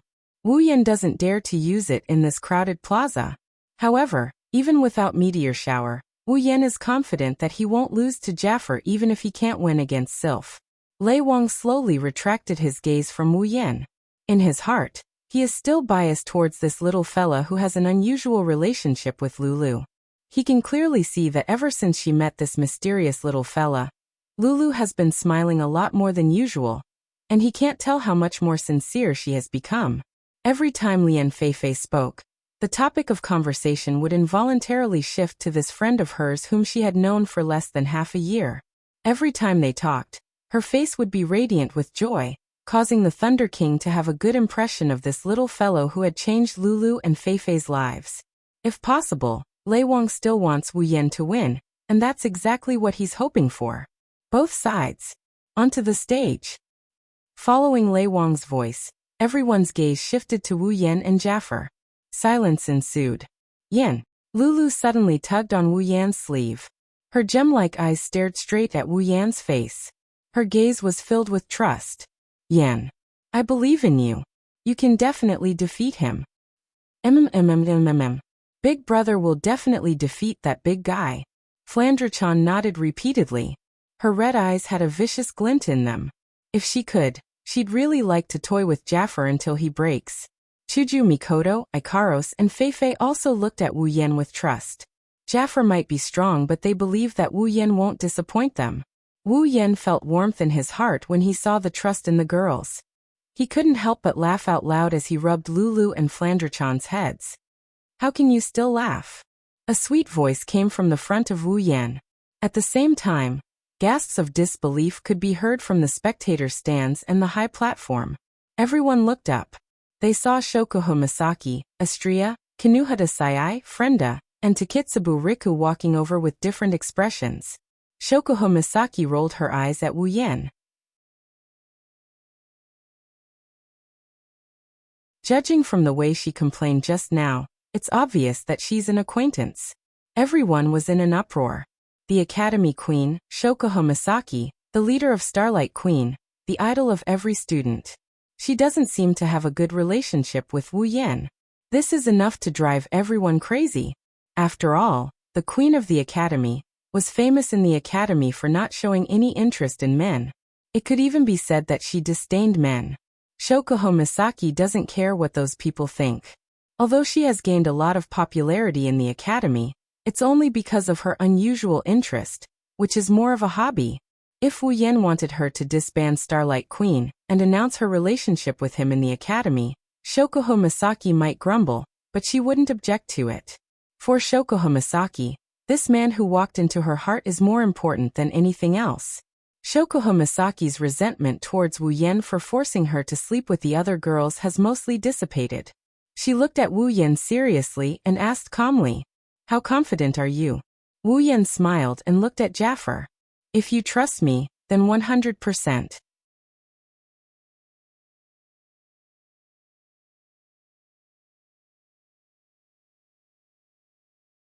Chapter 397. At the very least, if Wu Yan wants to drag Jaffer down, he can use the true ancestor's immortality to do so. However, by that time, he would be sent to the research lab to be dissected. Under the watchful eyes of the crowd, Jaffer was the first to make a move. He slowly stood up from the ground and strode to the railing of the high platform under the admiring gazes of the Beast Tide members. He then leaped off the railing in a flash. Jaffer stomped his feet on the stage, and he looked at Wu Yan's direction with a calm expression. In the Academy tournament, his most important opponent is Sylph. He didn't care much about the other participants. It's not that there's no one here who can match up to Sylph. He has seen Mikoto's strength before. However, he has been competing with Sylph for quite some time now. It's only natural that he would value this opponent whom he wanted to surpass the most. Kaya is not to be underestimated either. However, Jaffer values Sylph more. After all, Sylph is the strongest in the academy. Of course, after this competition, no one knows the outcome. After Jaffer left the stage, everyone turned their attention to Wu Yan. They wanted to know if this newcomer can keep up his winning streak against a peak expert like Jaffer. Under the watchful eyes of the crowd, Wu Yan's expression didn't change. He wasn't afraid of Jaffer. He stood up and walked towards the edge of the stage. Oniai-chan Yan, do your best. Flander-chan and Lulu's soft cheers came from behind. Wu Yan didn't turn around. He waved his hand and appeared on the stage in the blink of an eye. Wu Yan lifted his head and he met Jaffer's gaze. Both of them looked at each other with an inexplicable look in their eyes. Wu Yan has been avoiding direct confrontations with Tier 8 combatants like Sylph, Kaya, and Jaffer. He's still a Tier 7. If possible, he didn't want to go all out. But if there's nowhere to run, Wu Yan isn't going to back down. Jaffer, on the other hand, didn't pay much attention to this newcomer, but he still paid attention to him. After all, among his companions, Mikoto managed to tie with Sylph, whom he dreamed of defeating, and Ikaros managed to easily nullify the power of Mikoto and Sylph's clash. On top of that, Shokuho Misaki, who created Starlight Queen, seems to have a close relationship with Wu Yan. They seem to have known each other for a long time. Plus, they're both newcomers. Jaffer couldn't help but pay more attention to this newcomer. Jaffer, who hasn't spoken a single word since the start of the academy exam, finally opened his mouth to speak. I hope you won't disappoint me. Jaffer suddenly spoke. His voice was rather low, and just like his enormous aura, it carried a fierce, domineering, and ferocious aura. Wu Yan flinched and he laughed. He waved his hand and a small crimson dimension vortex appeared behind him. Nietono no Shana slowly floated out of it. Wu Yan grasped the sword in his hand, and he pointed the tip of the sword at the ground. A strong gust of wind howled as he swung the sword. Give it your all. Jaffer glanced at Nietono no Shana in Wu Yan's hand. His eyes flashed with surprise. A few days ago, when Wu Yan fought Bing Ling, Jaffer knew that this seemingly ordinary sword has the ability to control fire. Now that he's facing it personally, Jaffer felt that this newcomer might actually have something special about him. Jaffer didn't take out his armament like Wu Yan did. Instead, he slowly extended his bear-like palms and curled them into a strange claw shape. Don't say I'm underestimating you. My armament will only be used against those who are qualified. Jaffer waved his claw in front of him, and an invisible gust of wind shot down. It left behind 5 tiny finger holes on the ground. Jaffer faintly said, If you want me to use my armament, you will have to prove that you are qualified. Xiaoyan smiled but he didn't reply. For someone as strong and arrogant as Jaffer, he won't look you in the eye unless you display strength that is worthy of his attention. Perhaps if Mikoto, Ikaros, Astria, and the others weren't on his side and his performance in the previous matches wasn't that bad, Jaffer might not even be bothered to speak to him. The conversation between the two in the arena was naturally transmitted to the incomparably quiet stadium. Mikoto, Chuju, and the others felt that Jaffer was being too arrogant. However, the audience didn't feel that Jaffer was being arrogant. After all, a person with strength had the qualification to be arrogant. On the other hand, if a person without strength was arrogant, it was likely that the audience would spit at them.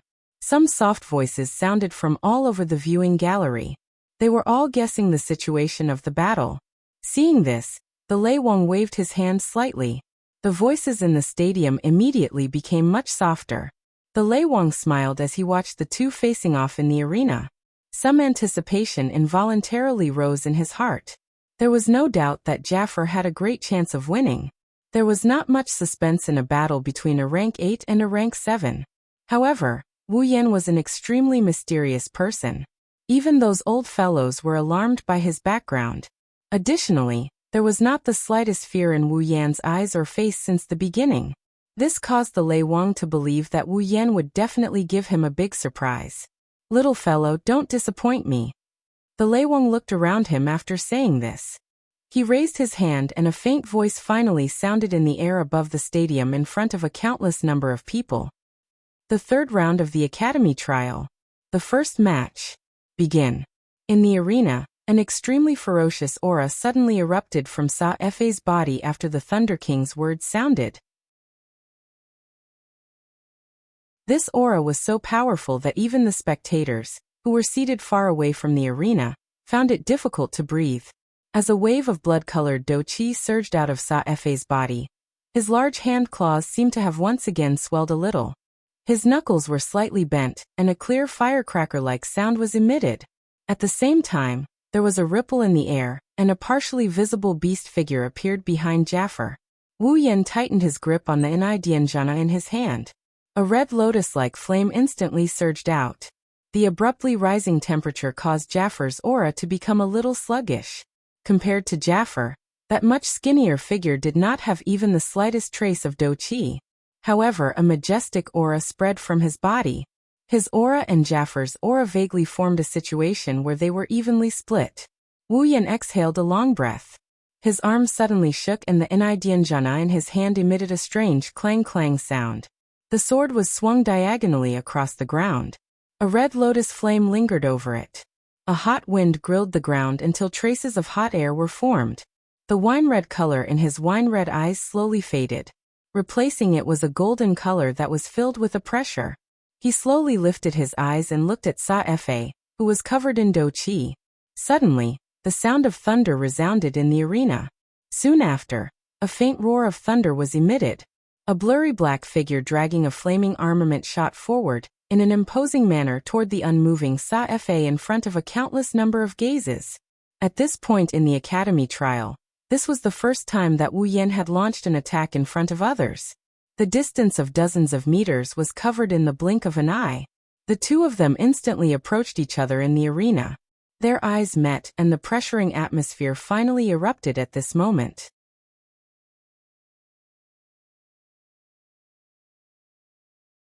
Chapter 398. Chi. Enai-Dienjana, cut through the air like a red ray of light. It was accompanied by a hot air that caused the air to fluctuate as it ruthlessly slashed at the immovable Sa-Fe. The force was so strong that even the air beneath the sword was completely expelled. A low and deep sonic boom sounded like an explosion that resounded from underground. It was muffled and terrifying. The hot wind from the red lotus flame pressed Sa-Fe's special student uniform tightly against his skin. At a glance, one could tell that if this attack hit, forget about the sharpness of the armament, and the force on it being able to seriously injure Sa-Fe, just the flames on it would be able to turn Sa-Fe into ashes. However, Sa-Fe's expression did not change because of the incoming attack from Enai-Dienjana. He indifferently watched Enai-Dienjana approach him. Sa-Fe finally moved when the sword was about to reach Sa-Fe's head. He casually took a step to the left, and the sword fell with a loud bang, narrowly brushing past Sa-Fe's shoulder. Sa-Fe's claw suddenly curled slightly the moment Enai-Dienjana missed. Soon after, he casually swatted in a certain direction. The claw that seemed to be casually swatting the sword accurately hit the body of the Niin Temple Shana. At the same time the sword fell. A powerful force surged out, ignoring the flames on the sword, and pushing the Niin Temple Shana a little distance away. Wu Yan's movements inevitably paused for a moment when Enai-Dienjana's attack was interrupted. Sa-Fe took advantage of this pause and curled his hand into a beast's claw with his palm facing the ground. It was accompanied by a cold and sharp wind as it grabbed at Wu Yan's chest. Wu Yan's golden eyes rotated. He extended his left hand at lightning speed and clenched it into a fist. The endless martial refining technique was unleashed to its limit at this moment. The force within his body swiftly gathered on his fist. Soon after, he viciously swung it out and collided with the incoming claw. Bang! A fist and a claw fiercely collided. A low muffled sound rang out from the point of contact between the fist and the claw.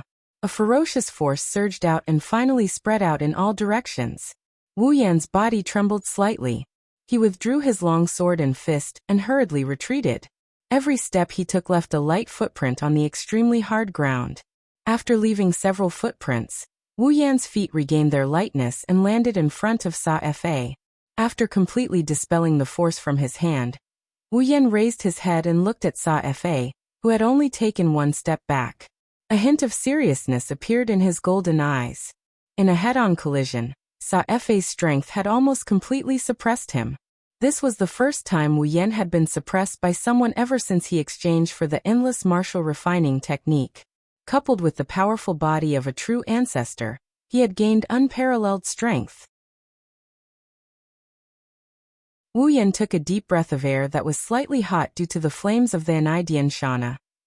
He stared intently at Sa Fa and tightened his grip on the Enidian Shana. A moment later, he suddenly leaned forward and stomped his foot. Suddenly the Enidian Shana left Wu Yan's hand and shot toward Sa Fa like a red bolt of lightning, accompanied by an extremely sharp sound of rushing wind and a pressuring hot wind. Surprise flashed in Safar's eyes when he saw Wu Yan's sudden attack. However, his expression didn't change much. His palms curled into the shape of a claw. Instead of retreating, he moved forward. His claw was wrapped in a faint red douqi. He extended his claw downward, and a section of a sword wrapped in flames appeared between his claw. Sa Fa's claw seemed to be protected by the pale red douqi. He tightened his grip and the lightning-like Enidian Shana suddenly paused in midair. Bang! An extremely hot flame suddenly erupted from the Enidian Shana, after Sa Fa's claw clamped onto it. Sa Fa was forced to take a couple of steps back by this flame force. His 5 fingers were curled into a strange arc coincidentally. Each of his fingers came into contact with the blade of the Enidian Shana. The frightening heat contained in the blade caused Sa Fa's expression to change. Surprise had just risen in his heart when another shock quickly followed. This was because the flame on the Enidian Shana seemed to have come alive after Sa Fa grabbed it. It spread toward his hand. Sa Fa immediately felt the douqi wrapped around his hand drop rapidly as the hot flame climbed up his arm. His claw abruptly released the Enidian Shana, but it still slid down powerlessly and landed on the ground. Swoosh! The moment the Enidian Shana slid down, a faint sound of something tearing through the air rang out. Jafar frowned and instantly looked up, only to see a blurry black figure appear before him at an extremely fast speed like a ghost. Wu Yan took advantage of the moment Sa Fa was distracted by the red lotus flame on Enidian Shana to arrive in a flash. His 5 fingers clenched tightly as the electric current in his body exploded. It wildly circulated on the surface of his body and surged toward his tightly clenched fist. His fist was instantly wrapped in lightning. Lightning light fist. A low cry suddenly sounded. Wu Yan's lightning-covered fist viciously smashed toward Sa Fa. The lightning around the fist grew several times stronger as the continuous low explosion sounded in everyone's ears like firecrackers. The ferocious lightning light fist caused Sa Fa to narrow his eyes.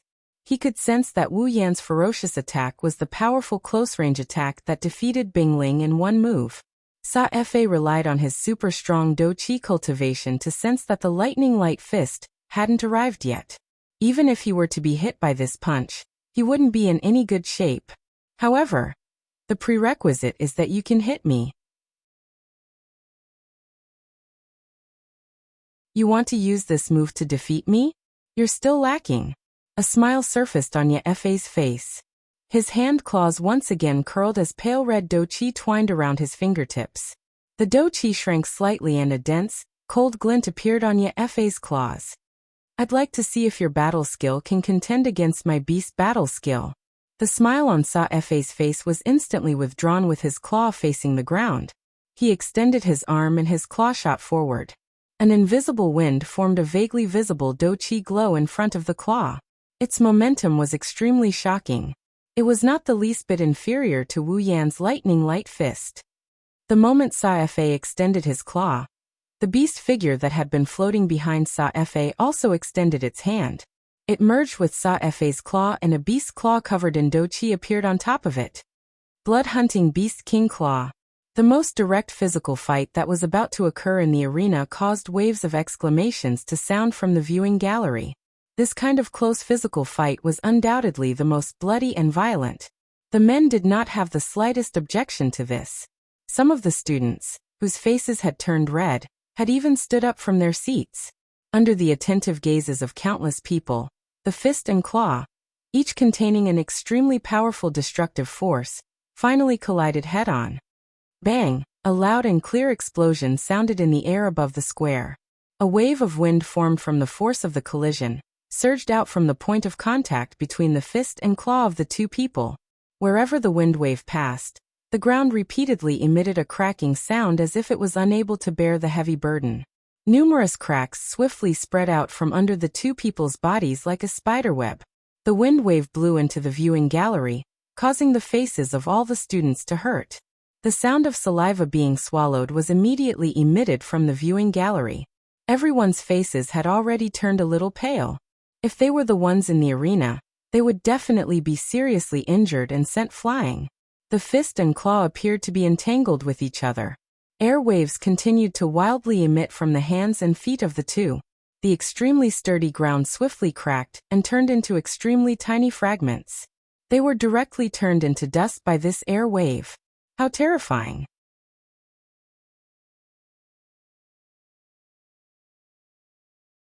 Chapter 399.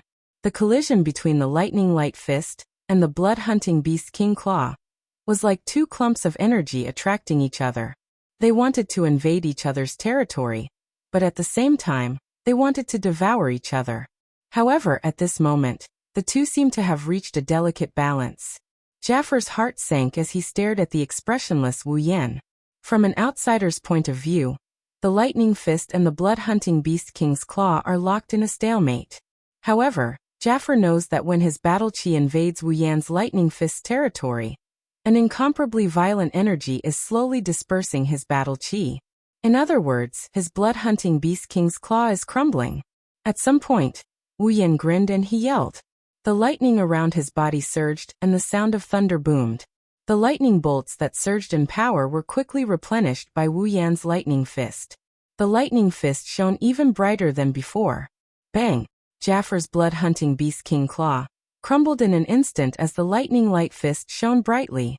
Jaffer let out a muffled groan as his legs trembled violently, and he was knocked back 10 meters away. Whoosh! The audience stood up in disbelief. They couldn't believe their eyes when they saw Jaffer being pushed back by Wu Yan. Jaffer was pushed back by Wu Yan. Kaya glanced at Jaffer in shock. If Kaya didn't know Jaffer's personality, he would have thought Jaffer was going easy on Wu Yan. After all, Jaffer is a rank 8 while Wu Yan is still a rank 7. Challenging someone of a higher cultivation level than him. Could it be that he could really do it? Sylph looked at Wu Yan, who's surrounded by lightning bolts. Her eyes were calm, but no one knew what she was thinking. Good. Unlike the others, Chuju Mikoto, Flandre-chan Lulu, and Mikoto are overjoyed. No matter what happens next, at least for now, Wu Yan has the upper hand. Even the Thunder King, who was seated on the special platform, couldn't help but smile. However, after a while, his smile disappeared. He knew that the real battle was about to begin. Jaffer looked at the calm Wu Yan. After a long time, a deep voice came from his mouth and echoed throughout the arena. You are qualified to make me use my armament. The spectators were stunned again. Jaffer's words are an acknowledgement of Wu Yan's strength. For a moment, the entire place was silent. Everyone's gazes paused on the two people who were facing each other in the arena. Traces of fanaticism gradually flowed out from their eyes. The previous battle was exciting enough.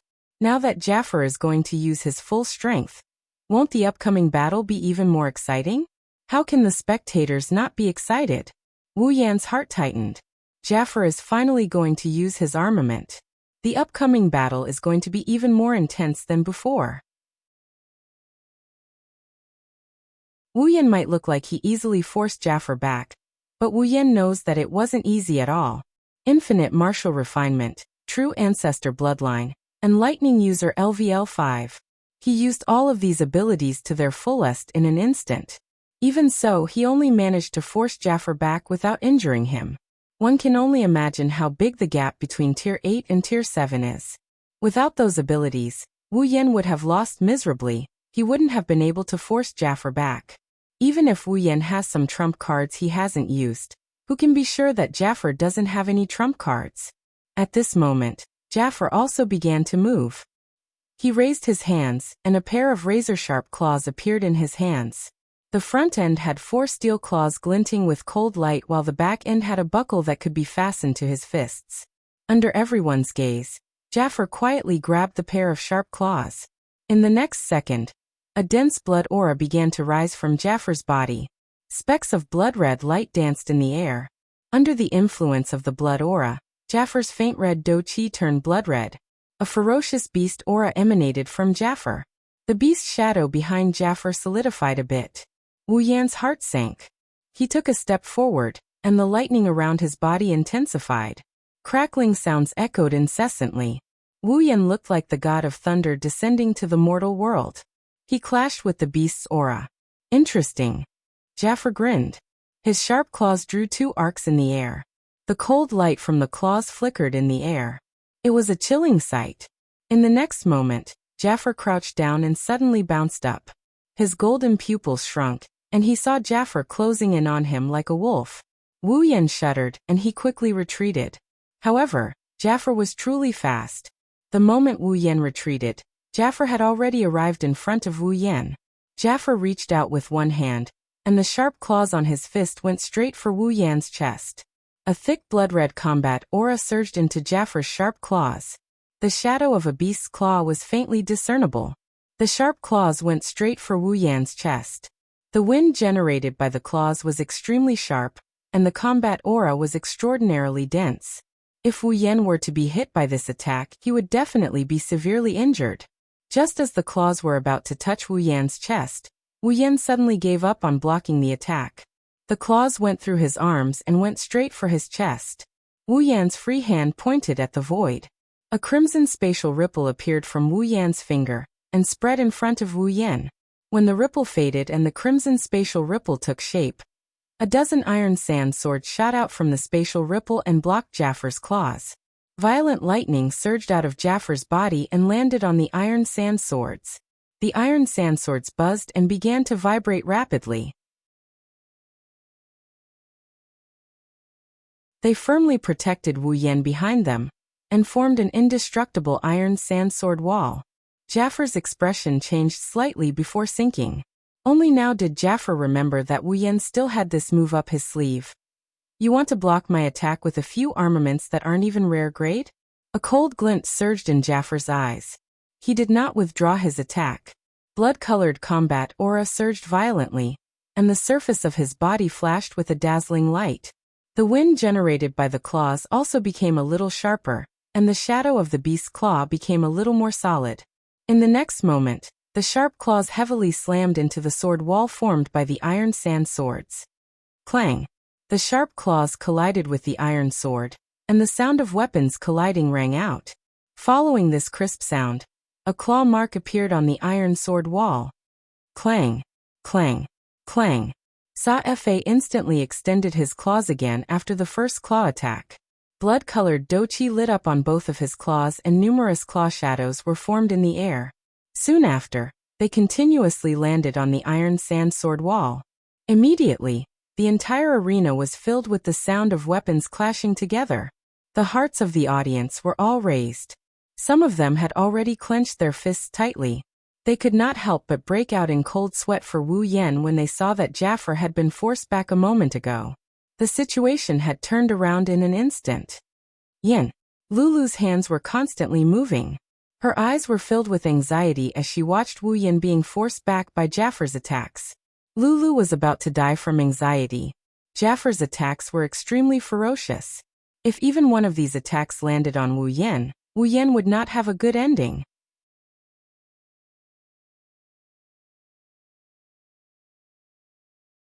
Chapter 400.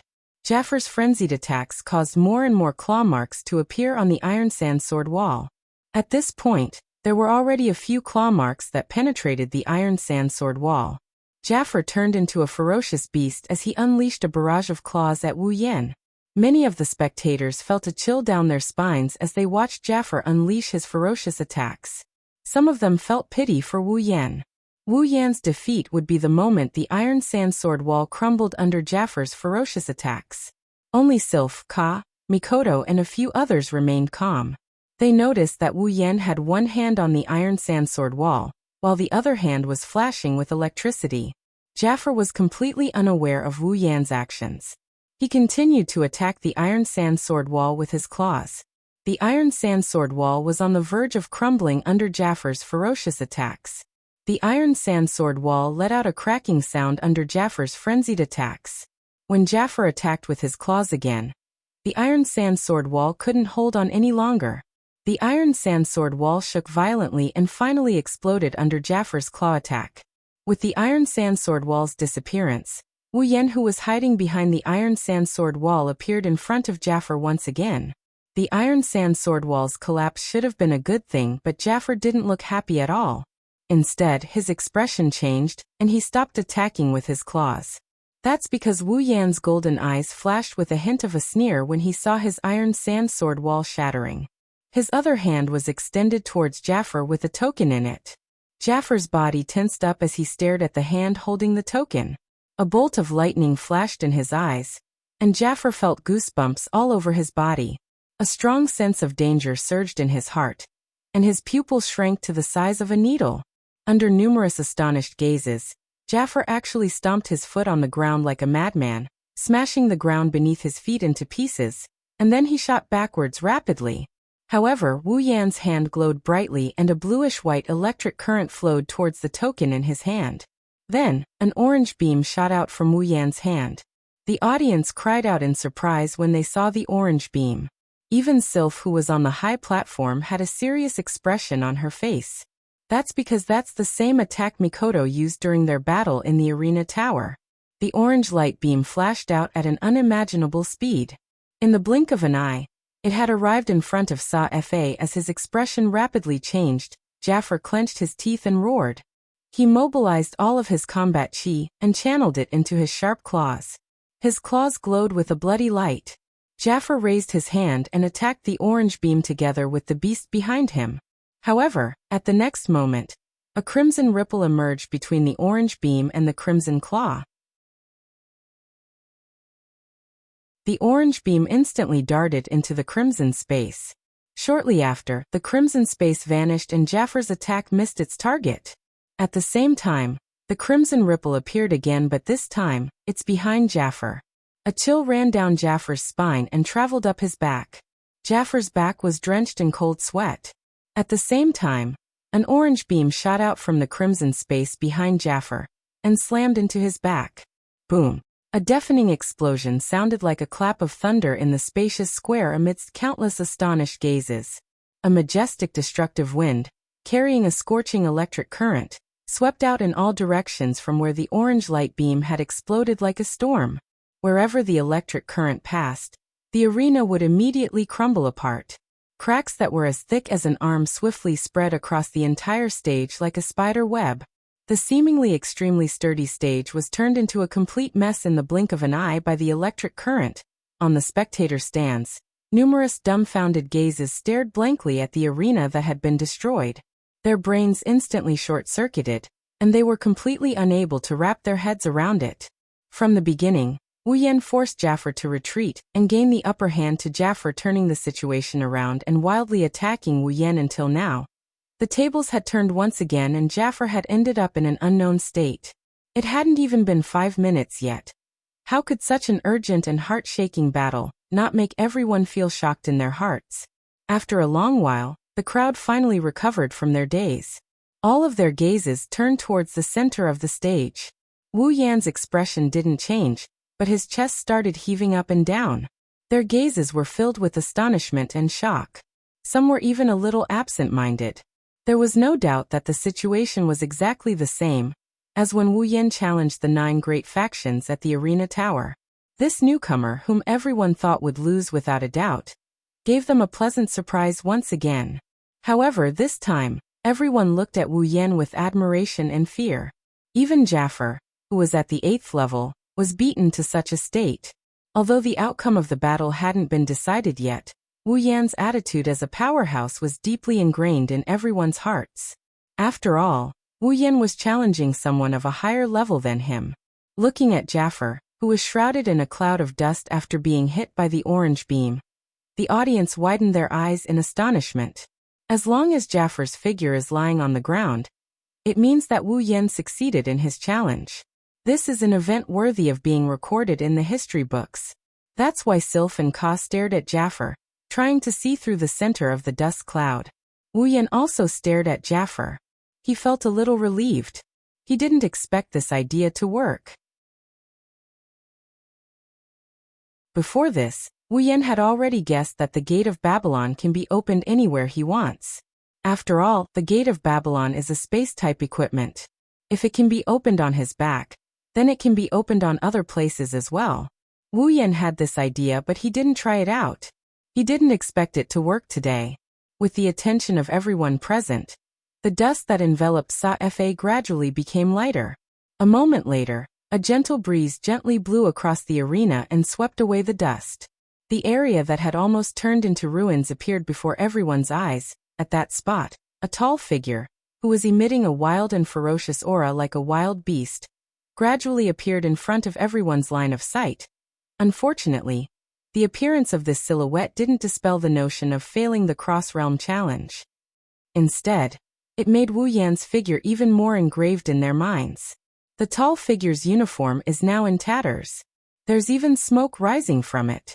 Jafar's appearance has changed drastically. He looks battered and exhausted. Everyone's eyes froze because Jafar, who was in a sorry state, lowered his head slightly, and a strange bloody light flashed in his eyes. It was as if it was an injured wild beast that had begun to bite its enemy without regard for anything else.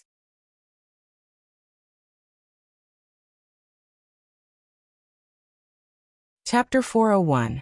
Jafar's black bear-like pupils are now redder than any other color. Jafar lowered his head and the beast phantom behind him stepped forward and overlapped with his body. At the next moment, a surge of crimson warrior energy that could condense into solid state crazily burned on Jafar's body. Shit! Kaya was shocked. He grabbed the railing in front of him and leaned forward. Looking at Jafar, he bit his lips. Jafar. He went berserk. Berserk? What's that? On the other side, Hinajiku and Mikoto also learned about the word berserk from Fei-Fei's shocked mouth. Seeing Fei-Fei's nervous look and the thick blood aura coming from Jafar, the two girls' hearts clenched. Fei-Fei shook her head and said, Berserk is one of the unique beast-type battle techniques of the Baruba Empire. It's more like a type of buff magic. It allows the user to merge with the shadow of a beast and unleash even more power than normal. Fei-Fei shook her head in a serious manner. Even stronger than normal. Hinajiku and Mikoto frowned at the same time. Isn't that troublesome?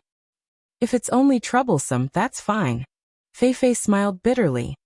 Most importantly, those who use berserk will lose their rationality and turn into a ferocious beast from head to toe. They won't know how to hold back at all. If something goes wrong, I'm afraid that even someone's life might be lost. Chuju and Mikoto were shocked, but they quickly calmed down. It sounds like someone might lose their life, but Wu Yan is a primogenitor. Something like that won't happen to him. Lulu, on the other hand, didn't know about this. She started panicking. Fei-Fei, what should we do? Fei-Fei waved her hand, indicating for Lulu to calm down. She then turned to look at the Thunder King seated on the special platform. Don't worry. If Yen is in danger, the old patriarch won't just stand by and watch.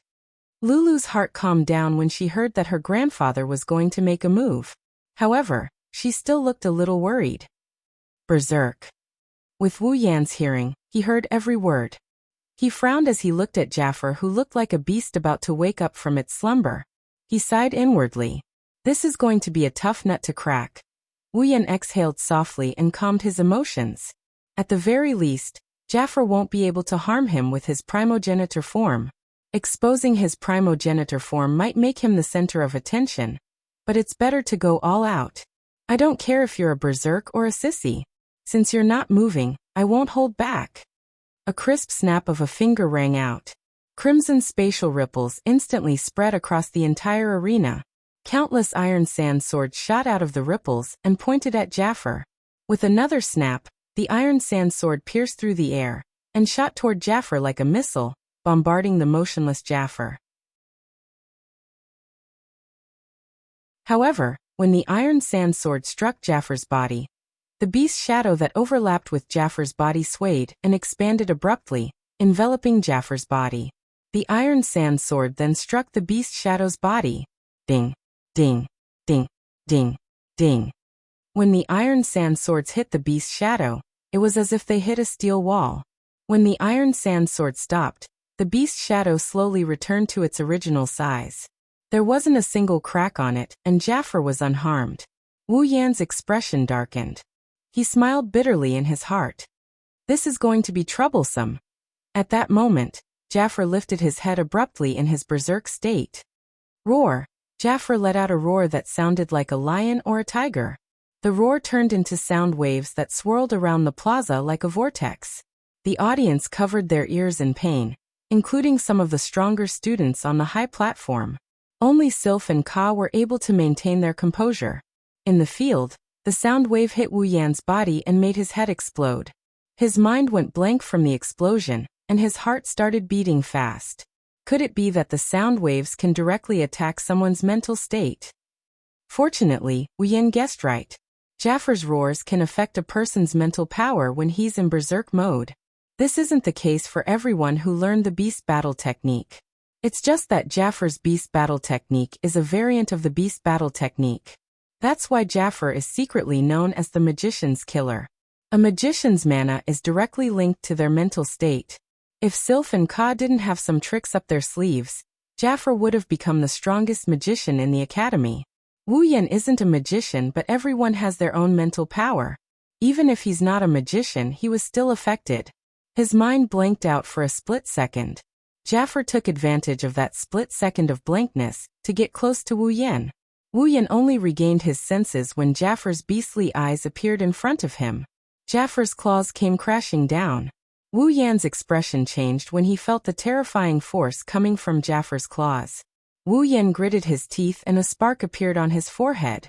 In the next moment, crimson ripples appeared around Jaffer. However, it wasn't an iron sand sword that appeared, it was an iron sand whip. Just as Wu Yan expected, the moment the iron sand whip appeared, Jaffer's beastly shadow expanded and protected his body. If it was an iron sand sword, Wu Yan would have been heavily injured by Jaffer's claws. However, the iron sand whip was a different story altogether. The iron sand whips were like ropes. They twisted and wrapped around the beast's shadow, binding it tightly. As the beast's shadow was bound by the iron sand whips, Jaffer, who had become one with the beast's shadow in his berserk state, suddenly stopped smashing down with his sharp claws. It was this pause that gave Wu Yan a chance. Wu Yan didn't retreat. Instead, he charged forward. His fists were covered in lightning, and the lightning fist was instantly formed. Wu Yan let out a cold grunt and threw both lightning fists at Jaffer. To be more precise, they landed on the beastly shadow in front of Jaffer. Bang! A muffled sound rang out as the lightning light fist landed on the beast's shadow. However, the beast's shadow was not damaged at all. Its defensive power was actually so terrifying. Wu Yan's golden eyes glinted. He withdrew his fists and the lightning on his fists surged. In the next second, Wu Yan's lightning fists landed on the beastly shadow in front of Jaffer. Bang! Bang! Bang! Bang! Bang! Bang! This time it was Wu Yan's turn to unleash a barrage of attacks. Just like how Jaffer attacked the iron sandsword wall, Wu Yan threw a series of lightning fists at the beastly shadow. Of course, the beastly shadow couldn't be imprinted with a single punch. However, as Wu Yan's lightning fists landed, cracks began to appear on the beastly shadow. Everyone on the stands looked at Wu Yan, who turned into a boxer and used Jaffer as a punching bag. They exchanged glances with each other, feeling a little resentful. They finally realized that Jaffer wasn't the only beast in the academy that could become a beast. If Wu Yan went to the Baruba Empire to learn beast combat skills, he would become a beast as well. As time passed, the sound of the lightning light fists striking the beast's shadow continued to resound in the air above the square. Not long after, cracks finally appeared on the beast's shadow.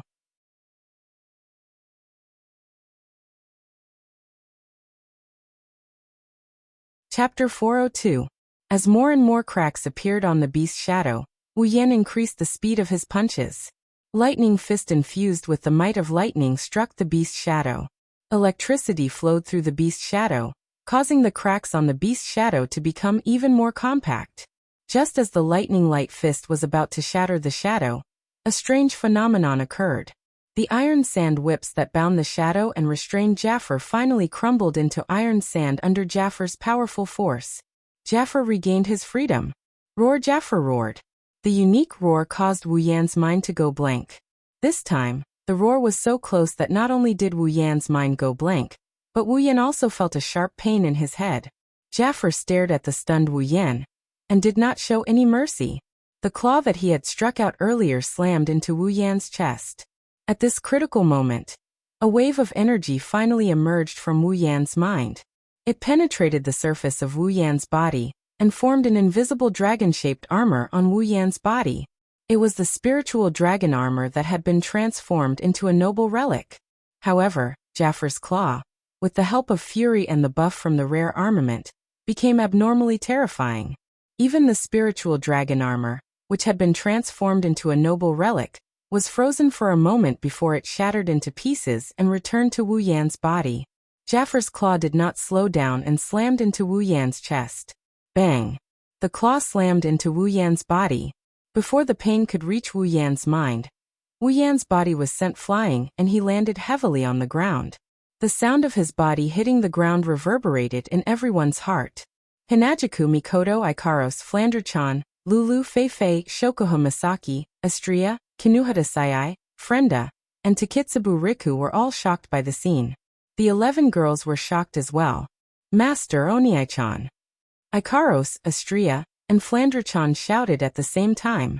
They wanted to spread their wings and fly off the stage, but Chuju and Shokuha Misaki stopped them. Don't worry, Xiaoyan has the body of a true ancestor. Even if his body is crushed, he can recover in an instant. This injury is nothing. Shokuha Misaki calmly reassured Astria. She clenched her fists tightly. Flandre-chan remembered the time when Wu Yan played with her, and he could recover in an instant. That's why she stayed back obediently. She doesn't have any strength left, so it's useless for her to go up the stage.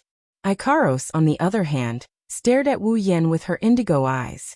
Her heart ached for Wu Yan. Even if Wu Yan got bitten by a mosquito, she would still feel sorry for him. Just as the girls thought, Wu Yan is fine. Even if he doesn't have the immortal body, he's protected by the spiritual dragon armor. Jafar's claw didn't do much damage to him. Wu Yan got up from the ground and spat out a mouthful of blood. He endured the dizziness brought on by Jafar's roar and cursed in his mind. However, he didn't dare to be careless. He quickly dodged Jafar's attack. It had to be said that Jafar's strength had indeed become very powerful after going berserk. However, at the same time, his weakness of losing his rationality was also very obvious. Now, Jafar's every move was no longer as meticulous as before. Instead, he was like a real beast that only knew how to attack. In such a situation, as long as he used his ultimate move, Jafar would definitely be defeated. That's why Jafar couldn't surpass Sylph and Ka to become the strongest in the academy. Of course, the prerequisite is that your ultimate move must be able to shatter Jafar's protective beast phantoms and heavily injure him. Wu Yan's expression turned gloomy, but he quickly regained his composure. He stomped on the ground and leaped out of Jafar's attack range. Wu Yan spread his arms and shouted. In the next moment, bright blue and white lightning started flashing around his body. The scale of the flashing lightning is much greater than before. In the blink of an eye, Wu Yan's body was completely covered in lightning. At the same time, in the clear and boundless sky, a violent wind suddenly blew. Dark clouds floated over from the distance and gathered in the sky above the square. Not long after, the entire sky above the square was covered by dark clouds. Lightning flashed within the dark clouds. No way. Mikoto looked at the thunderclouds in the sky in shock. Her expression changed drastically. Is Yen going to use that move? The girls wanted to know which move Yen Mo is going to use, but the situation on the stage has already changed. The thunderclouds in the sky began to become denser and denser, but the area was slowly shrinking. Only when it had shrunk to the same size as the arena below did the thunderclouds stop shrinking. Countless lightning flashed in the thunderclouds, producing loud and clear sounds of thunder. At a certain moment, the thunderclouds suddenly began to churn like boiling water. All of the lightning was hidden within the thunderclouds. The sound of thunder disappeared, but it gave everyone a terrifying pressure. That little guy, what is he trying to do? At this moment, the Thunder King's heart was also a little uneasy. It was not that he was afraid, but if something went wrong and an accident happened, it would be terrible. Wu Yan made his move. His hand was slowly raised towards the sky. Then he suddenly swung it down. Lightning strike. As Wu Yan swung his hand, a bolt of lightning shot out from the dark clouds and struck Jafar. Boom! The crazily flashing lightning flashed across the entire square. Everyone closed their eyes at the same time. A huge shockwave spread out from the square, blowing away some of the lighter items. Everyone could only grab onto the heavy items around them to prevent themselves from being blown away. Everyone could faintly hear the sound of a beast roaring in pain as the lightning flashed in the arena. Then the roar slowly weakened. The gale gradually weakened. In the spectator stands, the spectators poked their heads out of their seats and looked into the arena with a frightened expression on their faces. When they saw the situation clearly, everyone looked at each other in dismay. The arena can no longer be called a stage. It's now a pile of rubble. Both Jafar and Wu Yan are lying on the ground. Yan, little Yan, Master, Oniai-chan. The group of young ladies on the tall platform were all shocked. The Thunder King, who was on the special tall platform, also looked at the arena in surprise. Then he stood up and flew down the platform, arriving beside the two of them. He reached out and checked their bodies. After a while, the Lightning King let out a sigh of relief. When the girls saw the Lightning King leave the stage, they all came down from the stage. Yan. Lulu pounced on Wu Yan. When she saw that Wu Yan was unconscious, she quickly asked the Lightning King, "Grandpa, what happened to him?" "Last, don't worry. He's fine."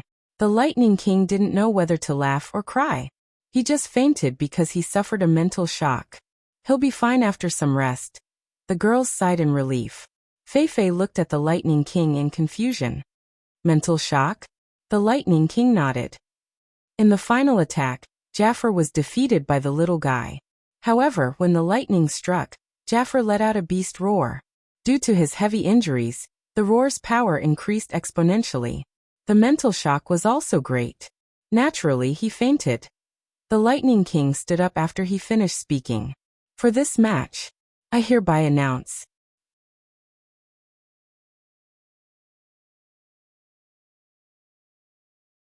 Chapter 403. After an indeterminate amount of time, Wu Yan's consciousness slowly returned to his head.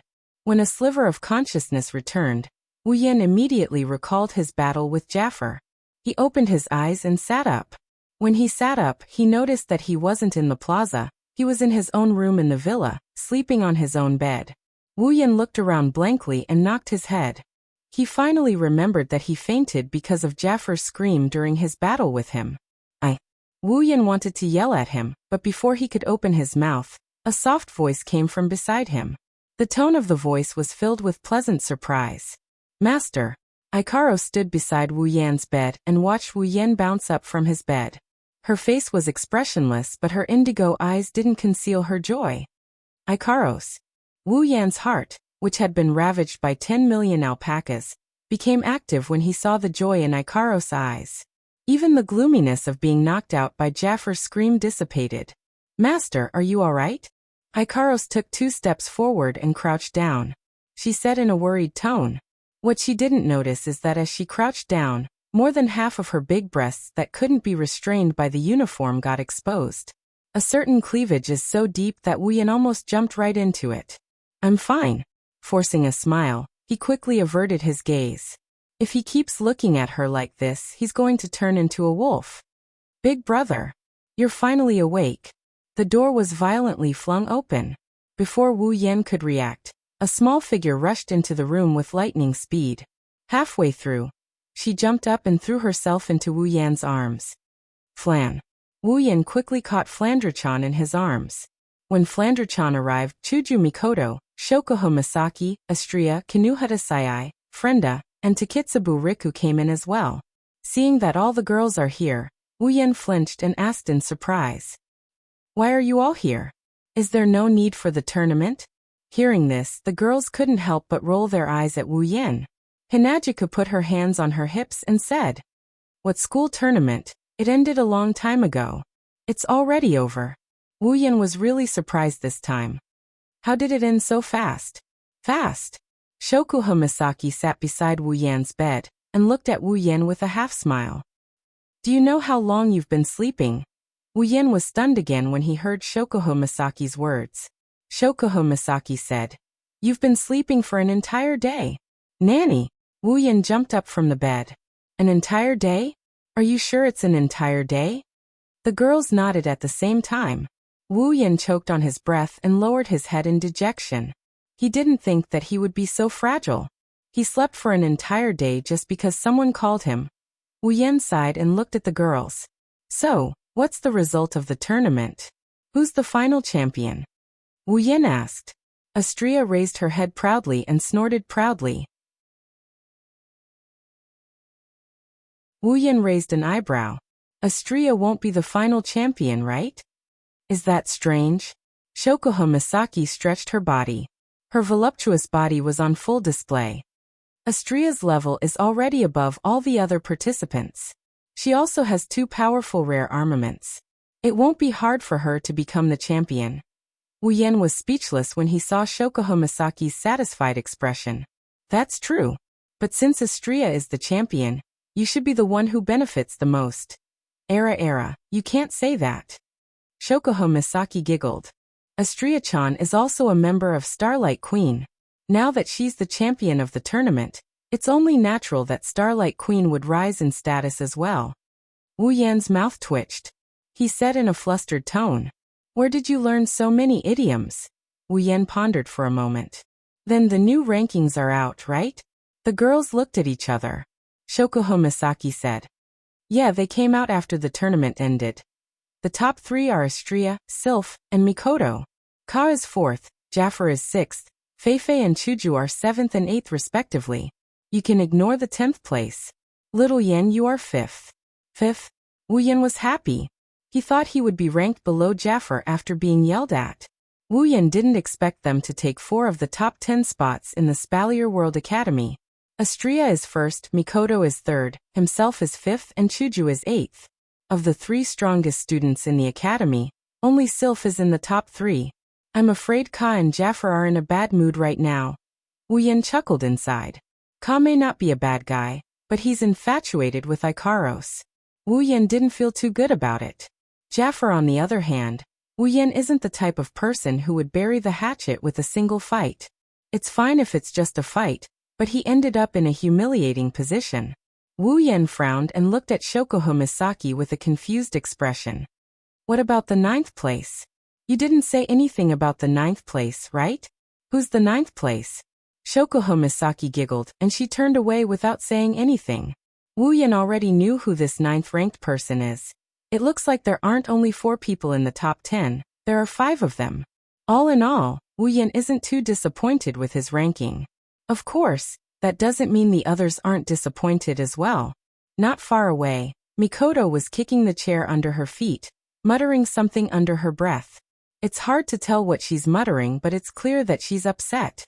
Sizing Mikoto up, he gave it some thought and he understood why Mikoto is acting like this. Sylph is ranked 2nd and Mikoto is ranked 3rd. It's obvious that Mikoto lost to Sylph during the inter-school tournament. Amused, he asked Mikoto, "What's wrong? Are you that upset about losing to Sylph?" Mikoto stopped and looked at Wu Yan with an annoyed expression. "I didn't lose to Sylph. You didn't."